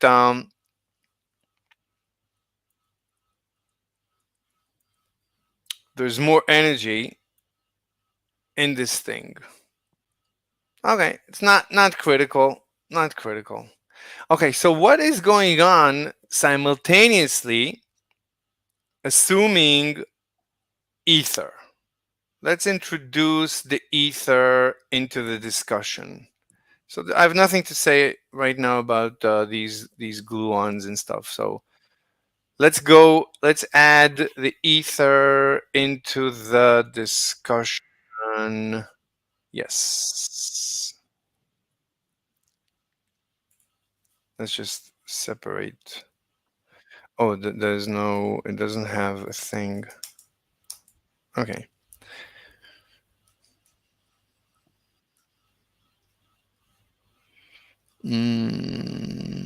So let's take this diagram. What just happened?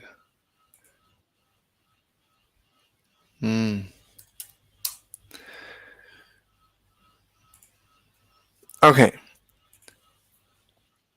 So this was 6, this was 7. So this will be 8. So figure 8, let's discuss the ether. Let's discuss the ether flow. Okay, none of this.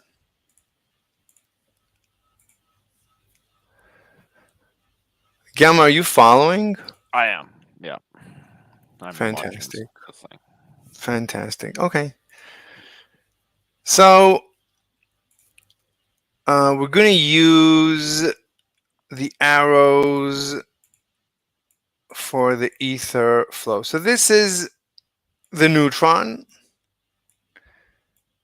And for the ether, I usually use dark blue because it's like water. So I think this is just blue. Yeah, blue. All right. This is the ether flow. And the ether flow, we said, increases. The ether flow is a function of the mass. Because the ether, you could basically say the ether flows like according to the laws of Newton. So the greater the mass, the faster the flow of the ether. So the ether, as the mass increases, so does the flow of the ether. And it increases as we keep adding. So let's tell the story. Do you see where we're going? I do. Great. So as we add more mass on top of the neutron star, the mass of the or centermost, we call it centermost neutron increases. And so does the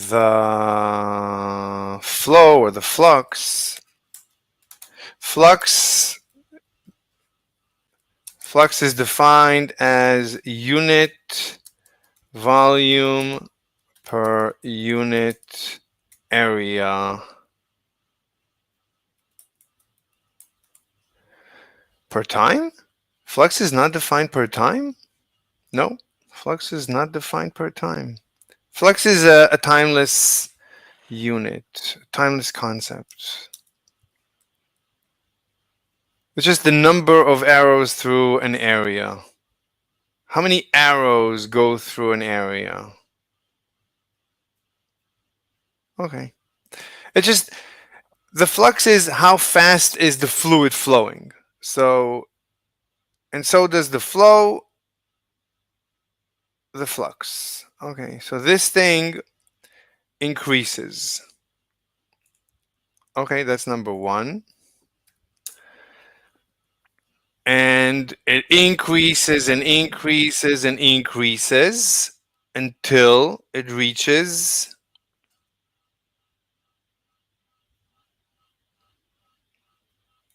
what? What does it reach? Infinity.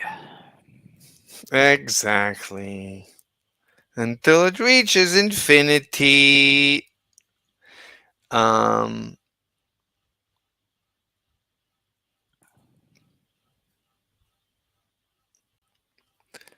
Let's make this black. Why are we making it black? Because Mr. Slave. Never mind. I won't say that. Okay. So the ether flows faster and faster into the centermost neutron until it reaches the speed of what? Light. Of light. Is the ether limited to only flow at maximum speed of light? What do you think? No. Why not? Because that sounds cool. Right. The speed of light is just the speed of propagation of waves in the ether. Yeah. That's just So the nature. The ether isn't bounded by itself. Right. The ether can move as fast as it would. There's no limit on the motion, and this is compliant with modern physics that the speed of space, they say, is unlimited. There's no limit to how fast the space can go. That's why on the other side of the cosmic horizon of the universe, there's galaxies moving away from us faster than light, and that does not violate special relativity because space is allowed to move faster than light. And to me, space is, I just converted to ether. Anyway, so the ether flows faster and faster into the centermost neutron until it reaches the speed of light. Okay. That's a black hole.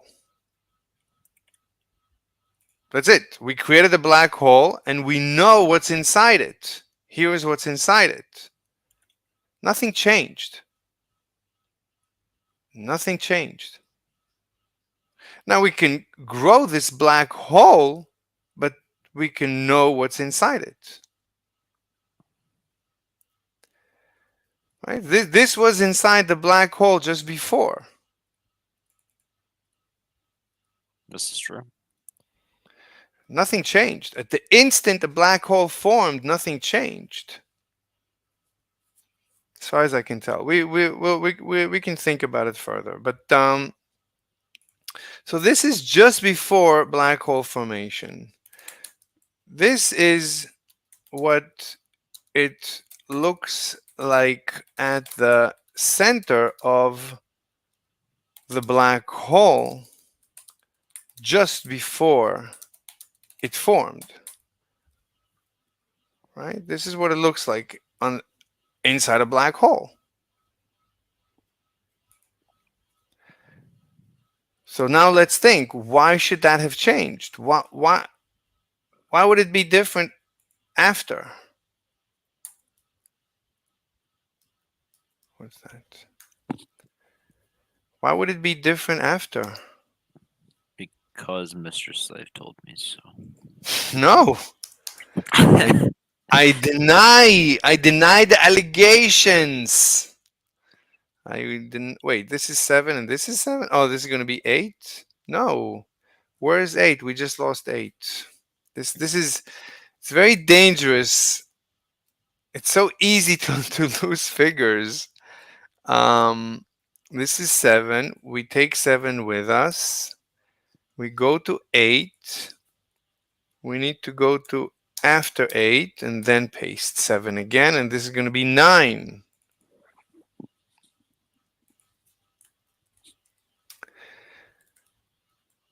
So this is what it looks like at the center of a black hole right after.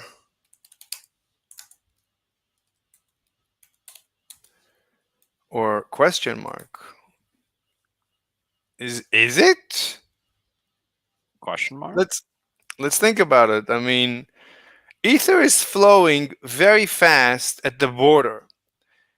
What's the ether speed at the center of this neutron? The speed of light.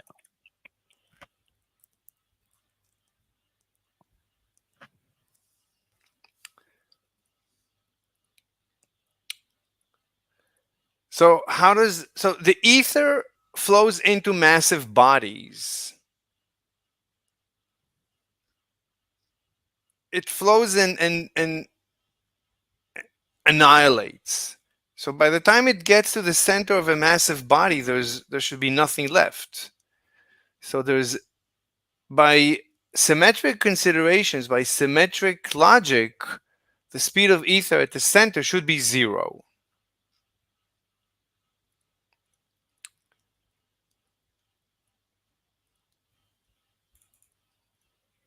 What say you?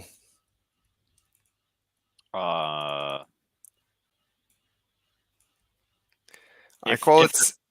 If Yes, there's go ahead. if there's no if the well the black does ether throw up at black holes is the question. Does what? Does ether throw?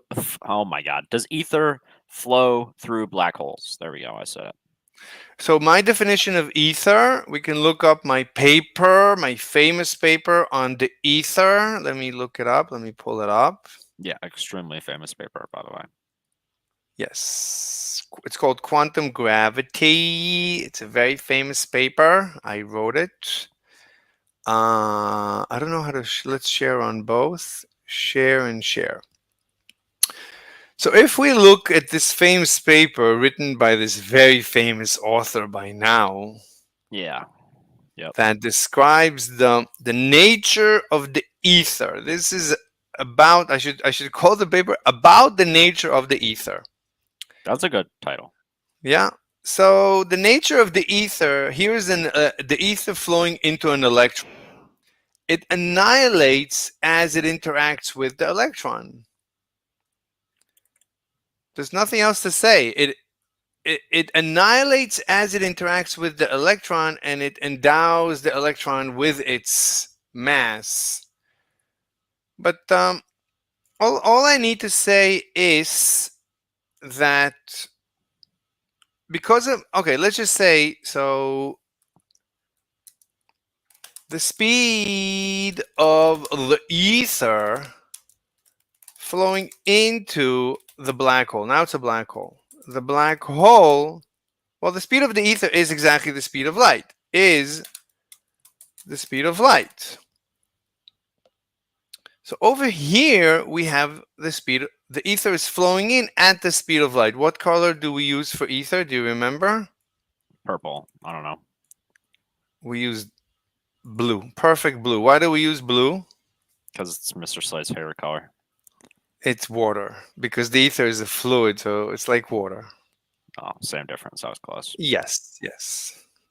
So the speed of the ether flowing into the black hole is the speed of light. That's fine. but because of symmetric line, but wait, it flows in, but as it flows in, it dissipates. As it flows in, it self-annihilates. In the process of flowing in, it self-annihilates. As it interacts,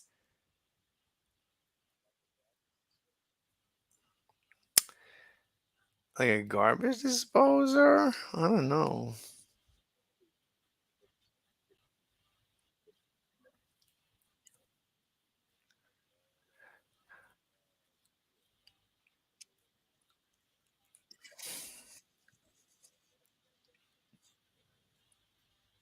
Mm. It causes a perfect annihilation of the ether. The ether self-annihilates as it flows into the black hole. This is the end. We are inside the black hole. This is the interior of a...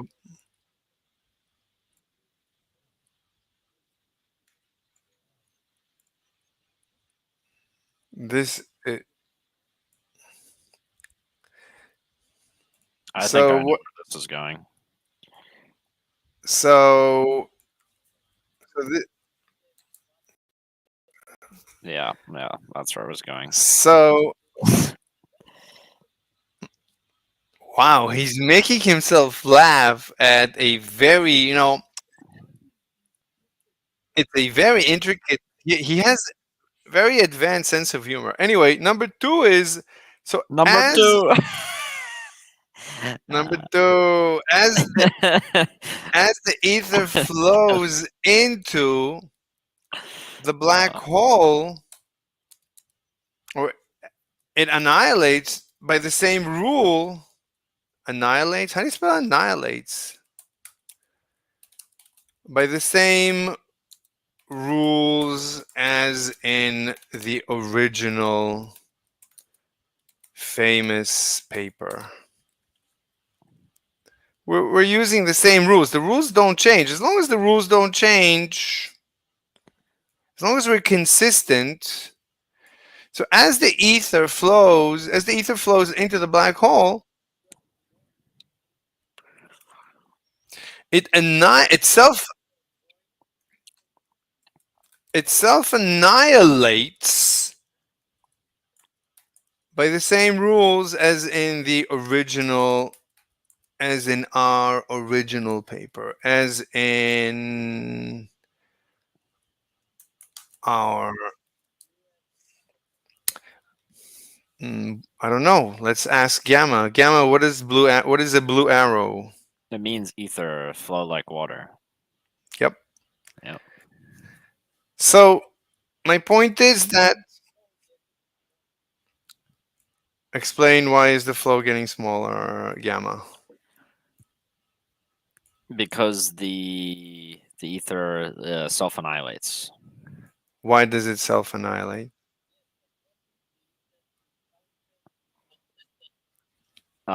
You have to look back in the original paper why it self annihilates. Yeah. That's just the rule. I postulate.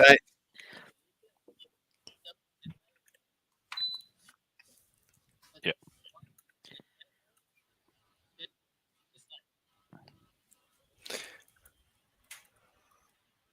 So as the ether flows into the black hole, it self annihilates by as we get closer to the center of the black hole, the ether flow keeps decreasing, and by the time we get to the very center of the black hole, what happens? The ether is no longer flowing. Exactly.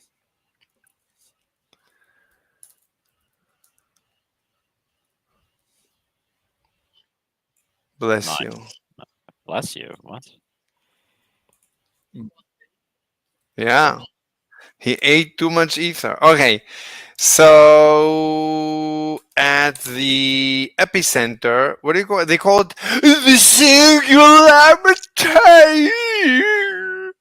True. Okay. At the very center of the black hole, the ether is not flowing in the middle of the night.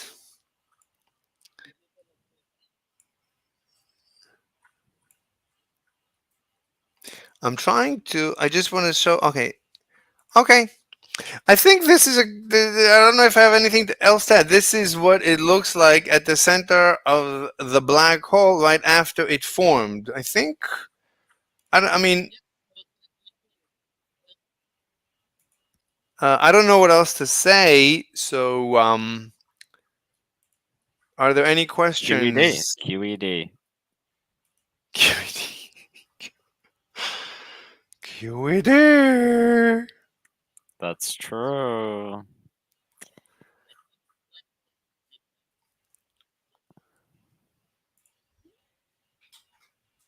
The black hole should be black. Yeah, that's gonna be hard.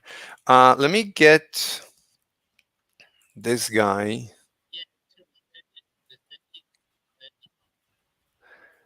I'm just gonna take this guy, copy this guy. So we should ask. We should do a presentation. Gamma, you gonna do the presentation? Whoa, whoa, whoa. Uh, yeah. Gamma, this is you want your name on this paper. Do you want your name on this paper? Of course. So you have to do the presentation. All right. I guess I do. I need to somehow make these guys fit, or do I?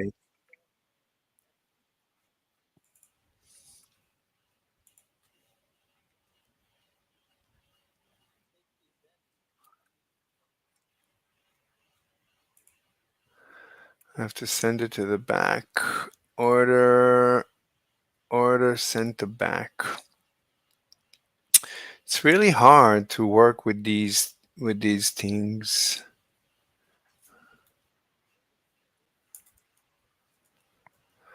The link to the paper. I'll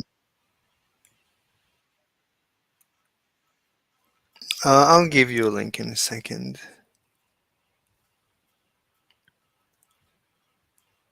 This is the center. Gamma, do you like this theory? I think we should have had a bit more math, but I think it will be interesting. No. Because math is cool and stuff.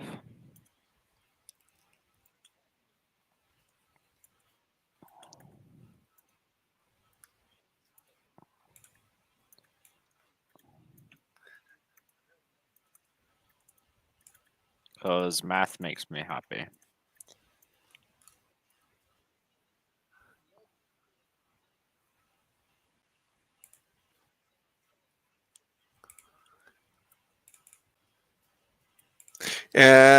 You're breaking up. I cannot. I can barely tell what you're saying. You're coming in and out.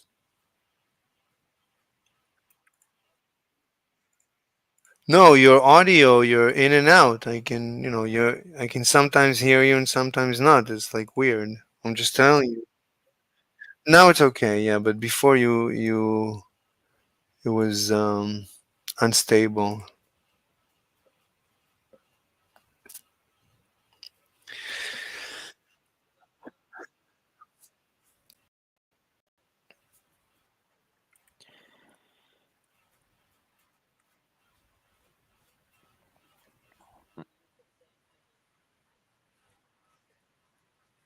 The problem is that, okay, but what happens to the neutron? The neutrons that are sitting on top, like at the interface, right? There's neutrons.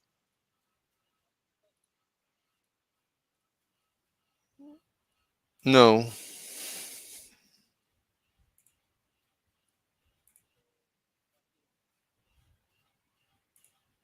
This is a neutron. We're describing and discussing a neutron comment.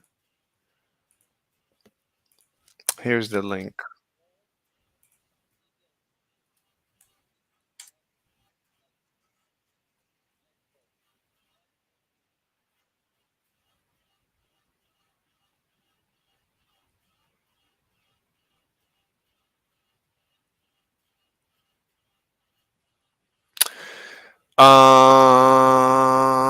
What? What's the question?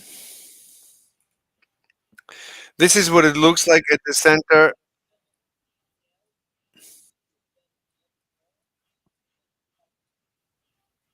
What?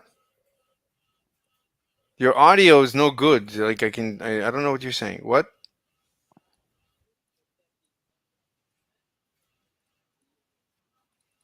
No, your audio, you come in and out, like it goes up and down.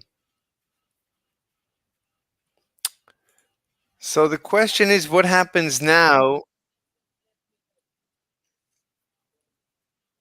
No, you can't. You don't have permission. You can only read it. You can't draw on it. You cannot comment. I don't want to hear. You can talk to me. You can tell me what you think about it. Other than that, you haven't. You can copy it and distribute it if you want. Oh, Scott, are you here? Who is here? Scott. I hope Scott is going to say yes to my question because I haven't heard his voice in like months. And it's made me really sad. I just want to hear Scott's voice one more time before. Oh my god! Before I die, yeah. Maybe.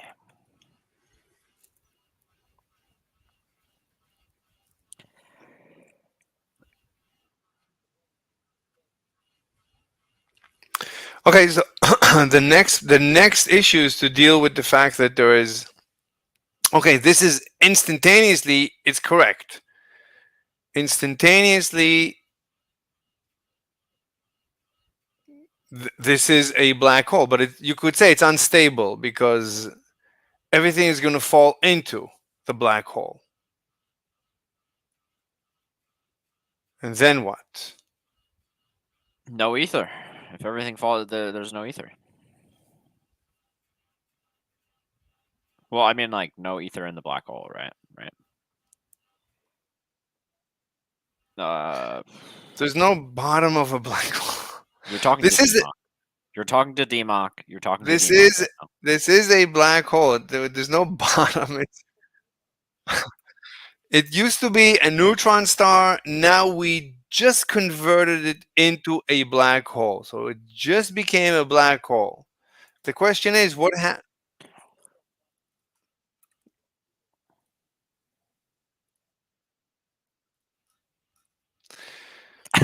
You're talking to DMOC right now, Mr. Slave. Yeah, I'm realizing that it's it's a dead end. It's futile, as they say. Look, I don't want to hurt his feelings.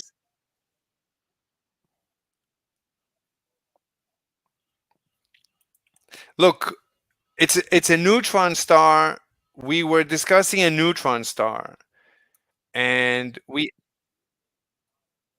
started from a neutron. No. Hey.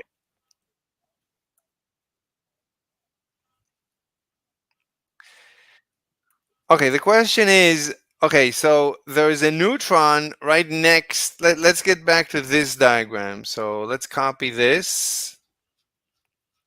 We're not done yet. We need to stabilize.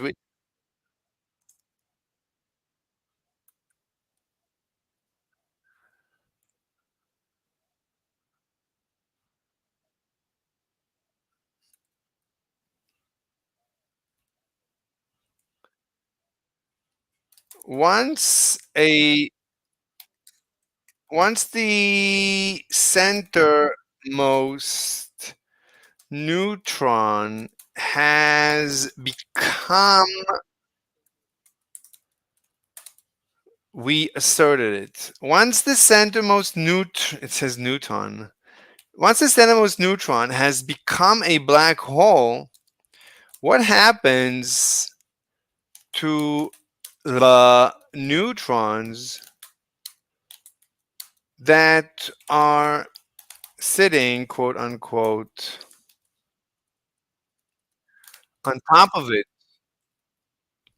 So what happens to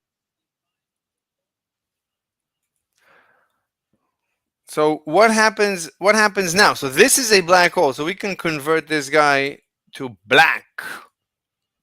Now it's black.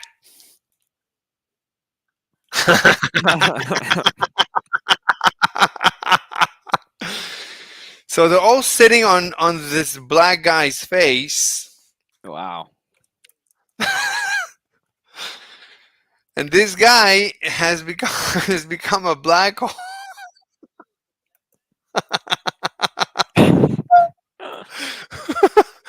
so so the ether is flowing at the speed of light. So what? Right? So the ether is flowing at the speed of light. Why should anybody care? Why should anybody care that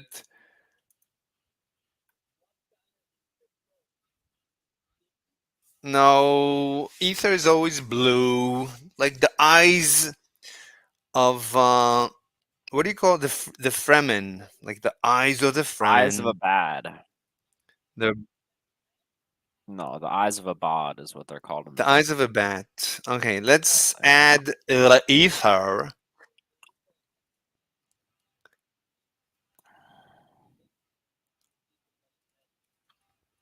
You know what we can do? Look, until now there was pressure holding up this neutron, but this pressure was interaction, pressure. It was good, but now no information can no information can come out of the black hole. So what's holding up? Right, so it can't stay here. Obviously, it's going to fall in. Right, we can't support it. Nothing is supporting. No information, no waves until now. I think it's the strong force actually that's holding up this electron. Right? There's no, the ether doesn't create a force. No, I mean, yeah, the ether, yeah, the ether, the ether creates, the of course the ether creates a force.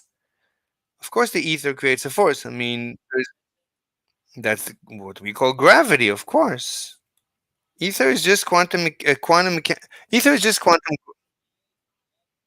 ether. Yeah, the ether flowing through you is what you feel as gravity. Of course, that's.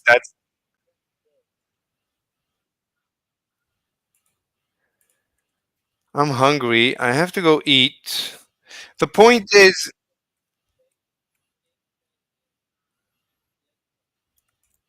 black horse.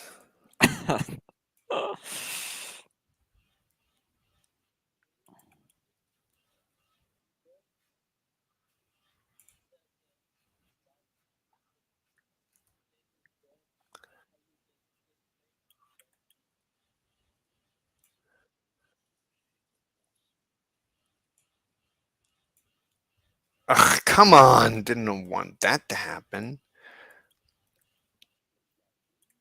I don't know. I just felt like doing it. Oh, that was you? What? Look, this is the ether flowing through these guys.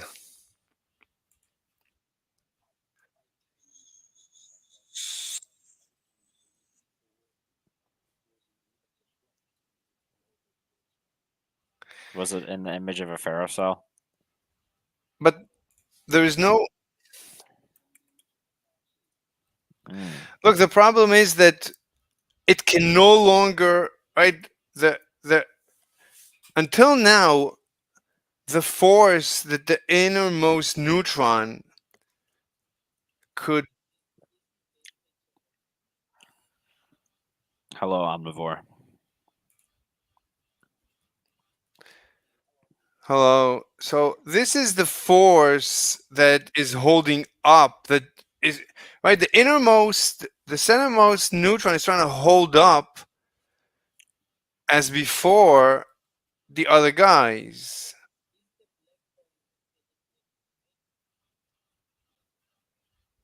What?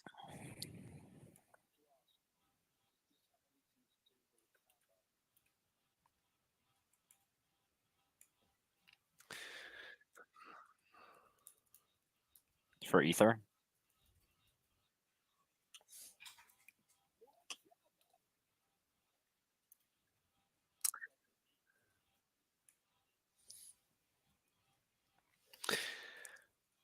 So this is the. I've got a I need to think be it's cited in Mr. Slave's paper. well. You just if you do the presentation, then that's the condition. All right, let's go. I think I'm gonna be cited.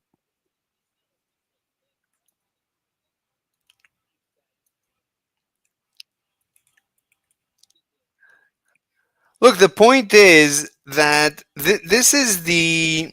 I think it's a strong force.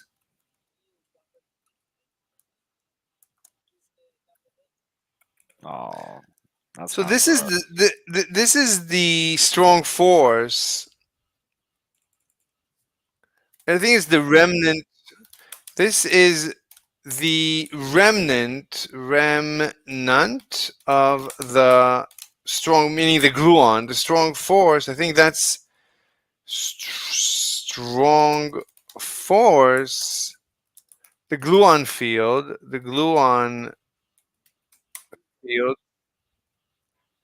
right? Is it right? The strong force is is how they're not collapsing,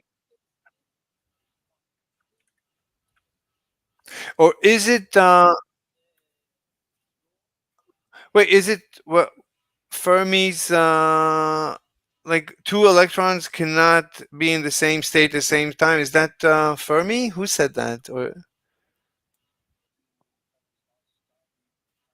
no, not Fermi's paradox. No. We're just two neutrons can right. These are fermions. So two fermions cannot be in the same state. So that's basically that's Fermi's.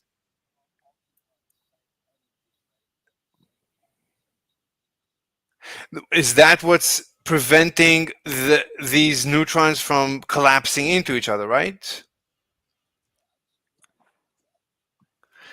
But it's not. It's not the strong. It's not the strong force. But what force is preventing? What force is preventing two neutrons from from these neutrons from collapsing into the innermost neutron? What force is preventing the neutrons from degenerating, from crashing, from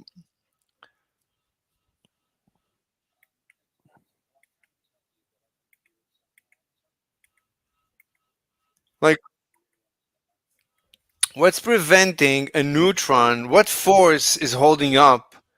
What force is holding up? Okay. Okay.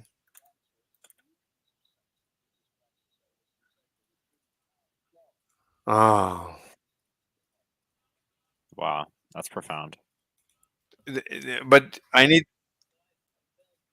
the citation. The power of. Okay, this is the. I says I don't think it's the. No, strong nuclear. No, strong nuclear holds the nucleus together. It holds the quarks together, and the remnant holds the neighboring neutrons and protons together. But what's but but in the center of a neutron star, what's holding them up from collapsing? There's like Neutron degeneracy? It's neutron degeneracy pressure. but we need we, we need we need a quantum mechanical force. What is the gauge boson? What's the particle What? exchange The that's preventing, let's say, this neutron? Yep. My globe What's father. what's the quantum mechanical boson that is being exchanged that is preventing this guy from collapsing onto this guy? There has to be a particle exchange. A gauge boson must be exchanged between two neutrons to prevent them from degenerating. What's preventing? What is preventing neutron degeneration? What is preventing neutron? Yeah, Okay. yeah. I'm listening, omnivore.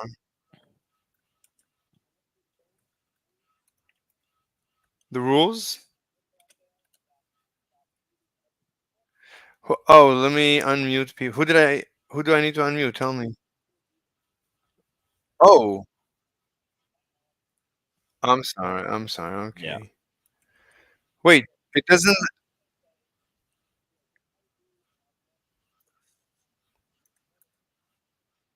Yeah. I did. I unmuted, but he's server muted. I Okay. unmuted him. Okay. Yeah. You're welcome.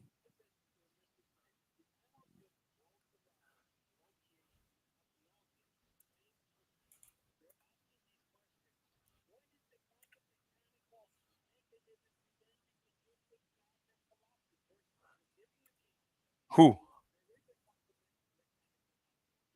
Okay. Okay. Okay. What is what what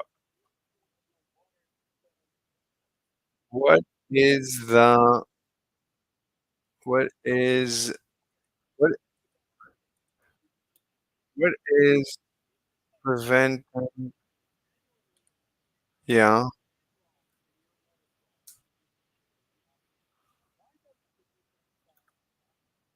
Yeah. Yeah.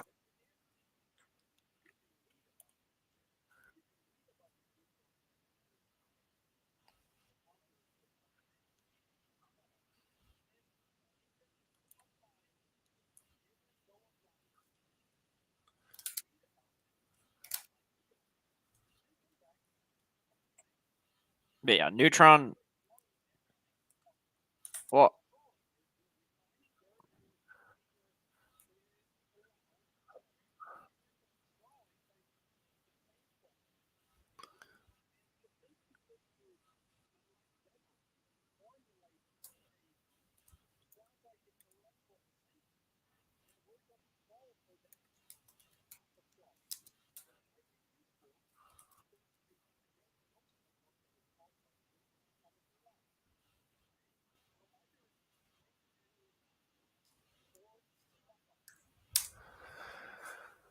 Oh, it's a Pauli's exclusion principle, but what's causing it? Okay, in the context of neutron stars, particle exchange refers to the interaction.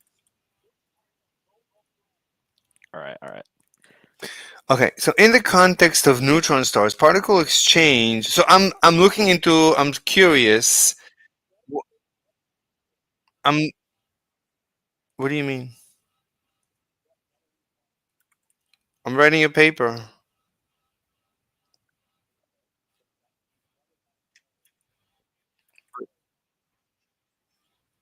Well, I'm like, if you're curious, like nobody's speaking. Like, if you want me to leave, I'll leave. I mean, I was like, whatever.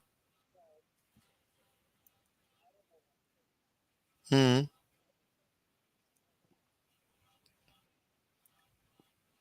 I'm doing research. We were in the middle of researching a question. So we formed slowly, step by step, a black hole. at the center of a neutron star. But now, well, we did it. We slowly converted.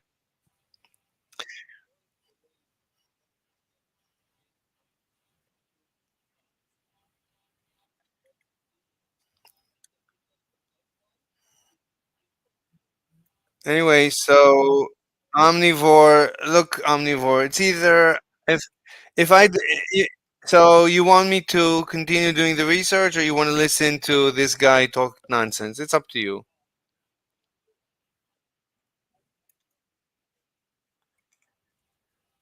You're not sure where the nonsense is? No, I mean, we slowly. This is figure 10.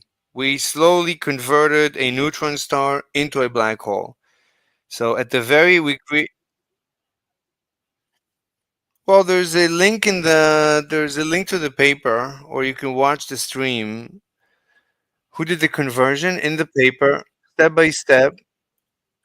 Here, we're doing step by step. Here, let me go. Gamma, do you want to do the presentation?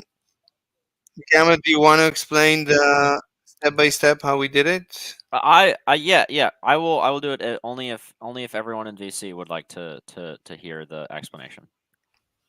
Well, Omnivore wants to hear the explanation. He said,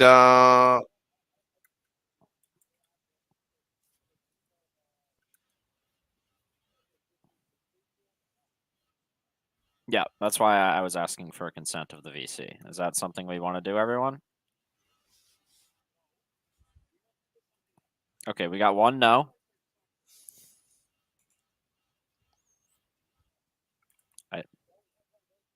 Yeah. What?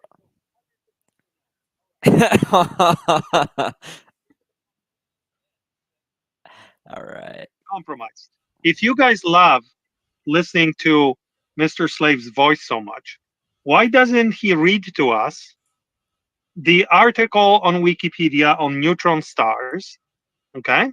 It does talk about how neutron stars form, and it also talks about how they can become black holes if they acquire additional mass. Why doesn't he read this article to us? And after he's done, he will tell us which parts of the explanation he disagrees with on theoretical grounds, and he will then elaborate what improvements he would make to modern cosmology for that particular model. Does that sound good? It's a compromise. I'm okay with that You compromise. get to listen to his voice for at least 1 hour, and at least half of it will be of value. But only after he does his homework. yeah, I mean, sure. I mean, look. All right. Okay. Wikipedia.org. Click on the search box, type neutron star, and start reading. Yeah. Mr. Slave, are you aware of neutron degeneracy pressure? Yeah, but that's not. The question is, my question was, I need the quantum mechanical explanation. Like, what is the boson? Oh, fantastic. No, I'm reading. I mean, I was about to do it because I just started reading this and you stopped me.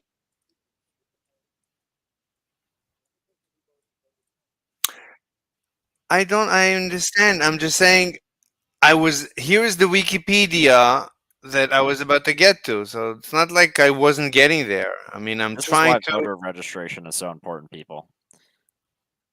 I said this is why voter registration is so important, people. You got one person vote.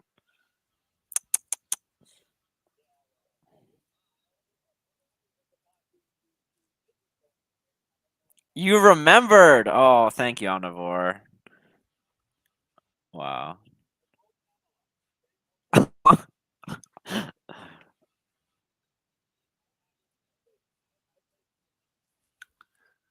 It's super important that we vote. And who disagrees that Kamala will be the hottest president in the history of America? Be the what president? Hottest. Between the choices, yes. Between the choices, yeah, I think between the Well, I choices. didn't there's- ask you to elaborate. I said, who disagrees that she will be the sexiest and hottest president of the United States? Yeah, I'm down. I'll sign on to that. All right. No, there you but Gavin Okay. Ohak, I think it's super important that this is a potentially literal fight for our country. Oh, calm down. Calm down. There we go. There we go. Cannot take a No, joke. bro. Gotta unpack it. Let's unpack it, guys. Calm down, Omnivore. Fight for your I'm country. telling you how I see it. I'm telling you how I see it. All right. So what happens if Trump wins? What's the outcome for you? So are you? You can put the tits on Trump. I'll tell you. I'll And tell it- you. I'll tell you what I think the outcome is. Yep. A bunch of things. So first off, you're aware that there's rise in anti-Semitism and Project 2025. Yep. None of it would ever potentially pass. in the House. damage. Yep. None of it would ever pass. in the It's House. not whether it will pass. He will be able to pass most of it by executive action. No, you won't. It's unconstitutional. It would never play out. No. What's unconstitutional about it? Well, I remember. So banning porn, making it so that abortion is federally illegal. Well, that's already a thing.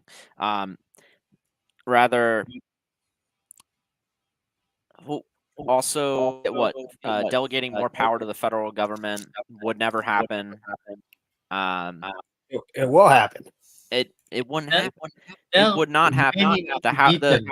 Look, okay, so if you any think of the stuff passed, there would be a civil war. Okay, if you think that, then why wouldn't you vote against it? Civil war will be fun. Come on.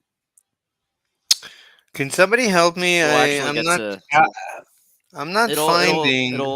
mellow the country out. We'll have split the well, not country into mellow sects the of. country out. Yeah, well, yeah. How do We'll you figure? separate the country politically. States will secede and reorganize themselves into where they want to be. Isn't it already where the U.S. is going? Yeah, the U.S. is already the division of political ideology. If it keeps on getting any more extreme, is going to lead to a civil war at some point. So I think it better happen now, and it better be a short civil war, where everyone decides who they want to be with. I think even Florida. You realize that's insane, right? Why is that insane? Well,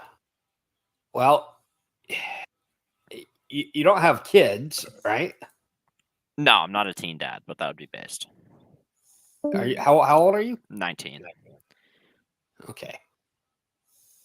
So, yeah, I guess if you're that age and you don't realize how crazy that is, I guess you don't know. I'm not hoping for loss of human life, right? A civil war doesn't have to necessarily entail loss of life. It just has to entail secession of states from a larger state. But can you imagine in modern world what fun civil war can be? I wasn't being serious about the fun part, but I think it would be best for everyone to reorganize ourselves in where we want to be. I mean, the United States, whatever countries we dissolve into, we're still obviously going to be fairly close geographically, so we're still going to be strong. No, not. I mean, look. I don't think you're dumb, and I do like you. But no, that's insane. Well, what's your suggestion for mellowing out the political tensions in the United States? What do you think we should do? Okay, Can I just chime in to make things worse? What he's saying is what I would say 10 years ago. All right. So, wait, how old were you? How old were you 10 years ago? I was 35. I am okay with being as intelligent as 35-year-old Peter. That's fine with me.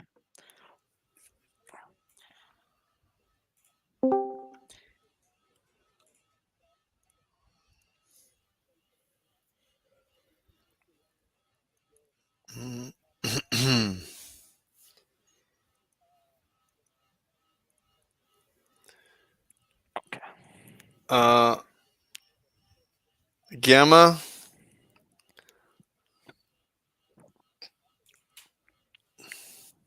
Gamma, can you hear me?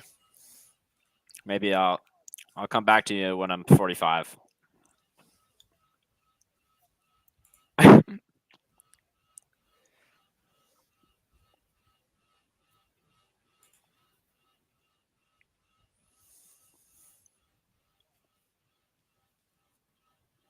I am a patriot for 17. I'm a patriot for 1776 America. That's where my patriotism.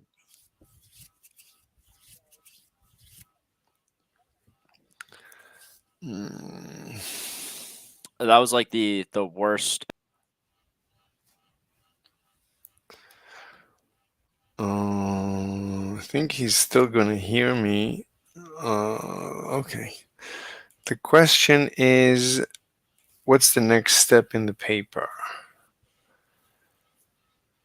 So everything is fine.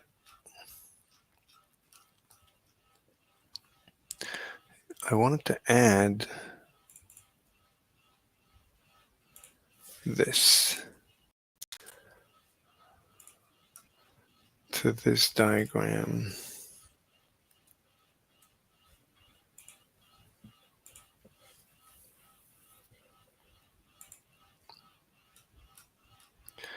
Six, seven. Let's say we have everything. So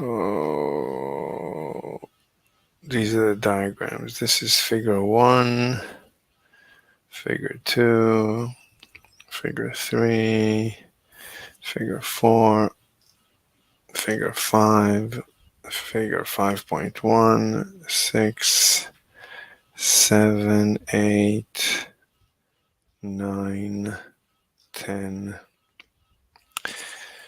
So the question is, what were they exchanging before? What do two neutrons exchange so they don't, like at the center of a neutron star? What are they exchanging?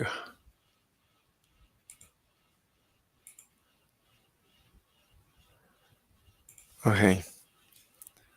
What are two neutrons at the center of a neutron star exchanging in order to avoid, to repel?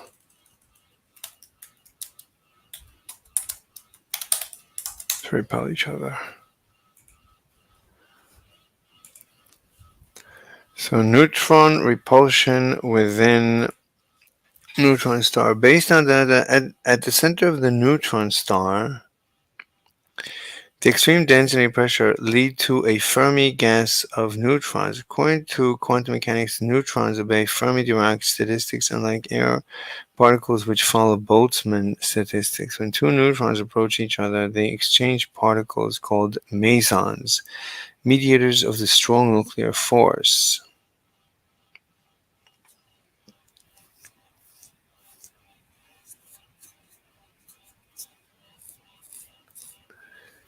Wait, isn't this strong to gluons?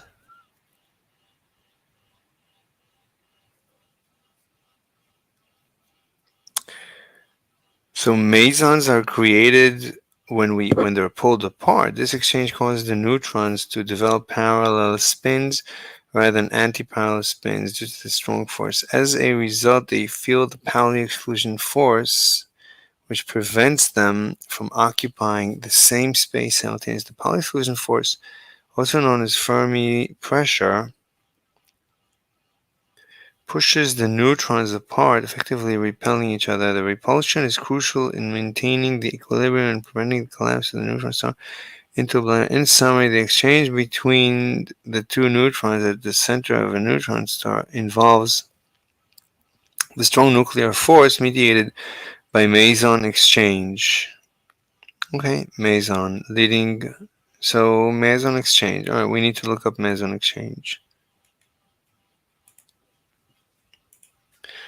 So, meson exchange. How does meson exchange work within large nuclei? You're okay. Meson is simply a name for any particle that is bound state of a quark and antiquark, just like a baryon is a name for a bound state like a proton and neutron of 3 antiquarks. It does not denote a particular particle species like a proton, neutron, electron, pion, kaon, but is a more general category since quarks have either charge plus 2/3 or negative 1/3, and antiquarks have corresponding plus 1/3 and negative 2/3. Meson as a combination of one quark and one antiquark can have either charge -1, 0, or 1. All charges in terms of multiples of the electron charge. Mesons are not two quarks and a gluon. They are rather to be thought of as two quarks and an intermediate number of C quarks and gluons. This is the parton model, which can be applied to mesons as well as baryons. On average, this parton soup contains the quark and antiquark, of which it doesn't matter. They're exchanging mesons. That's fine.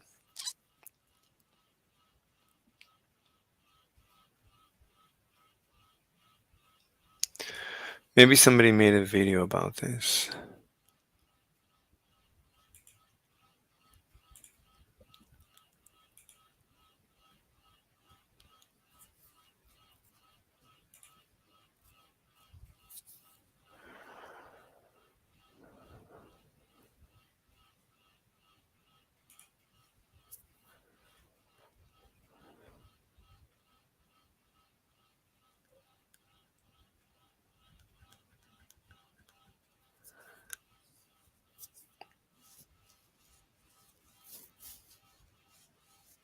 So they exchange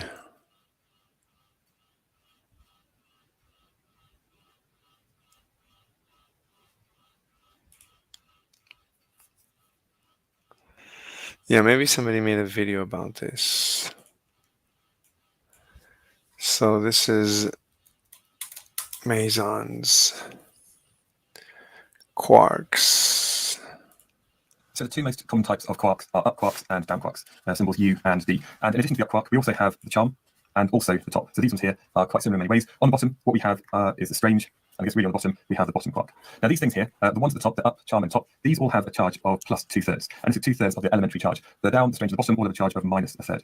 Okay, and what we can look at is maybe how these combine into various baryons. Now a baryon is made out of 3 quarks. So for example, if we had a proton is made out of an up quark, and a down quark. And if we look at the overall charge on a proton, because it's made out of an up quark with a charge of plus 2/3, added to another 2/3 and take away a third, that means the overall charge on a proton is equal to plus 1 of the elementary charge. Now the other thing about this proton, and you've got to be able to remember what's inside it. If you think about a proton as being very positive, then if it's positive, then it's generally up. And it's basically more up than down, and therefore it's positive. Okay, so protons are made out of an up quark, and a down quark. A neutron, on the other hand, is still made out of up and down quarks, but this time we have an up, a down, and a down. And again, if we think about the charge, we basically got minus a third, plus 2/3, which gives a charge of 0. Okay, and again, you've just got to be able to remember the structure of that. And basically, when you have 3 quarks together, what we have then is a baryon. And in addition to these quarks, we also have what we call the antiquarks. Now this one here might be an anti-up. Okay, and to show it's an antimatter particle, we just put a bar over the top. Now the important thing is that antimatter still has mass, and the mass of an anti-up is the same as the mass of an up. But what it does is its other properties like charge and things tend to reverse. And also we have things perhaps like an anti-down. I'm just going to show that down here. And what we can then have is maybe an anti-up, an anti-up, and an anti-down. And if we have an anti-up, an anti-up, and an anti-down, what we then make is an anti-proton. Now this anti-proton, because it's made out of these 3 particles and their charge is reversed, it's got a charge of minus 2/3, and plus a third, which means the charge on an antiproton is equal to minus 1 of the elementary charge. So antimatter, it does exist, it is real. And the important thing is that when you have matter and antimatter, when they meet, they create energy, or when we have a load of energy that can make pair, anti-pair kind of particle, kind of sort of coupling together. So that's a bit about some of the quarks, and especially if we have 3 quarks joined together.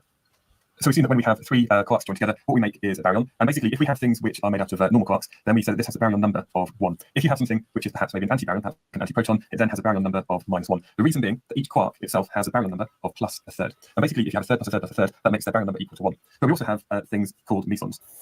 Now, a meson basically means medium, and that means heavy. Now, a meson is made out of a quark added to an antiquark. And there are certain kind of particles you might hear about. We have things called kaons, and we also have things called pions. Okay, all looks like a bit made up, and I guess it is. So kaons have a symbol K, and pions have a symbol of pi. You can see that on comes up in loads of particles like electron, proton, neutron, meson, and so the on is to do with particle fact. Now, basically, if you had a kaon, you might have perhaps an up quark and an anti-strange. So this one here is my anti-strange. And basically, if you have an up quark and an anti-strange, what you make then is a kaon plus. Okay, if we think about the charge, 2/3 and plus a third. Okay, so this is a k plus, and also maybe you might have perhaps the opposite. So you might have a strange quark and an anti-up.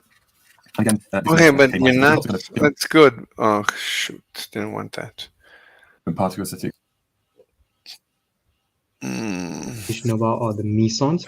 Mesons are hadrons which don't include protons in their decay product, unlike the baryons. Okay, mesons have the quark structure. Thank you to Rocket Bunny for supporting PBS. Two protons next to each other in an atomic nucleus are repelling each other electromagnetically with enough force to lift. Thank you to Rocket Bunny for supporting PBS. Thank you to Rocket Bunny for supporting PBS. Two protons next to each other in an atomic nucleus are repelling each other electromagnetically with enough force to lift a medium-sized labradoodle off the ground. Release this energy and you have a nuclear explosion. Just as well, there exists an even stronger force than electromagnetism holding our nuclei together. But it's not the strong force as you might have imagined, at least not directly. Nuclei are held together by a quirk of nature, without which we would have no complex atoms, no chemistry, and certainly no labradoodles. Quantum chromodynamics is a complicated sounding name, but the fundamental force of nature that it describes, the strong force, is actually even more complicated than it sounds. In our previous episode on this topic, we saw how the strong force binds the elementary quarks into protons and neutrons, but that's where we left it. Based on what we learned in that episode, the strong force is entirely confined to the nucleons, and yet somehow it's also the force that binds protons and neutrons together to form most atomic nuclei. That process is strange enough that it deserves its own episode, especially because it was this very question, how are atomic nuclei held together, that led to the discovery of both the strong and the weak forces in the first place. But this is also the story of the meson, the obscure cousin of the proton and the neutron that, while less known, is just as essential to the existence of all complex matter in the universe. Our story starts with Hideki Yukawa, a young physicist who graduated from the University of Osaka in 1929, before moving back in with his parents and working for no money as a university assistant, due to the Great Depression, not because he wasn't a great physicist. All the while, Yukawa was focused on the problem of how nucleons stick together. He was perplexed about why a force so strong shouldn't be observable outside atomic nuclei. Yukawa had one intriguing clue to the inner lives of nuclei, and that was beta decay, the tendency of large nuclei to occasionally spit out an electron, and in the process convert one of their neutrons to a proton. He knew that the electromagnetic force is communicated by the exchange of photons, and so it stood to reason that this nuclear force should be mediated by some particle. So what if this particle was the electron, and beta decay was the side effect of the exchange of electrons between nucleons, like if protons and neutrons were playing catch with the electron, and sometimes they fumble the ball? It turns out this is totally not what's happening, but the insight that forces should be mediated by a particle was new in its time, and it eventually led Yukawa to the right answer. Having an exchange particle with mass, unlike the massless photon, is a great first step for making a short-range force. These exchange particles are what we call... So once a mediator has mass, it becomes a short range. That's great. That's a good start. Or virtual particles, which we've discussed before. Virtual particles can sort of break the laws of physics in the sense that they can pluck the energy needed for their existence out of nowhere, as long as they give it back again. This is a result of the Heisenberg uncertainty principle, which in one form says that we can never... It's not a result of. It could be described by. It's not a result of. Why do they keep framing everything in reverse? Like instead of saying I woke up early in order to go shopping, they say I woke up. I went shopping because I woke up early, which is still, I mean, that still makes sense. It's like they're ruining in the cause and effect. To know both the energy and the duration of a phenomenon to better than a certain tiny accuracy.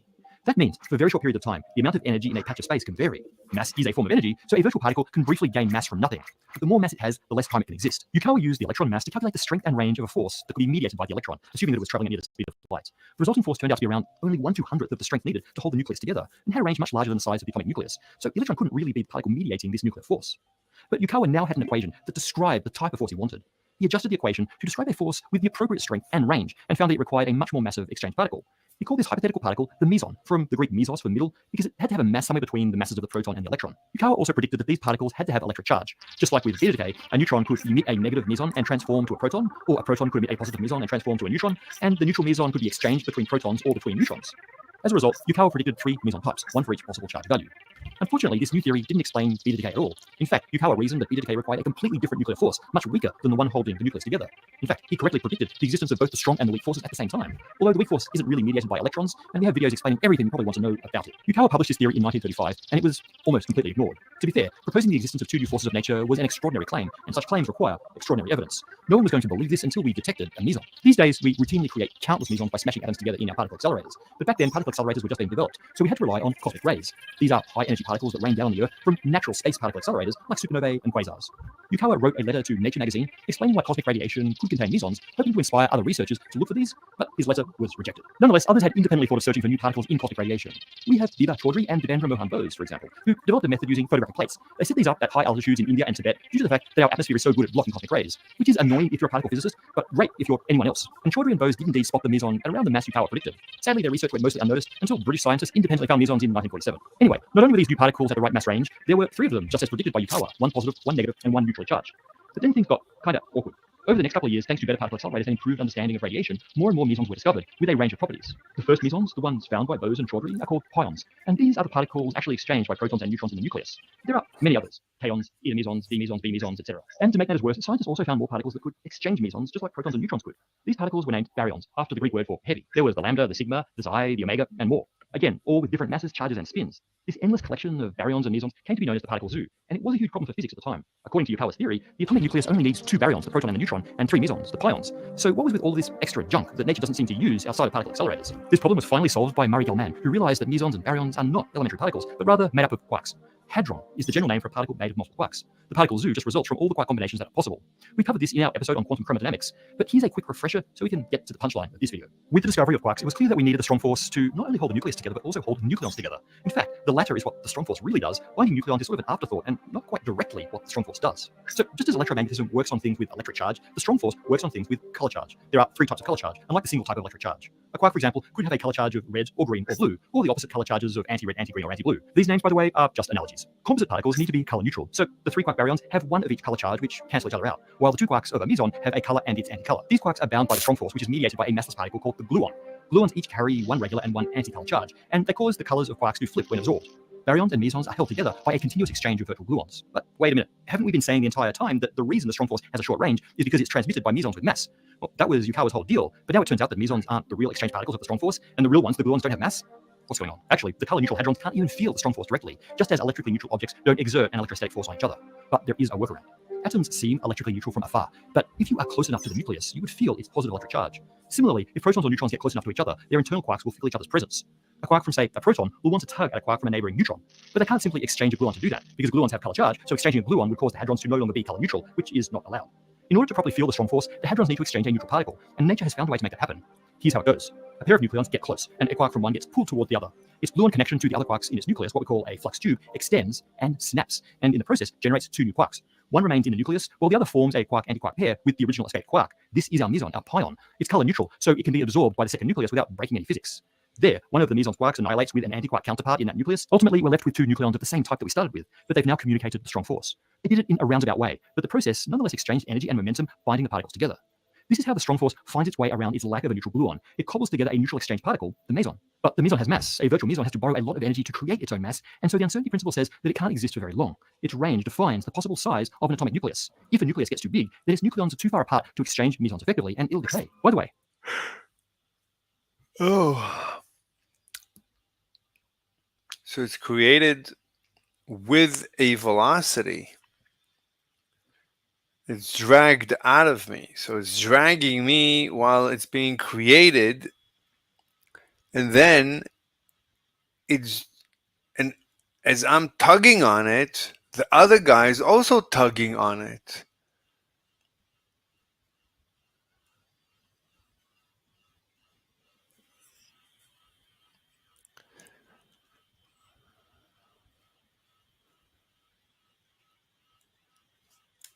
When we talk about the force between quarks, we call it the strong force, but this residual strong force that exists between nucleons is called the strong nuclear force. You know, this reminds Oh, the strong force and the strong nuclear force. Okay.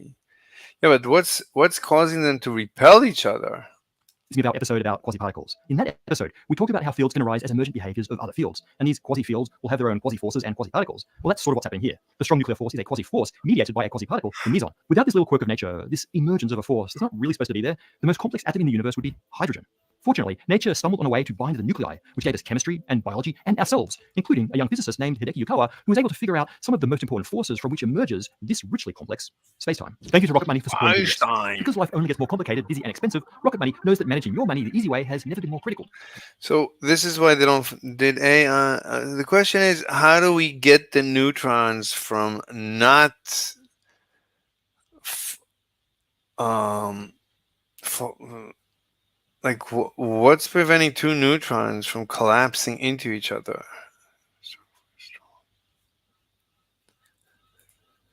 Thank you to Rocket Bunny. Meson resonance. Most of you probably.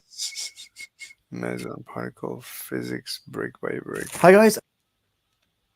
Hello everyone, welcome to my series in nuclear and particle physics. Today I want to talk about the meson theory of nuclear forces. So I want to start this video with a very simple question. Inside the nucleus, there are two kinds of particles. One is a neutron, the other is a proton. The neutrons are neutral particles, while the protons are positively charged. So my question is, since protons are positively charged and positively charged particles repel one another, how can so many positively charged particles exist inside the nucleus in such a tiny amount of space? The nucleus is usually very, very small. Even the largest nuclei have a radius of around 7 femtometers, where 1 femtometer is of the order of 10 to the power minus 15 meters, which is a very, very tiny space. Just so that you appreciate the nature of this problem, let me do a very simple calculation. So if you look at two protons, which are nearing, that there is a human child, okay, a small child, maybe 5, 6, 7 years old. Many of them are existing inside the nucleus, which is a very, very tiny region. Oh my God. Hi there, and welcome to another episode of Particle Physics Brick by Brick, where we're trying to explain as much about particle physics as we can using Lego.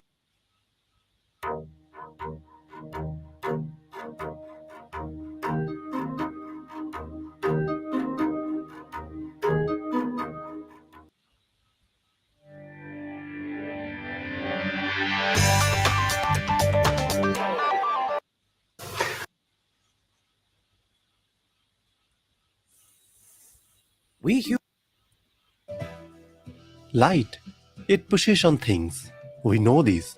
Solar cells, for example, harness the pressure from sunlight to propel through space. But photons, the particles of light, don't have any mass. According to Newton's laws, momentum is a product of mass and velocity. So massless photons shouldn't have any momentum, right? And yet, we know light makes things move and hence must carry momentum. So, what's really going on? The answer to this contradiction is straightforward. Newton's definition of momentum as the product of mass and velocity is not correct. And why is that so? Because Newtonian mechanics does not impose an upper limit on the speed of physical entities. In fact, it assumes that interaction between objects occur instantaneously, implying infinite speed of propagation of signals.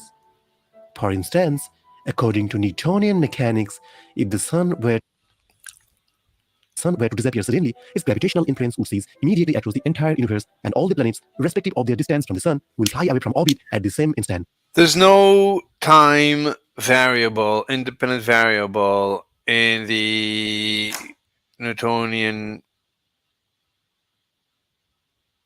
gravitational force. However, as Einstein theorized and subsequent experiments confirm, speed of light in vacuum is universal speed limit that applies to all physical entities in any inertial frame of reference. Here, an inertial frame is a frame of reference in which an object not acted upon by any force either remains at rest or continues to travel in a straight line at constant speed. The principle of relativity states that the laws of physics are identical in all inertial frames. Einstein combined the principle of relativity with the universal speed limit to create the special theory of relativity, which is needed to understand why photons have momentum despite having no mass. Oh, special theory of relativity. So relativity is just mechanics. Special theory of relativity is with light and electrodynamics. Oh, that's the name. Special okay. Special. Because the speed of light in vacuum is so much faster than the velocities of everyday objects, Newtonian mechanics, which assumes infinite value for c, seems accurate enough for our common experiences. However, for objects with speeds approaching the speed of light, the assumption that c is infinite is no longer valid, and Newtonian classical mechanics breaks down. In such cases, relativistic mechanics based on special relativity must be used. The existence of the universal speed limit equal to the speed of light in vacuum, invariant across all inertial frames, radically challenges the foundations of Newtonian physics. While Newtonian mechanics assumes absolute time, special relativity introduces the concept of time as relative to a specific reference frame. The Newtonian velocity addition rule is superseded by the Einstein's formula to accommodate the constancy of light speed. Likewise, the conservation of momentum violates the principle of relativity if Newtonian definition of momentum is used. That is, even if Newtonian momentum is conserved in one inertial frame, it is not necessarily conserved in other inertial frames, demonstrating its inadequacies. To be compatible with the principle of relativity, relativistic momentum is defined, which restores universality of the conservation of momentum in all inertial frames. Note here, if velocity is much smaller than the speed of light, we get the usual Newtonian definition of momentum. However, we cannot directly calculate photon momentum using the standard relativistic momentum formula since photons have zero mass and travel at the speed of light, resulting in an indeterminate form of 0 divided by 0. To overcome these, we turn to the relativistic energy equation. By combining the expressions for momentum and energy and eliminating velocity, we arrive at the well-known equation relating energy and momentum. Incorporating zero mass for photons, we get P equals E over C. Thus, a photon's momentum is simply its energy divided by the speed of light. The energy equation also reveals that an object possesses a non-zero positive energy even when... Why don't you show how you got it? I mean, go step by step. Why do you skip? You have two equations, very nice. Zero mass and travel at the speed of light, resulting in an indeterminate form of 0 divided by 0. To overcome these, we turn to the relativistic energy equation. By combining...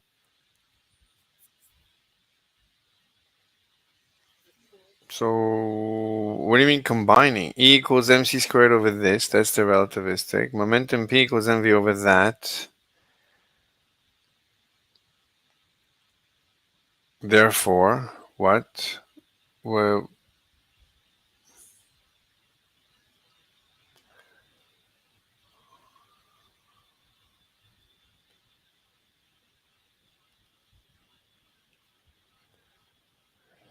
I don't know. I mean, I'm curious how you did it. You got E squared is PC squared times m squared c fourth. Why? PC and MC.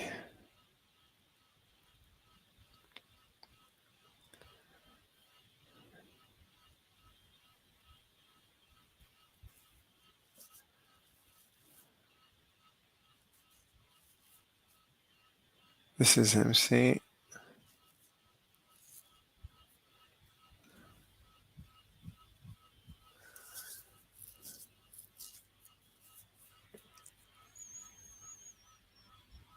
I think you just solve for M. So you get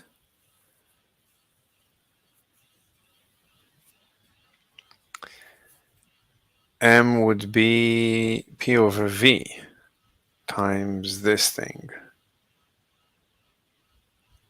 So M would be P over V, and this goes away. So you have P and V. So energy is equal to PC squared over V. I don't know.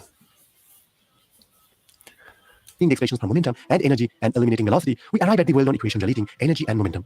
Incorporating zero mass for photons, we get P equals E over C. Thus, a photon's momentum is simply its energy divided by the speed of light. The energy equation also reveals that an object possesses a non-zero positive energy even when at rest. This intrinsic energy is termed rest energy, and it shows that mass is nothing but a form of energy. Consequently, the conservation of mass principle in Newtonian physics is replaced by the conservation of total relativistic energy in relativity. Consider... He's still there. Let's see, are these people still arguing?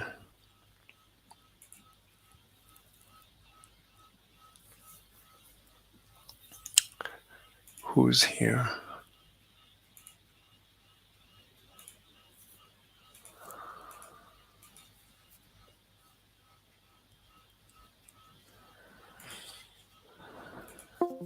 I brought Mandy in here just to troll you guys.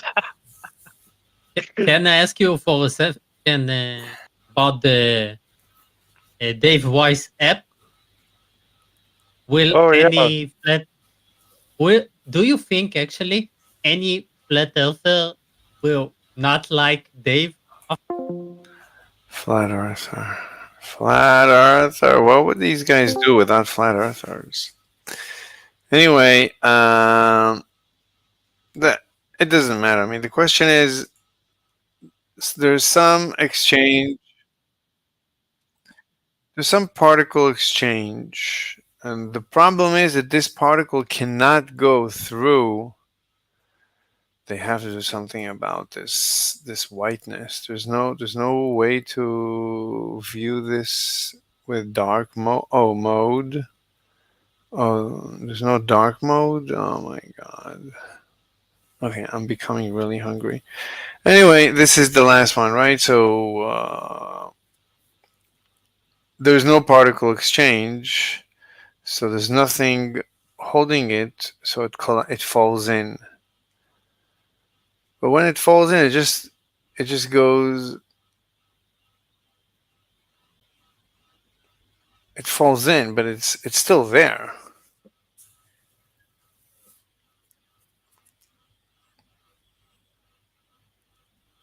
It falls in, so what?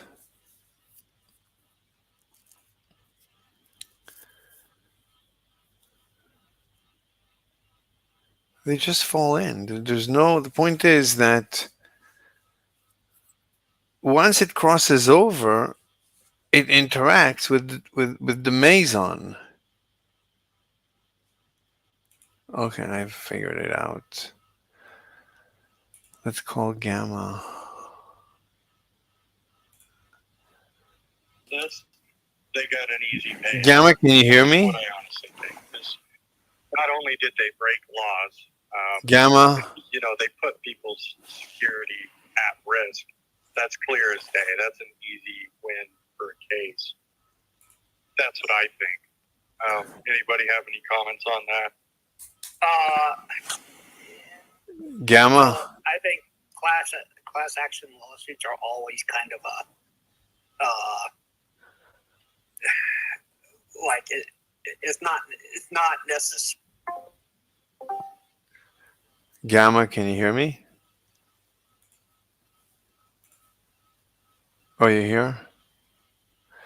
So I figured it out. You want to see it?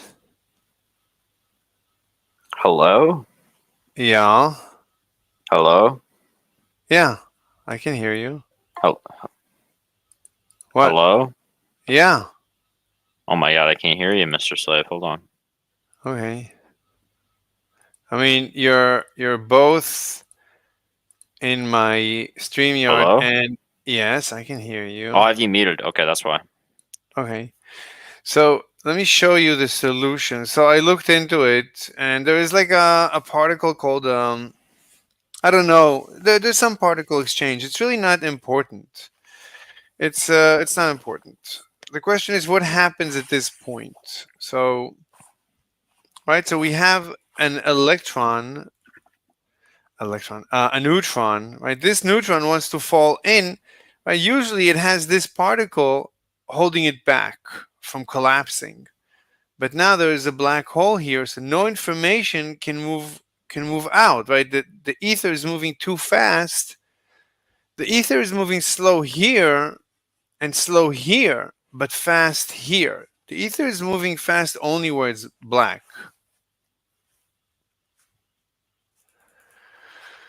That's critical. Okay. The ether is moving at the speed of light, but only at the interface, only at the at the border of the inner centermost, we called it centermost neutron. Okay. So the ether is moving at the speed of light only here. Like inside, the ether is moving slower than the speed of light, and outside, the ether is moving slower than the speed of light. Do you concur, Mr.? I concur. You concur. That's all I need. Okay. So this is going to be outside. This is going to be number 3. And number 4 is going to be inside. So inside the black hole, the ether is flowing slower than the speed of light. Outside the ether, so this is going to be number 4. So outside of the black hole, the ether is flowing slower than light, and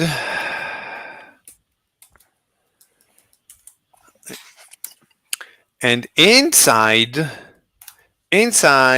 the black hole, the ether is flowing also slower. That's what's surprising. It's also slower than the speed of light, right? So there's just there's like what do you call it when an extreme? There is an extreme point when we're describing, right? We can. You want to do a diagram? Let's do a diagram. Is a diagram considered mathematical? No. Really? Well, we're gonna do it anyway. So this is going to be 11. Figure 11. Let's draw a diagram, meaning XY, of X is distance from the epicenter, or the center, what they call the singularity. Distance from the center of the black hole. Okay. And the y will be the speed of the ether. Relative to what? Relative to? Mr. Slave. Exactly. Ha ha. The ether is an absolute frame of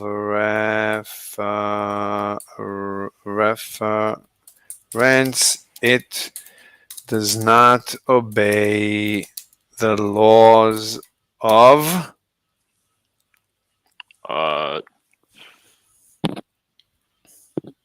modern physics. Exactly. Special nor general relativity. Very nice. It's very convenient, but I'm not the first one to do this. I mean, you keep hearing modern physicists, they say that, right, space can flow faster than light, and that's not, it doesn't violate, right, relativity. In its name, it says you cannot move faster than light relative to, but the ether is it's an absolute frame of reference. It's not relative. Like when we talk about relativity, it's everything is relative to the ether, and all these laws are within the ether, and these laws are caused mechanically because of the propagation of waves in the ether. But the ether itself it can do whatever it wants. It's not obliged to fulfill our wills. Nevertheless, all right. So this is going to be a diagram. Do you know what it's going to look like? XY. You know the XY? Do I know the XY? Probably. Yeah. So what is it going to look like? I'm a little What busy is right now. Oh, okay. So you want to do arrows? We'll do arrows. Or we'll do a square. I think the easiest is to do a square. So here is the square. It's going to be whatever. This is going to be the X. Let's do an X. Let's use actual arrows for X. This is going to be the X axis. And this is going to be the Y axis.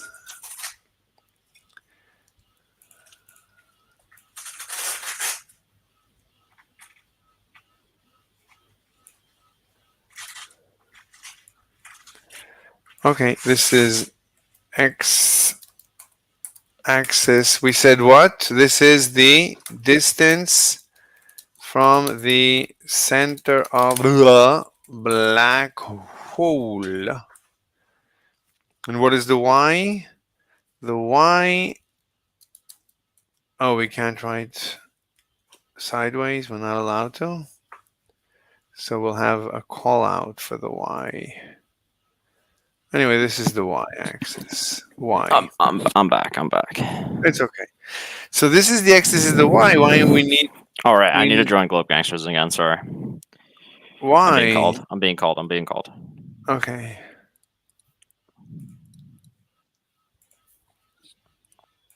Okay. So we're almost done. So it's going to be like this. This is the speed. Oh, you do like this? Oh, I didn't know that. How do you use it?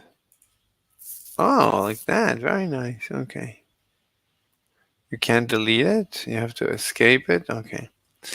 So let's do that again. It's going to be... Okay. So it's going to be... obviously... like this. It's going to grow... Oh, come on. Try it again. I would just say a curve. Can we do... Wait.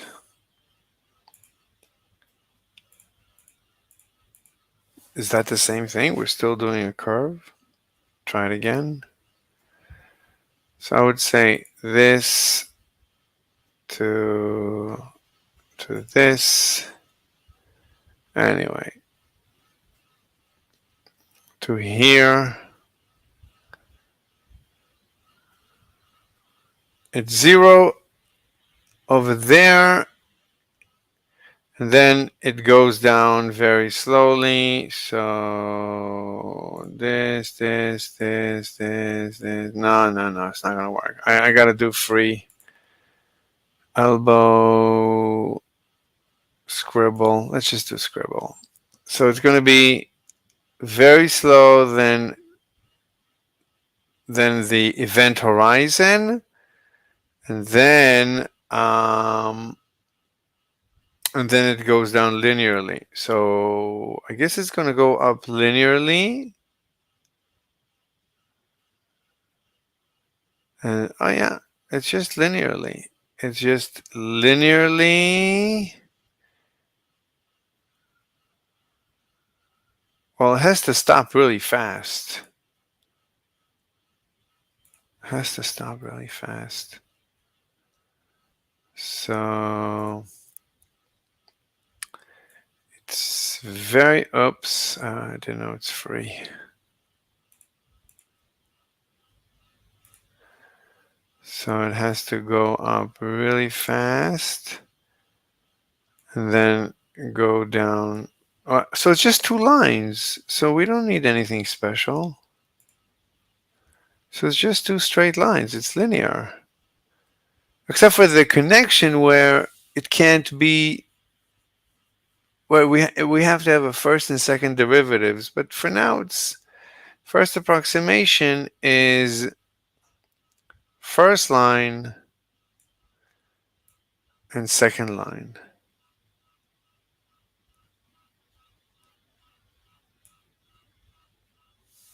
That's it. And this is just the event horizon. So this is just the event horizon. So let's add a call out.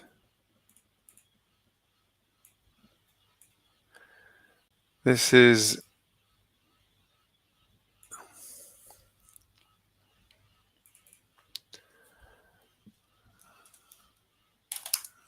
the velocity of the flow of the ether reaches the speed of light at the event horizon.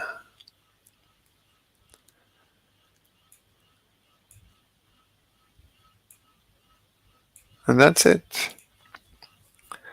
The velocity, it's 0 here, and it just goes down. It's linear. It's linear. Either way, it's linear. Is it linear? Is the velocity I mean, the acceleration is 1 over r squared. Is it linear?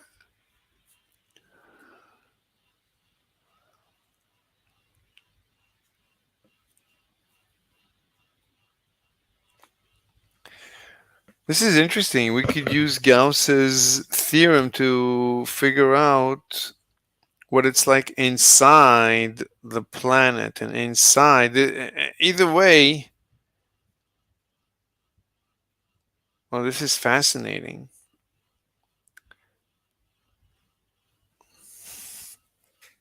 Okay, I don't want to waste my time. So the velocity of the flow of the ether reaches the speed of light at the event horizon. Otherwise, it's 0 at the center. So the velocity, oh, come on.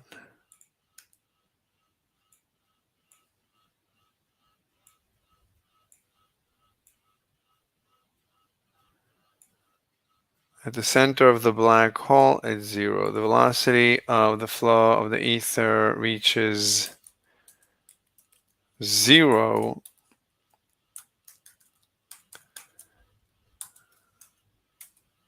at the center of the black hole. And as we move away from the black hole, as we move away from the event horizon, the velocity goes down. But I don't think it goes down linearly.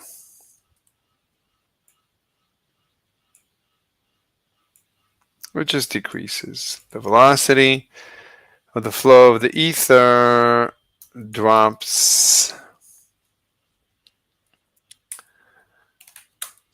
as we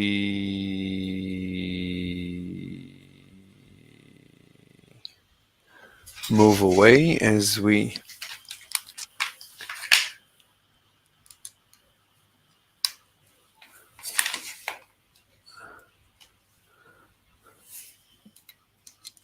does it drop? Do we say it drops? It decreases, I guess. Decreases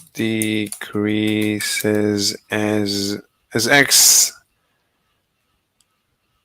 as we move away from the event horizon.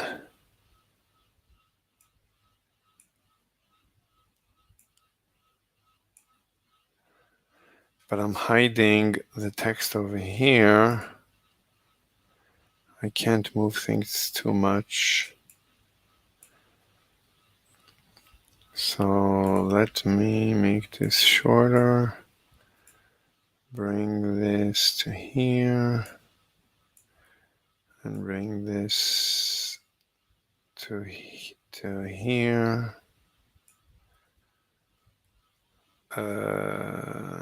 And this.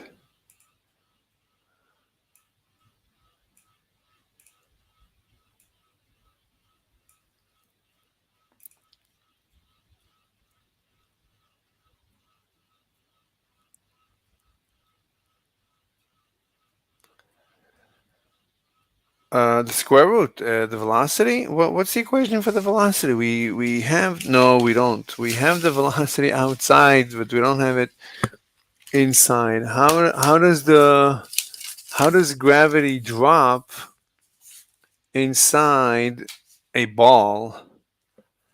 Oh, there's also density, but in general, it could be the square root.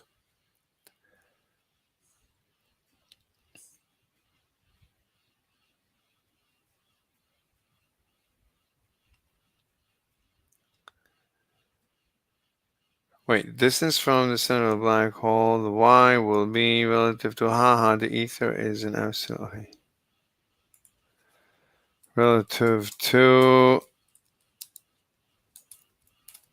nothing.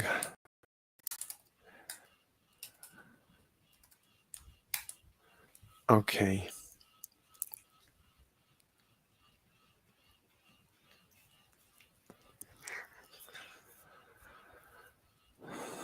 We can just add the velocity of the ether. Y is the velocity of the ether.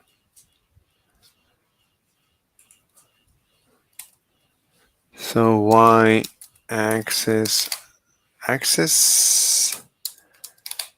the velocity of the ether flow flux. This is the y coordinate.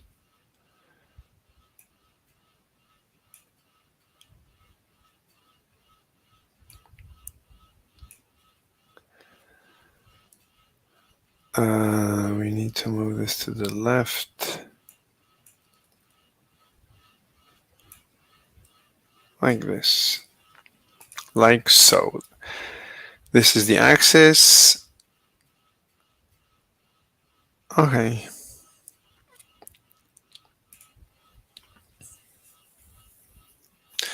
Okay, so the next step is, right, so the velocity is very high here, but it's lower and lower here and here. So this was 11.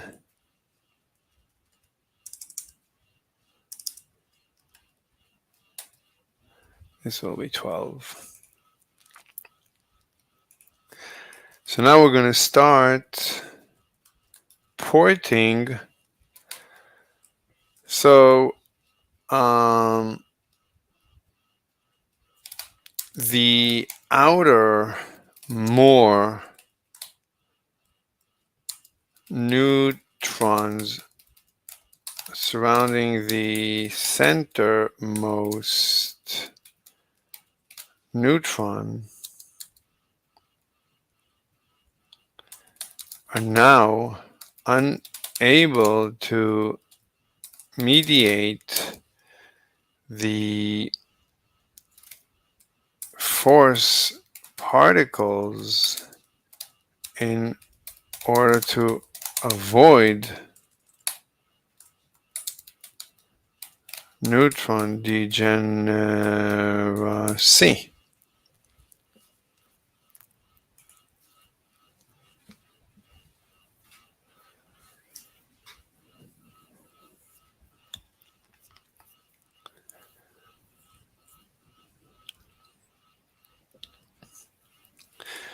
So one by one, they're going to fall in to within the black hole.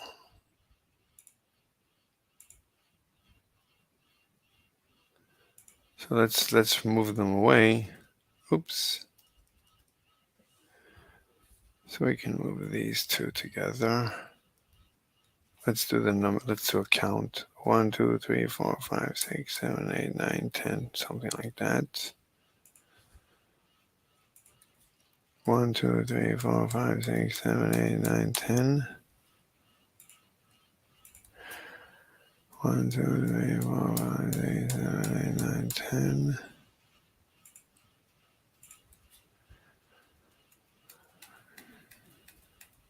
Okay.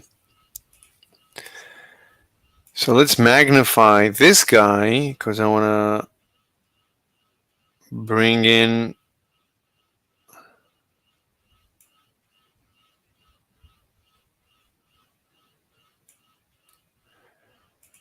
so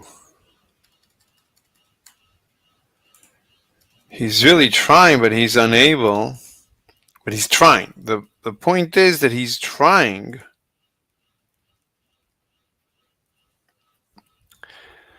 But the neutron itself is inside. Inside there is a neutron.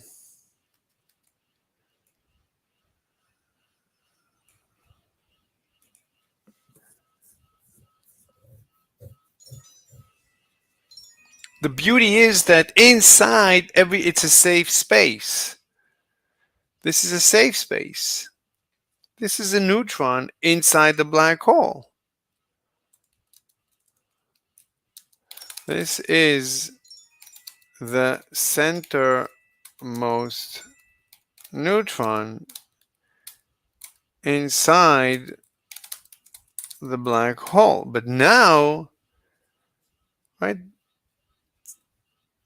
there's no, this guy's unable to mediate, so this guy falls in. So we need to make this bigger. We don't have that much of a choice.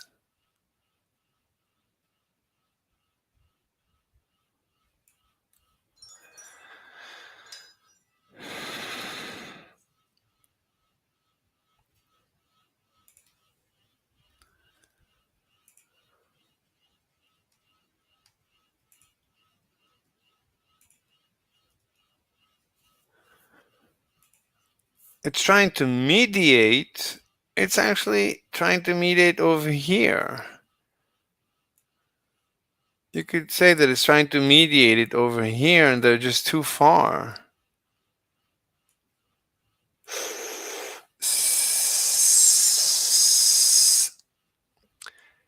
And this guy just ends up falling in. Let's leave this alone. Let's make these guys smaller. Let's forget about this. Let's make them smaller.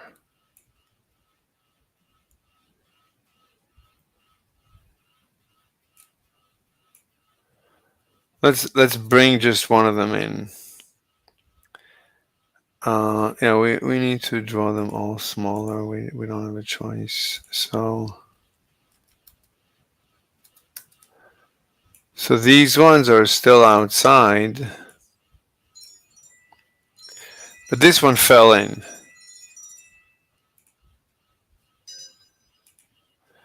So this one fell in, but it stopped by this meson exchange.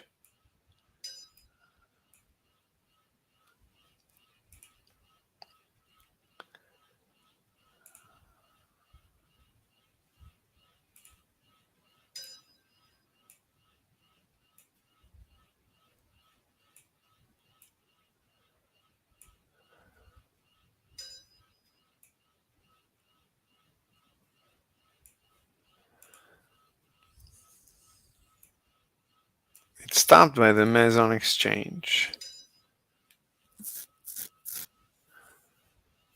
So we don't have to make it so small. We can make it a little bit bigger, and we can move this guy to here. Yeah, we can make them the same size. We can actually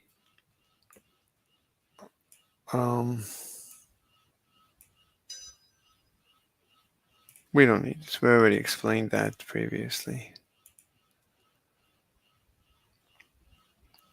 So we have, this is the original.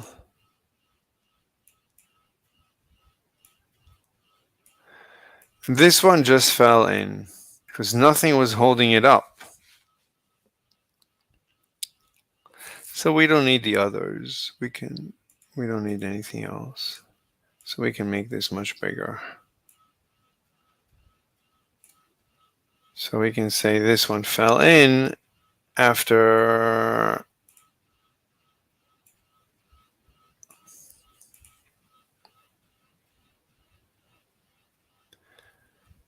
it fell in to the region. It fell in. So let's say that it fell in. It was here. So let's make it gray.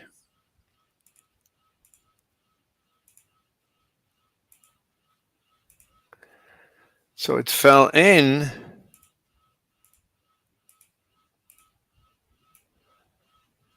Let's make it gray.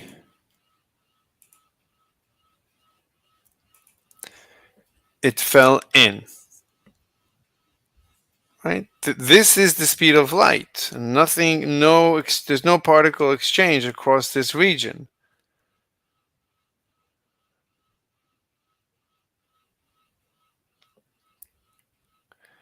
So it fell in.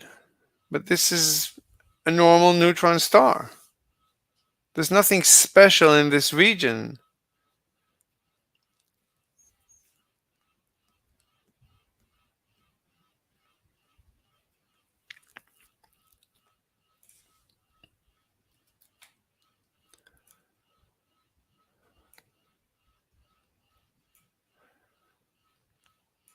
So, 2, this neutron was right outside the event horizon. It could not be mediated by particle exchange. It could not be mediated. I hate it when this happens. What's the point? So it could not be mediated.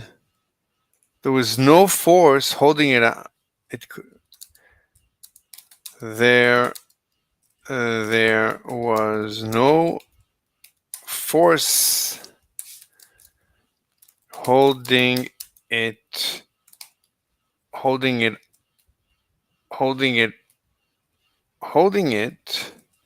or balancing the flow of the ether through it.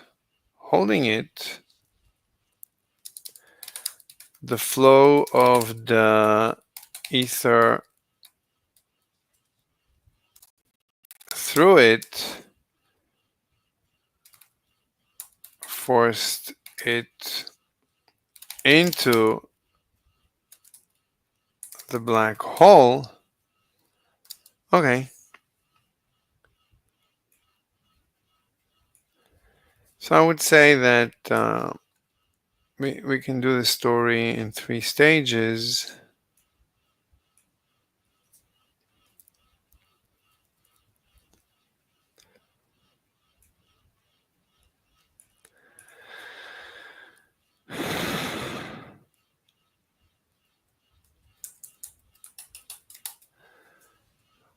So, didn't want to do that.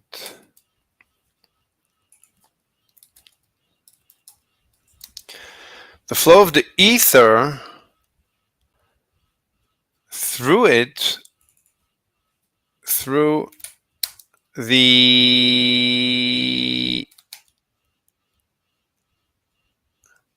outer neutron, forced it into the black hole, right? It has ether flowing through it. So it moved in. Well, we should make this guy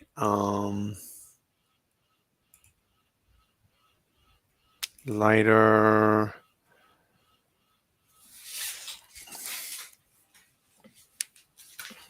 It moved in. It moved in. Now it's inside, but inside it's already stable.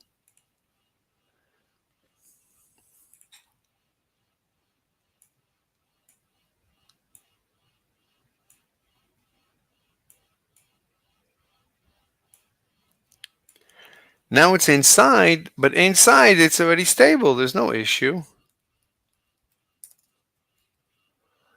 This will be 4.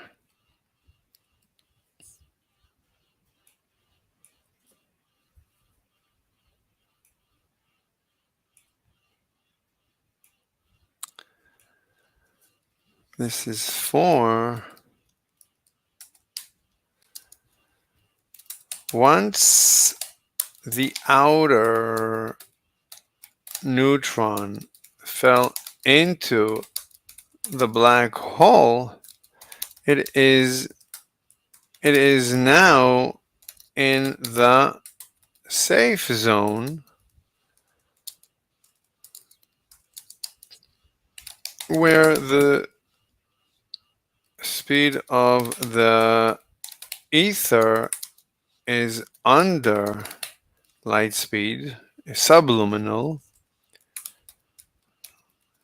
It's subluminal, and forces can be mediated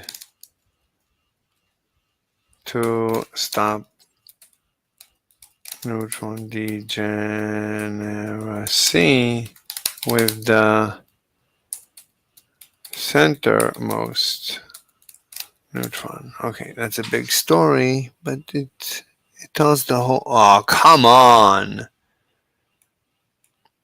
They're gonna have to fix that. So now it's safe.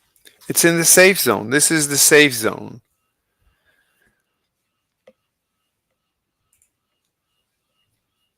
And this is okay. Fantastic.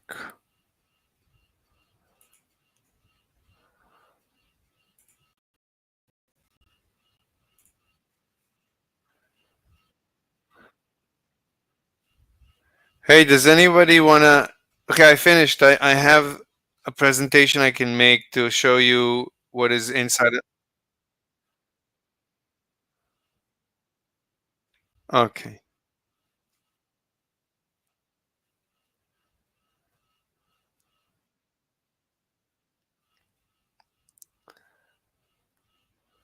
Well, these guys are... Well, if they don't want to debate me, that means... That's good. That's a good sign. That's a good sign. All right. Anyway,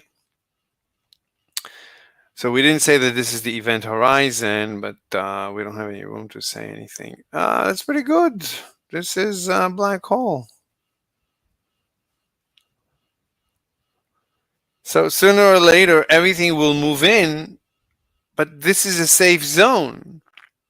There's no issue. There is no issue in here. This is completely safe. There's nothing special inside a black hole. There's nothing special. Just that there is the ether is flowing faster than light, or at the speed of light here. It could even flow faster here. Who cares?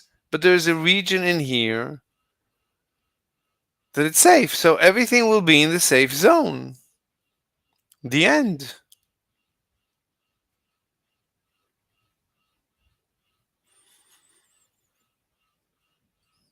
Okay, I think I can show this to...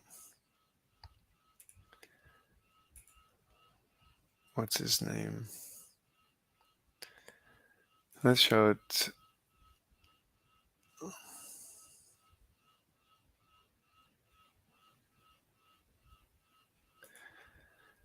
Gamma. I don't think Gamma has it. Who else needs it? Let's show it to Trucker. Chinas. Mordwand.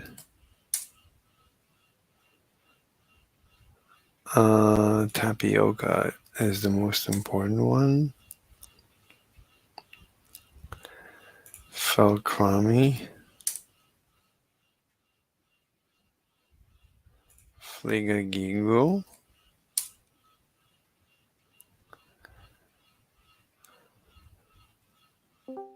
Hello. Hello. Yeah, that was starting to get lame in there. So.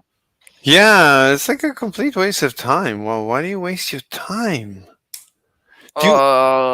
Sometimes it's fun, you know. Really? Yeah. How could it be fun? It sounds so boring. It's like after 1, 2, 3 times you debate these people, then you realize they're mentally insane. They're mental. Yeah. It's like it's like child abuse. You could get arrested. Is that true? Yeah, I mean, if they're considered to be dysfunctional by the state, you could get sued, of course, if you hurt their...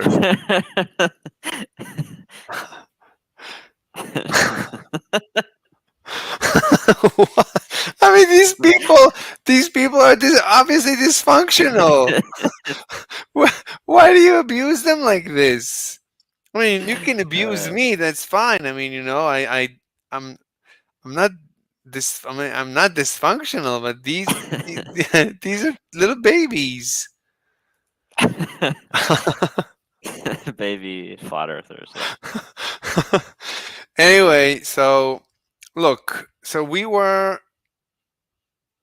basically, where are you in my? You're not in my. You are in my. Let me add you. Okay, so you're now. Everybody can hear you. Okay. So the story goes, I think maybe you saw this, right? We said, okay, there's a black hole. A black hole has been created because there's luminal, the whatchamacallit is flowing at the speed of light, right? It's flowing at the speed of light. Okay. Okay, inside is this, but the ether is slowing down because of how we define ether. Okay. Wait, who is this? Somebody's watching us. And okay, so now there's a problem because usually, in order to prevent neutron degeneracy, in order to prevent a neutron from collapsing onto its next door neutron under these pressures, there's a force mediation. It's called a meson or something. I don't know. There's like a particle exchange. Do you know a little bit of boson? No, do you? There's nothing to know. Boson gauge theory. It just says that all forces are mediated by particles, by elementary particles. Oh yeah, force mediators like electrons are the force mediators of electromagnetism, and let me just mute you on the server. yeah, what? No. I'm muting you on my Discord because you are echoing. You're echoing. Yeah, I'm just gonna mute you just for me, and I'll remind me later to remove the mute so I don't. Or I should. Yeah, it's okay. So like two electrons repel each other because they exchange a photon. Did you know that? Yeah, the photons are the force mediators of electromagnetism. Yeah. Exactly. Do you believe that there is a force mediator of gravity? I don't know. Like my force mediator is the ether, so you could reinterpret the ether as graviton, maybe. I don't know. Really? Yeah, maybe. Okay. I don't know, because there's a problem, because a graviton is an elementary particle, but my ether is not composed of elementary particles. It's different. It's like it's a different universe. Like so, it's a problem. I don't know. I don't know what the requirements for the graviton is. I cannot say anything. I don't know.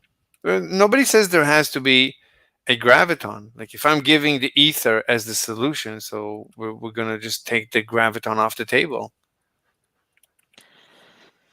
Am I Maybe. allowed to help you with this, even if I don't actually believe in the ether? What do you mean? Are you allowed? This is not a cult. There's no one is allowing or disallowing. What are you talking about? Okay. You know I don't believe in the ether, right? There's nothing to believe with this. Is a theory. Okay, you know I know the ether isn't a thing, right? I don't know what it means to know. I was like you until 4 or 5 months. What? Until 5 months ago. You know what I mean when I say I know. Of course I know. I'm saying I was like you until 5 months ago. Anyone who would have presented me with this theory, I would have said, obviously a crackpot. I understand you. I know exactly. I know how you feel.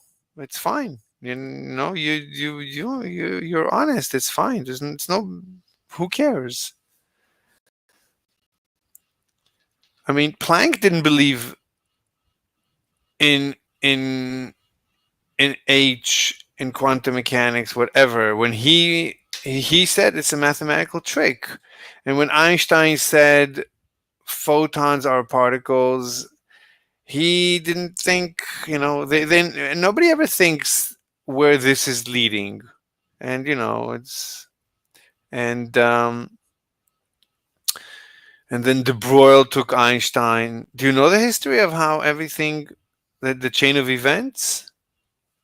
Sort of, yeah. Anyway, let's get back to this because I resolved it and I can show you. You will believe. Look, it doesn't matter. The point is, all you need to do, look, there is an ether theory, and the ether is a theory, right? It's a model. It explains the universe. It explains the universe. Wait, somebody just joined us? Yeah, they're muted, it looks like. They're muted? Yes. Okay. Then there's a reason. I never mute people unless there's a reason. So they're muted. Mr. Toad, I guess there's a reason why you were muted. You did something wrong. So explain to me why I should unmute you, because otherwise you're not getting unmuted. No, I can right now. Okay, let's ban this guy. How do you ban? How do you what? I'm banning him. You're banning him? Of course. Why? What did he do? He said right now. What? Can you? No, He said, said, can you? Hey guys, can you unmute me right now, please? Yeah, he added please when I told him that I'm banning him. Compromised or hacked account, breaking server rules, delete message history, goodbye. You have another guy joining. Who is the? Yeah. It's the same Okay, people. it's the same. It's the same guy. It was Toad. It's It's Wario. possibly. You should unmute him. No. I wanna These see guys. who No. it is. I'm not gonna waste my time. No. What? Oh. No. People come and raid the server. No, Is that true? breaking. Of course. Why do you think I don't server mute people. This is I'm trying to build a community. I wouldn't just mute people for no reason. If I muted someone, must have been a good reason. Must have been. I don't remember. I don't care. I'm busy making a very important presentation to you. Thank you, Mr. Nevertheless. Wow. Nevertheless. What, somebody else came in? Yeah, same guy, basically. It's fine. No, they're banned. It was somebody with a different Mario name. Okay. I don't care. Let us continue. So, look, the point is, going back to the presentation, so there's no mediation. So there's nothing holding up this neutron from falling in. I mean, there is an event horizon here. This is the event horizon, obviously. You're familiar with the event horizons? Yes. Okay.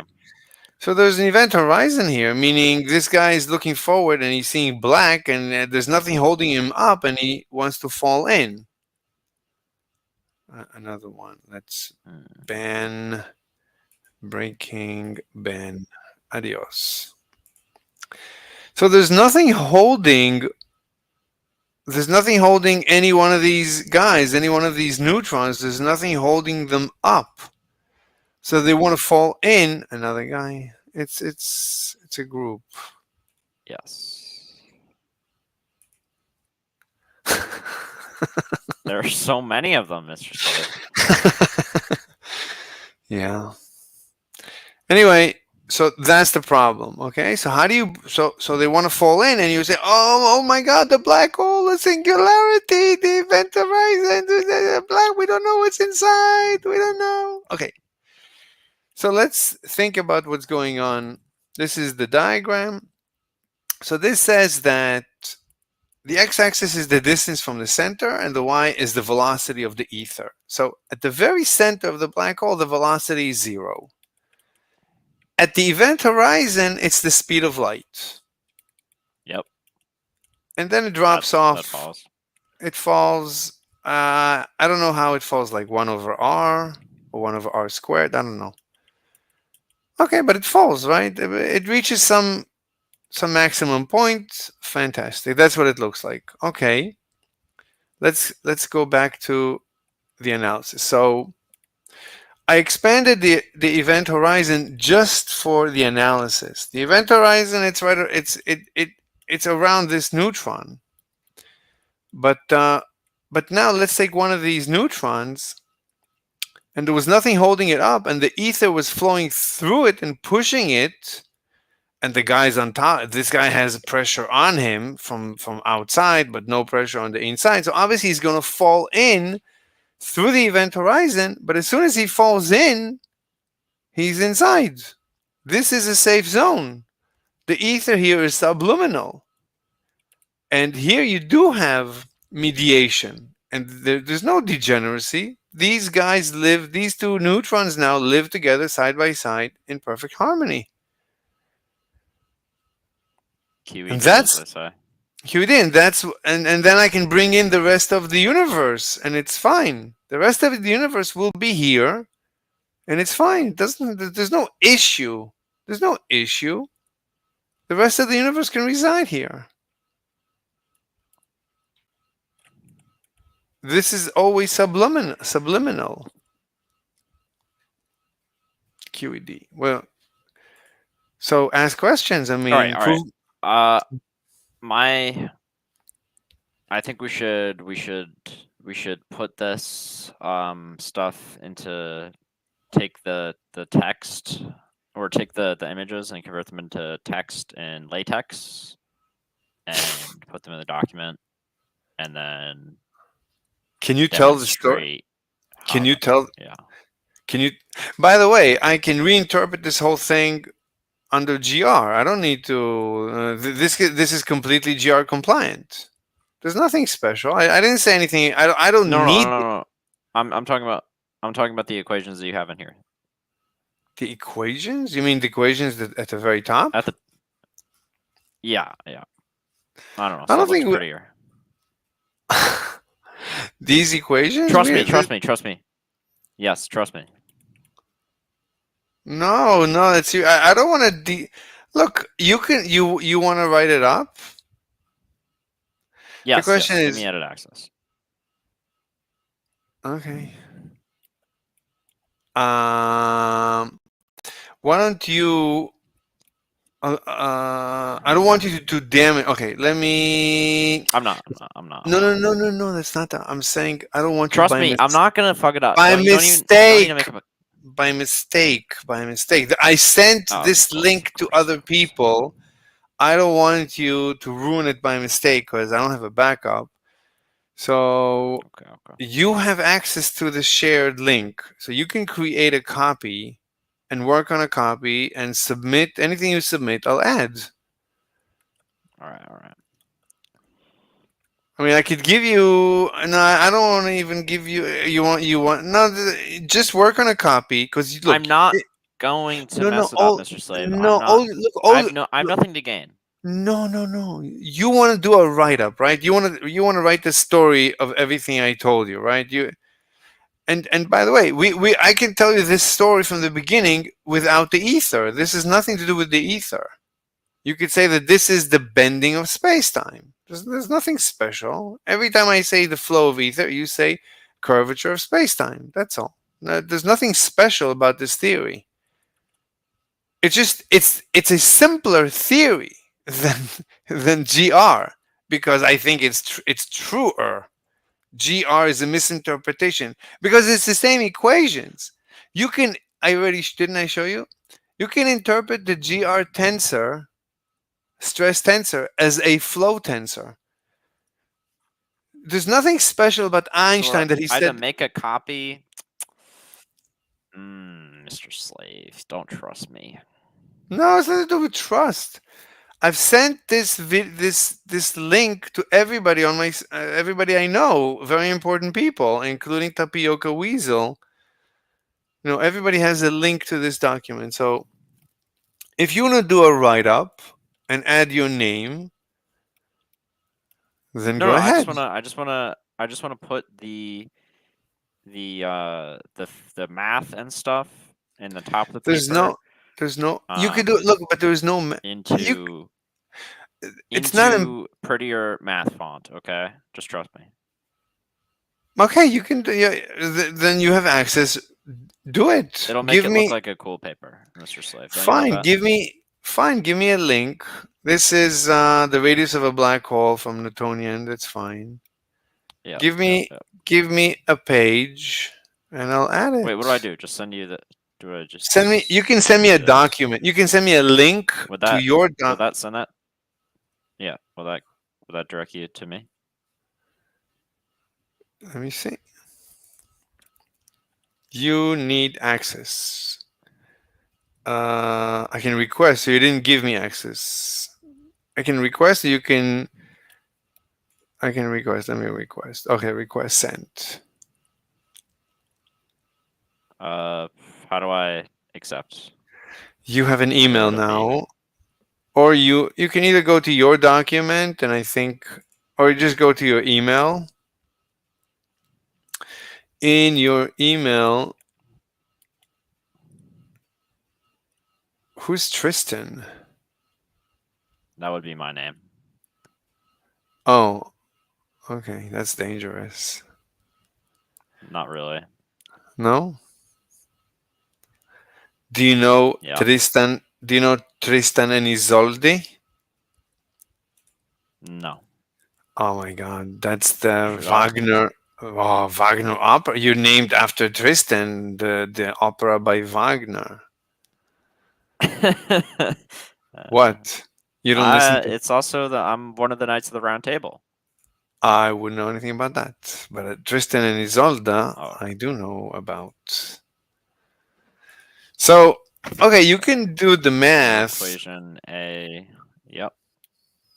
and you can do a write-up, and you can reinterpret it as the curvature of space-time. I just, for me, it's an inconvenience. Why would you reinterpret it? Like you can interpret gravity as the curvature of space-time using a stress tensor, or using the flow using a Newtonian fluid, the flow of ether. They look identical. Are you but on the document? my document? Yeah. This No, is are you on my document? your document. Let me try and get it again. I should be able to.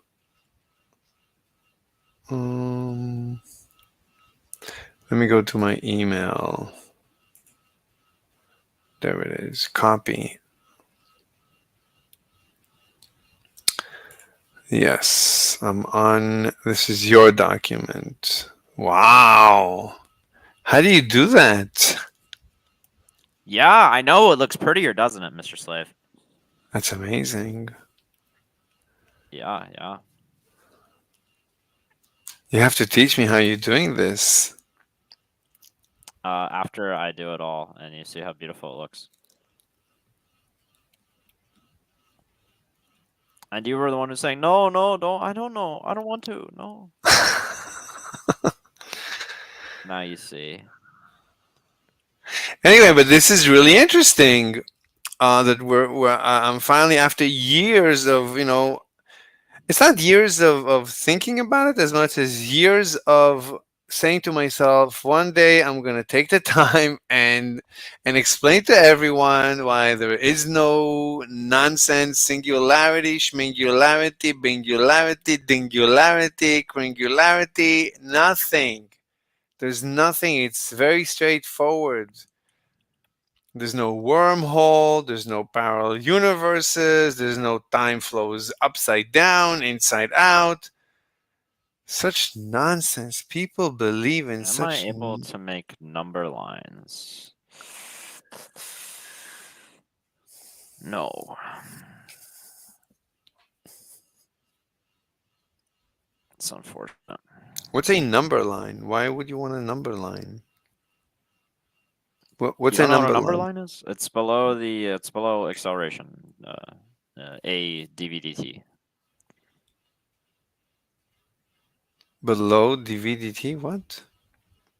Well, I Yeah. don't know what a number Yeah. line is. If I Google number line, will it know? Yes, you would. Yeah. You would figure it would be. Okay, let's try. What is a? You know what a number line is. Okay, 100%. let me see. The number line is a visual representation Oh, I see. Okay, yeah, it's an axis. A number line is like an axis. Why would you want an axis? No. You already you have one in the paper. Yeah. Oh, well, that. So I have a diagram. You're saying? Something like that. Yeah. Let me see. Yeah. Okay, that would be nice if you could do this diagram for the derivation of the equation. But this is really interesting that this is literally a Gedanken. This is a thought experiment how to slowly evolve or grow a black hole slowly, meticulously.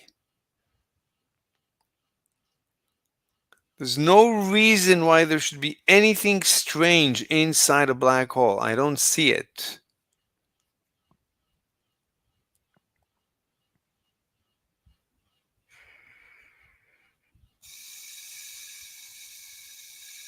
Is that dv dy there?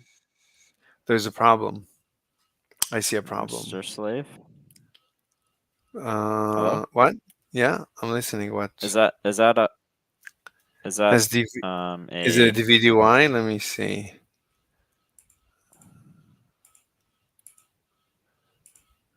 Let me just close some tabs. Let me see. Is it the VDY? Sounds. No, DVDR. There's no Y. There's R. Yeah. Okay, that's an R. That thing. Yeah. That would that would follow dv. So dr. But you know, we don't need it. I mean, everybody knows the escape. It's just the escape velocity. We just derive the escape velocity. Yep. V equals gm over r squared. Yeah. So what's the point? I mean, nothing else. I mean, just, no. You could say that this is a derivation of the intuition. You're deriving the intuition of the flow of the ether. But there's many ways to derive the flow of the ether, including go watch Lenny Susskind derive the inverse square law from fluid dynamics. And he uses fluid dynamics. What do you want from me? I know. Just look at what I'm doing, Mr. Save. You're gonna love this. Trishtan. Are you looking? Are you looking? Yes. You can see what I'm doing. I'm sharing my screen.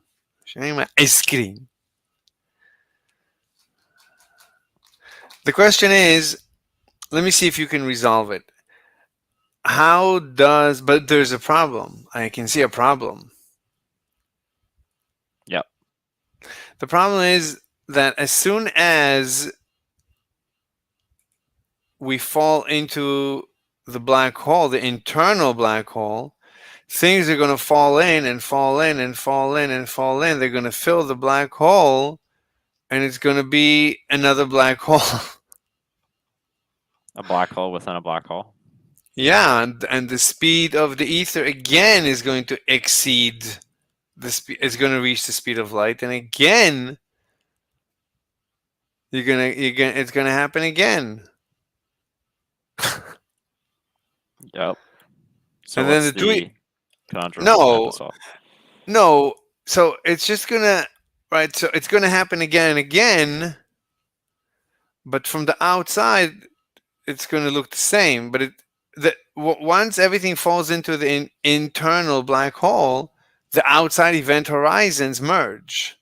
So we're back to a black hole. But it's gonna forever. It's gonna forever collapse. But at any one point, there's always the internal is stable. The internal of a black hole is going to be stable because the speed of the ether at the center of any object is 0.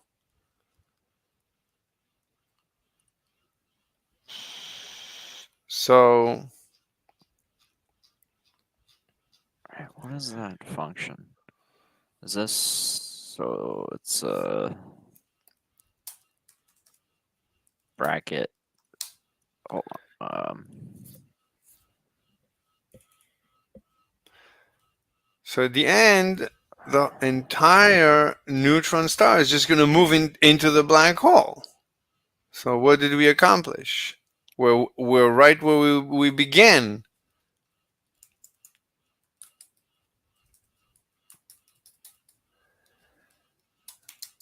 At the end of this process of the outer neutron moving through the event horizon, moving through the event horizon into the black hole. This is upsetting. I'm unable to put in the yellow portion.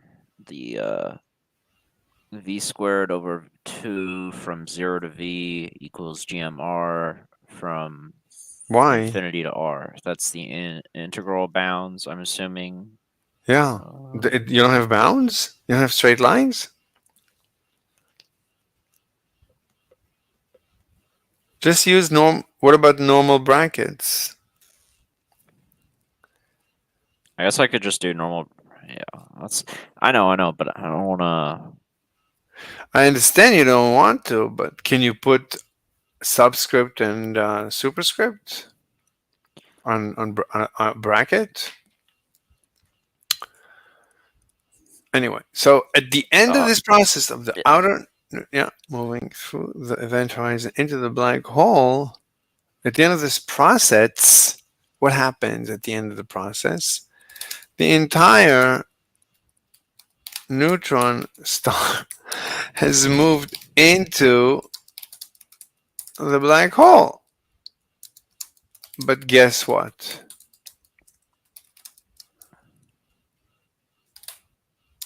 The same issue arises. How do you spell arises? A-R-I-S. Wait. A-R-I-S-E-S. Let me see if it autocorrect. Arise. Okay, you got it. Okay. So. All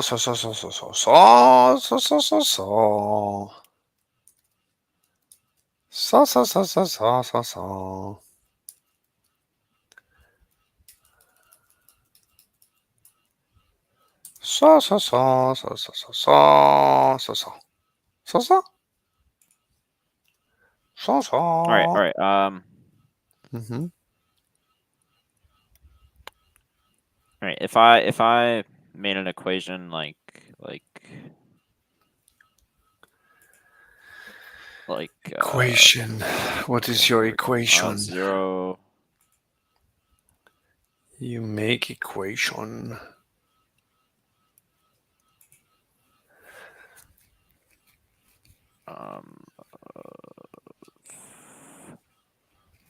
The ratio of v squared to r. Okay, so this is the neutron. Okay, do you understand what that means? What? Let me see. 0 to I don't know what that means. What is 0 to v? What is that arrow? There's so many arrows. Down arrow? What's going on? That's just leading. Okay, here. It was. I should rather do it this way.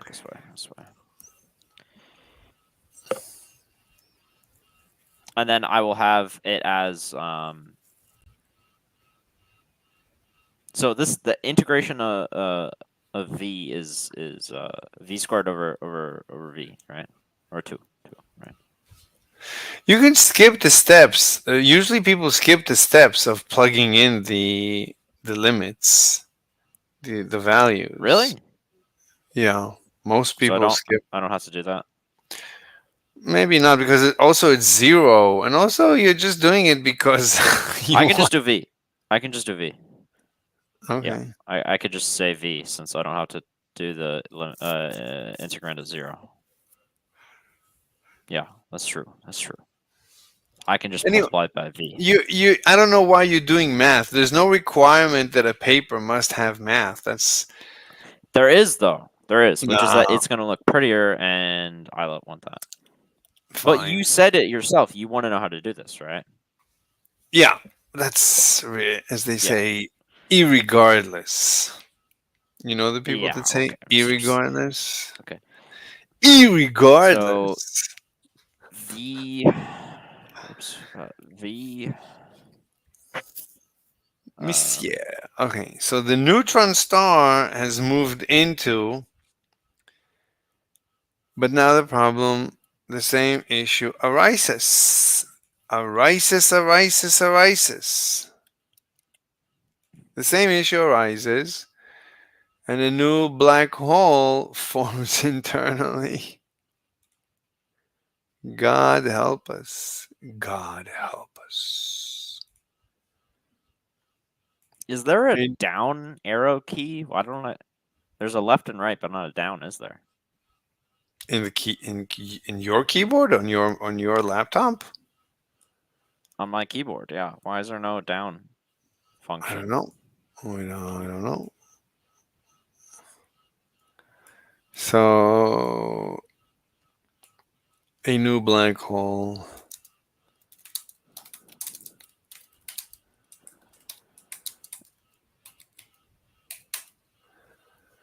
A new black hole has appeared inside a second. This is our black hole, but now we have another black hole. We have 2 black holes. One wasn't enough.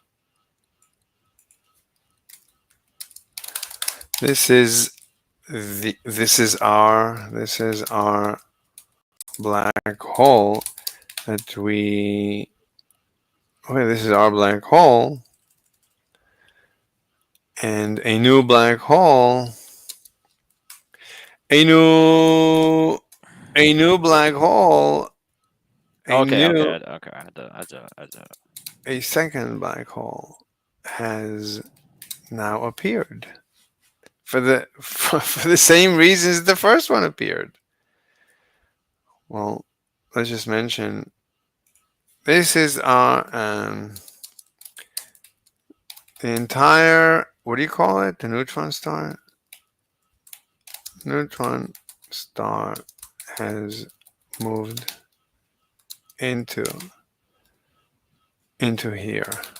Okay, the entire neutron star has moved in, but a second has just emerged, just appeared. Emerged. Okay, It so emerged. VF root square root 2 GM. Oh, I was working. Oh, I wasn't streaming my document. I was streaming yours. Okay, this is mine. That's what I was working on. This is 13, 12. Okay. I'm becoming extremely hungered.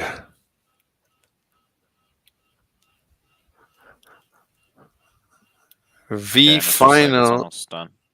That's amazing. You are amazing.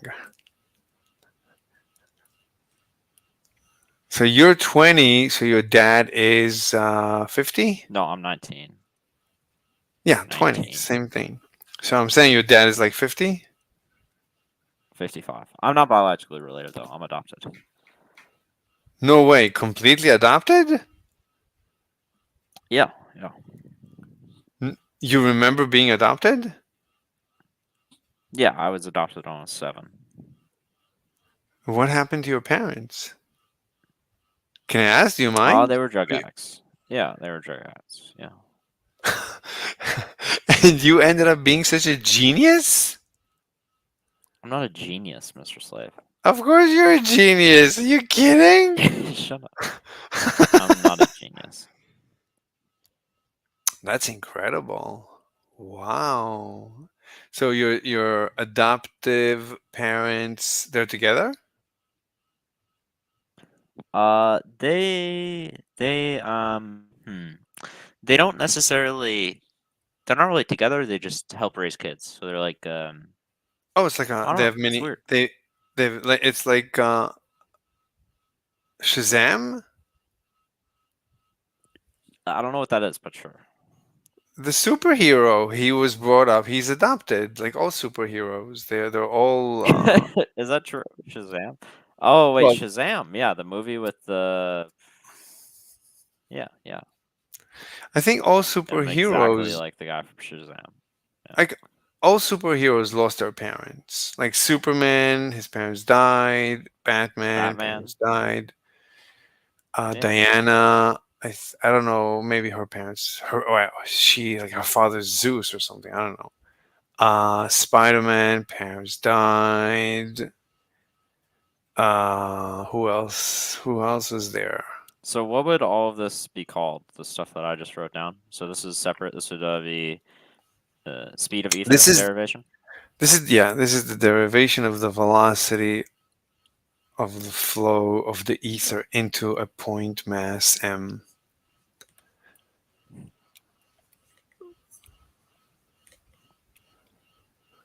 Velocity of the flow of ether. Yeah, you're spelling it right. Of ether into a point mass. Yeah. Very nice. Yeah, you could. Well, you called it capital M. Yeah.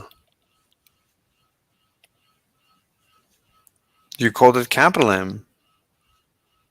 Is that good? Capital M? No, you called it capital M, so it's gonna be they're gonna look for little m. They're not gonna find it. Yeah, it's big M. It's big M. Wait, mass of okay, mass of m. Good.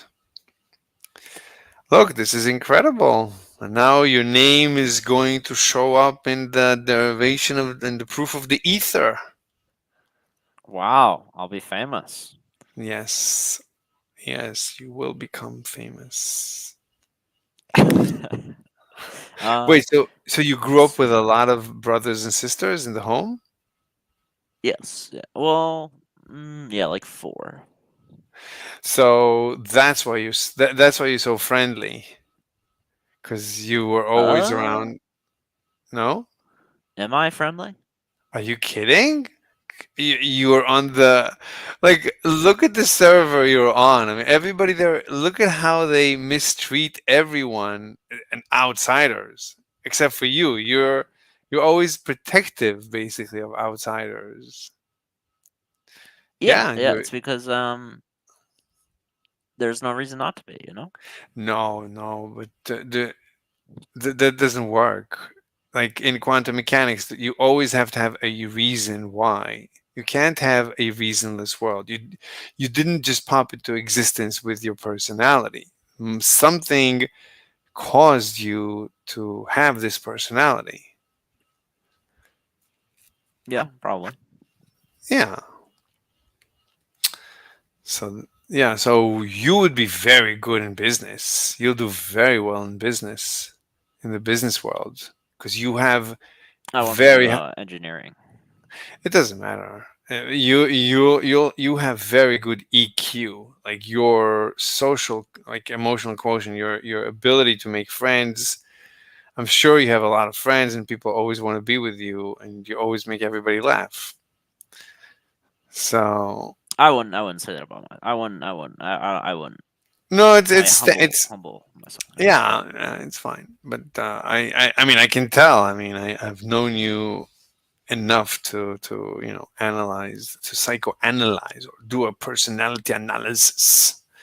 Okay, so you done? I'll take it. Yeah, you can take that, and then I'll do the black hole derivation from Newton as well. The black hole. Oh, okay. Yeah. People are gonna see this. They're gonna laugh. They're gonna know exactly. They're gonna know that the only reason you plugged it in is just to show that you know how to do math. It's like, let me prove to you that I know a little bit of math. And now that I proved Well, to I you was that I just know, copying your stuff no, from but below. I know, but they'll ask, why are we presenting something like from first grade? Why are we doing first grade math in like in a revolutionary paper about the ether? But it's fine. It's okay. It's very nice. It's very nice. Okay, let me add your name. Oh, I didn't put my name here. Oh my god, let me put my Yeah, name. you need to do what you did for the first paper. So this is the black holes. Let me move it. Let me move it into ready papers. So it's a ready paper. There it is. And let me open up the second postulate paper. Is it in your paper already right now?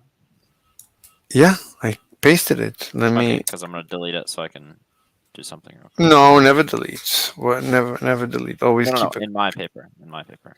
It doesn't matter. Never delete. You work so hard. Because I'm gonna no. I'm doing something right now. I'm making the derivation of new. I understand, but what happens if I lose mine? If mine gets destroyed after you work That so won't happen. I'll be able to do it just as fast as I did. Okay. So okay, by Mr. Slave and Tristan and Isolde. Just do co-op and gamma no hack. Tristan Gamma no hack? No Tristan? No, just do gamma no hack. No Tristan. No Tristan. Gamma. Yeah. No. There we go. Yeah. Yeah, that's beautiful, isn't it? It's the best. And then October 16th, 2024, right? Okay. October 16th. This is beautiful. Definitely. This is beautiful. How the gravitational ether allows for Newtonian black holes. Is that what we're going to call it? Let me think about the name. I think we could just call it ether black hole. Ether black holes, and rethink what else. Ether black holes by Gamma No Hack and Mr. Slave.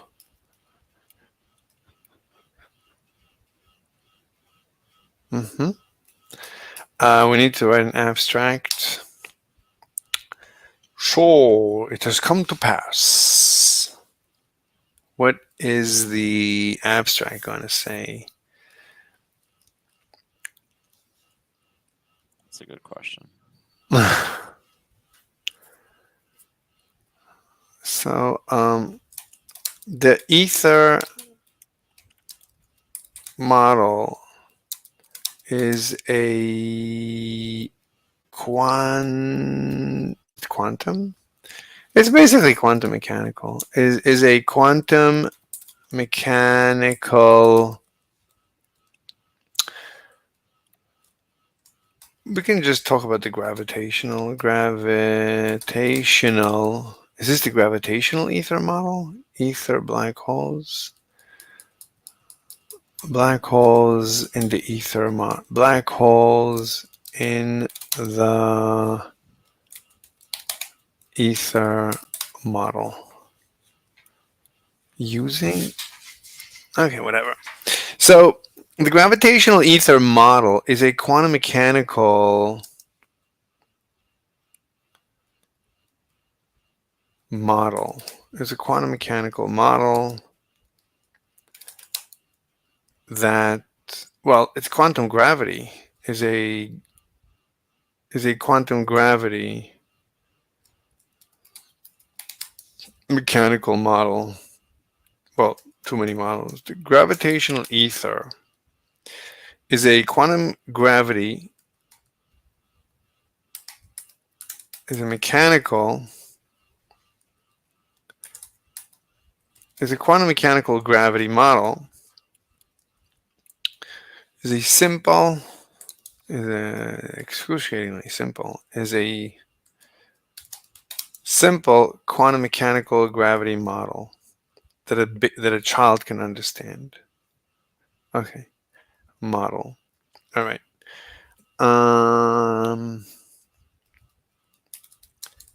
This paper, we are going to go through the. We're going to carefully, meticulously, carefully.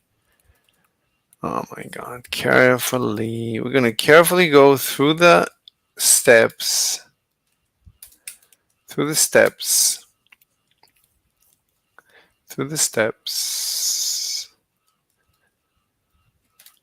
of taking a neutron star and slowly converting it into a black hole. We're going to convert it into a black hole, step by step.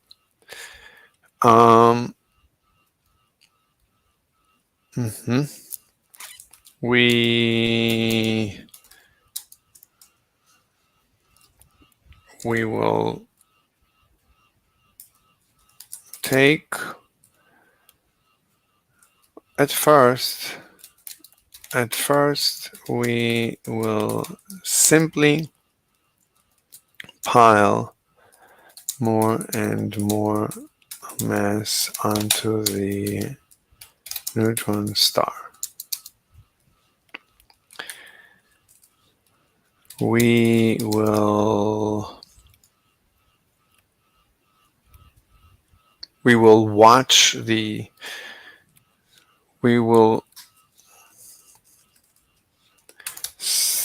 so before that we will concentrate we will concentrate our attention. All right, I did the black hole one as well. Okay, I'll come pick it up in a second. We will concentrate our attention on the centermost neutron of this neutron star. Yes. All right, let me pick it up. Pick it up. Bum, bum, bum, ba-dum, bum. That's it? Black hole derivation from Newton? Yep. Got it. La la la la la la la la la la. Dee la la la la la la la la la la la la. Got it. Very nice. So I can. I don't want to throw away this stuff because this we can throw away. This we're done with. La la la la la. I usually don't throw away things. Let me put it in the. So I have a folder called X. The purpose of X is to have a dumping ground where I just put at the end of which that's where I throw away stuff. So I'm always recycling. So I never hopefully lose anything. Okay, this we don't need. This is opened twice. Close one of them. Okay, this is where I threw it. All right, let me take. Okay, this we need. What if this is FA equals MA, but there's also this. So it starts from acceleration equals ma, F gravity equals gmm over r squared, from which we get, oh, you're not seeing it here, from which we get that Fa equals, well, for a free body diagram, assuming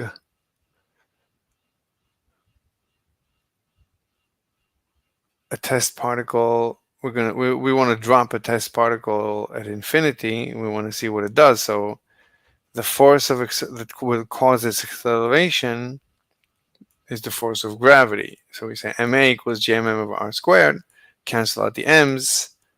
By the way, you have to assume m is not 0, maybe, I don't know. But then you get a equals gm over r squared, right? Is that where you started from? Yeah, so you started from that. So do you want to do this too, or it's too much work? That's. Do you want me to? If you can. Do that as well. I Okay, mean, yeah. otherwise, Yep. if you can, That's fine, if you can. What would I title that? This is a free body diagram of a test particle at infinity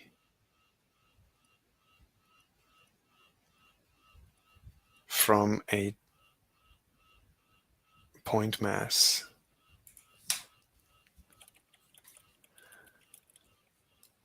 This is the free body diagram, or what do you call it? Did I say free body diagram? Yeah. There's no diagram here. It's the these are the equations that govern. I mean, it's derived from a free body diagram. Anyway, that's right. Free body diagram of a test particle placed at infinity from a point mass. It's not a free body diagram, it's a free body equations. Equation governing a test particle. So I'll give it to you. There it is. La la la la la la la la la la la la la la. All right, let's go back to the abstract. All right, so at first we will simply pile more and more mass onto the neutron star. Okay, so we will concentrate our attention on the centermost neutron of this neutron star, as well as the neutrons that are right next to it. At first, we will simply pile more and more mass onto the neutron star, hence creating more and more pressure on the centermost neutron. At one point, the centermost neutron will become a black hole. It will become a black hole. Yeah, but we're not explaining where is the ether in the story. We need to tell the story of the ether.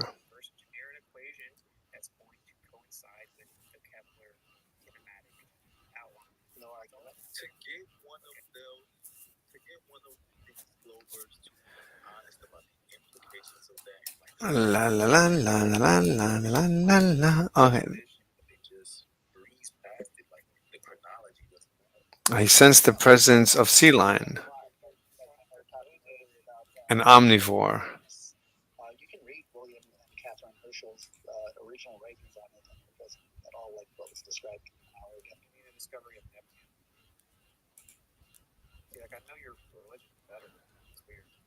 Who discovered Uranus?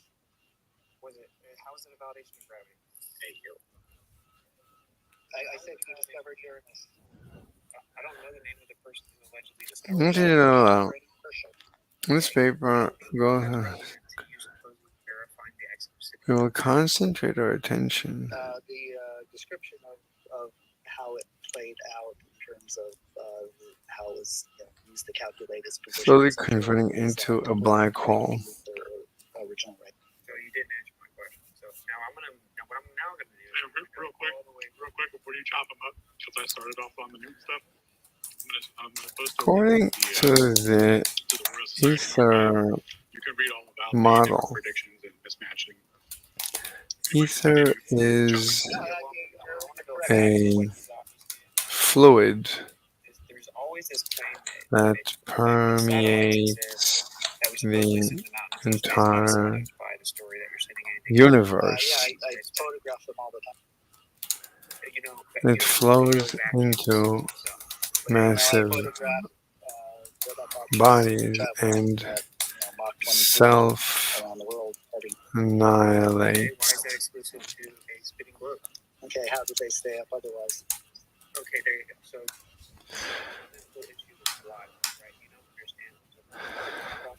Gamma? yeah,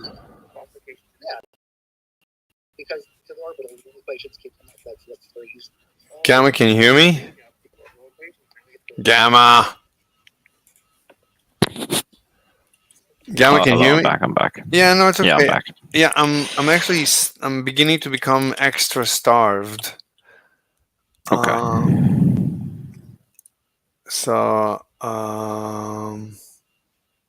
So we can continue after. All right. All right. I'll talk to you later. I love you, Mr. Slave. I'll see you later. Yeah, I'll see you. Thank you. Bye.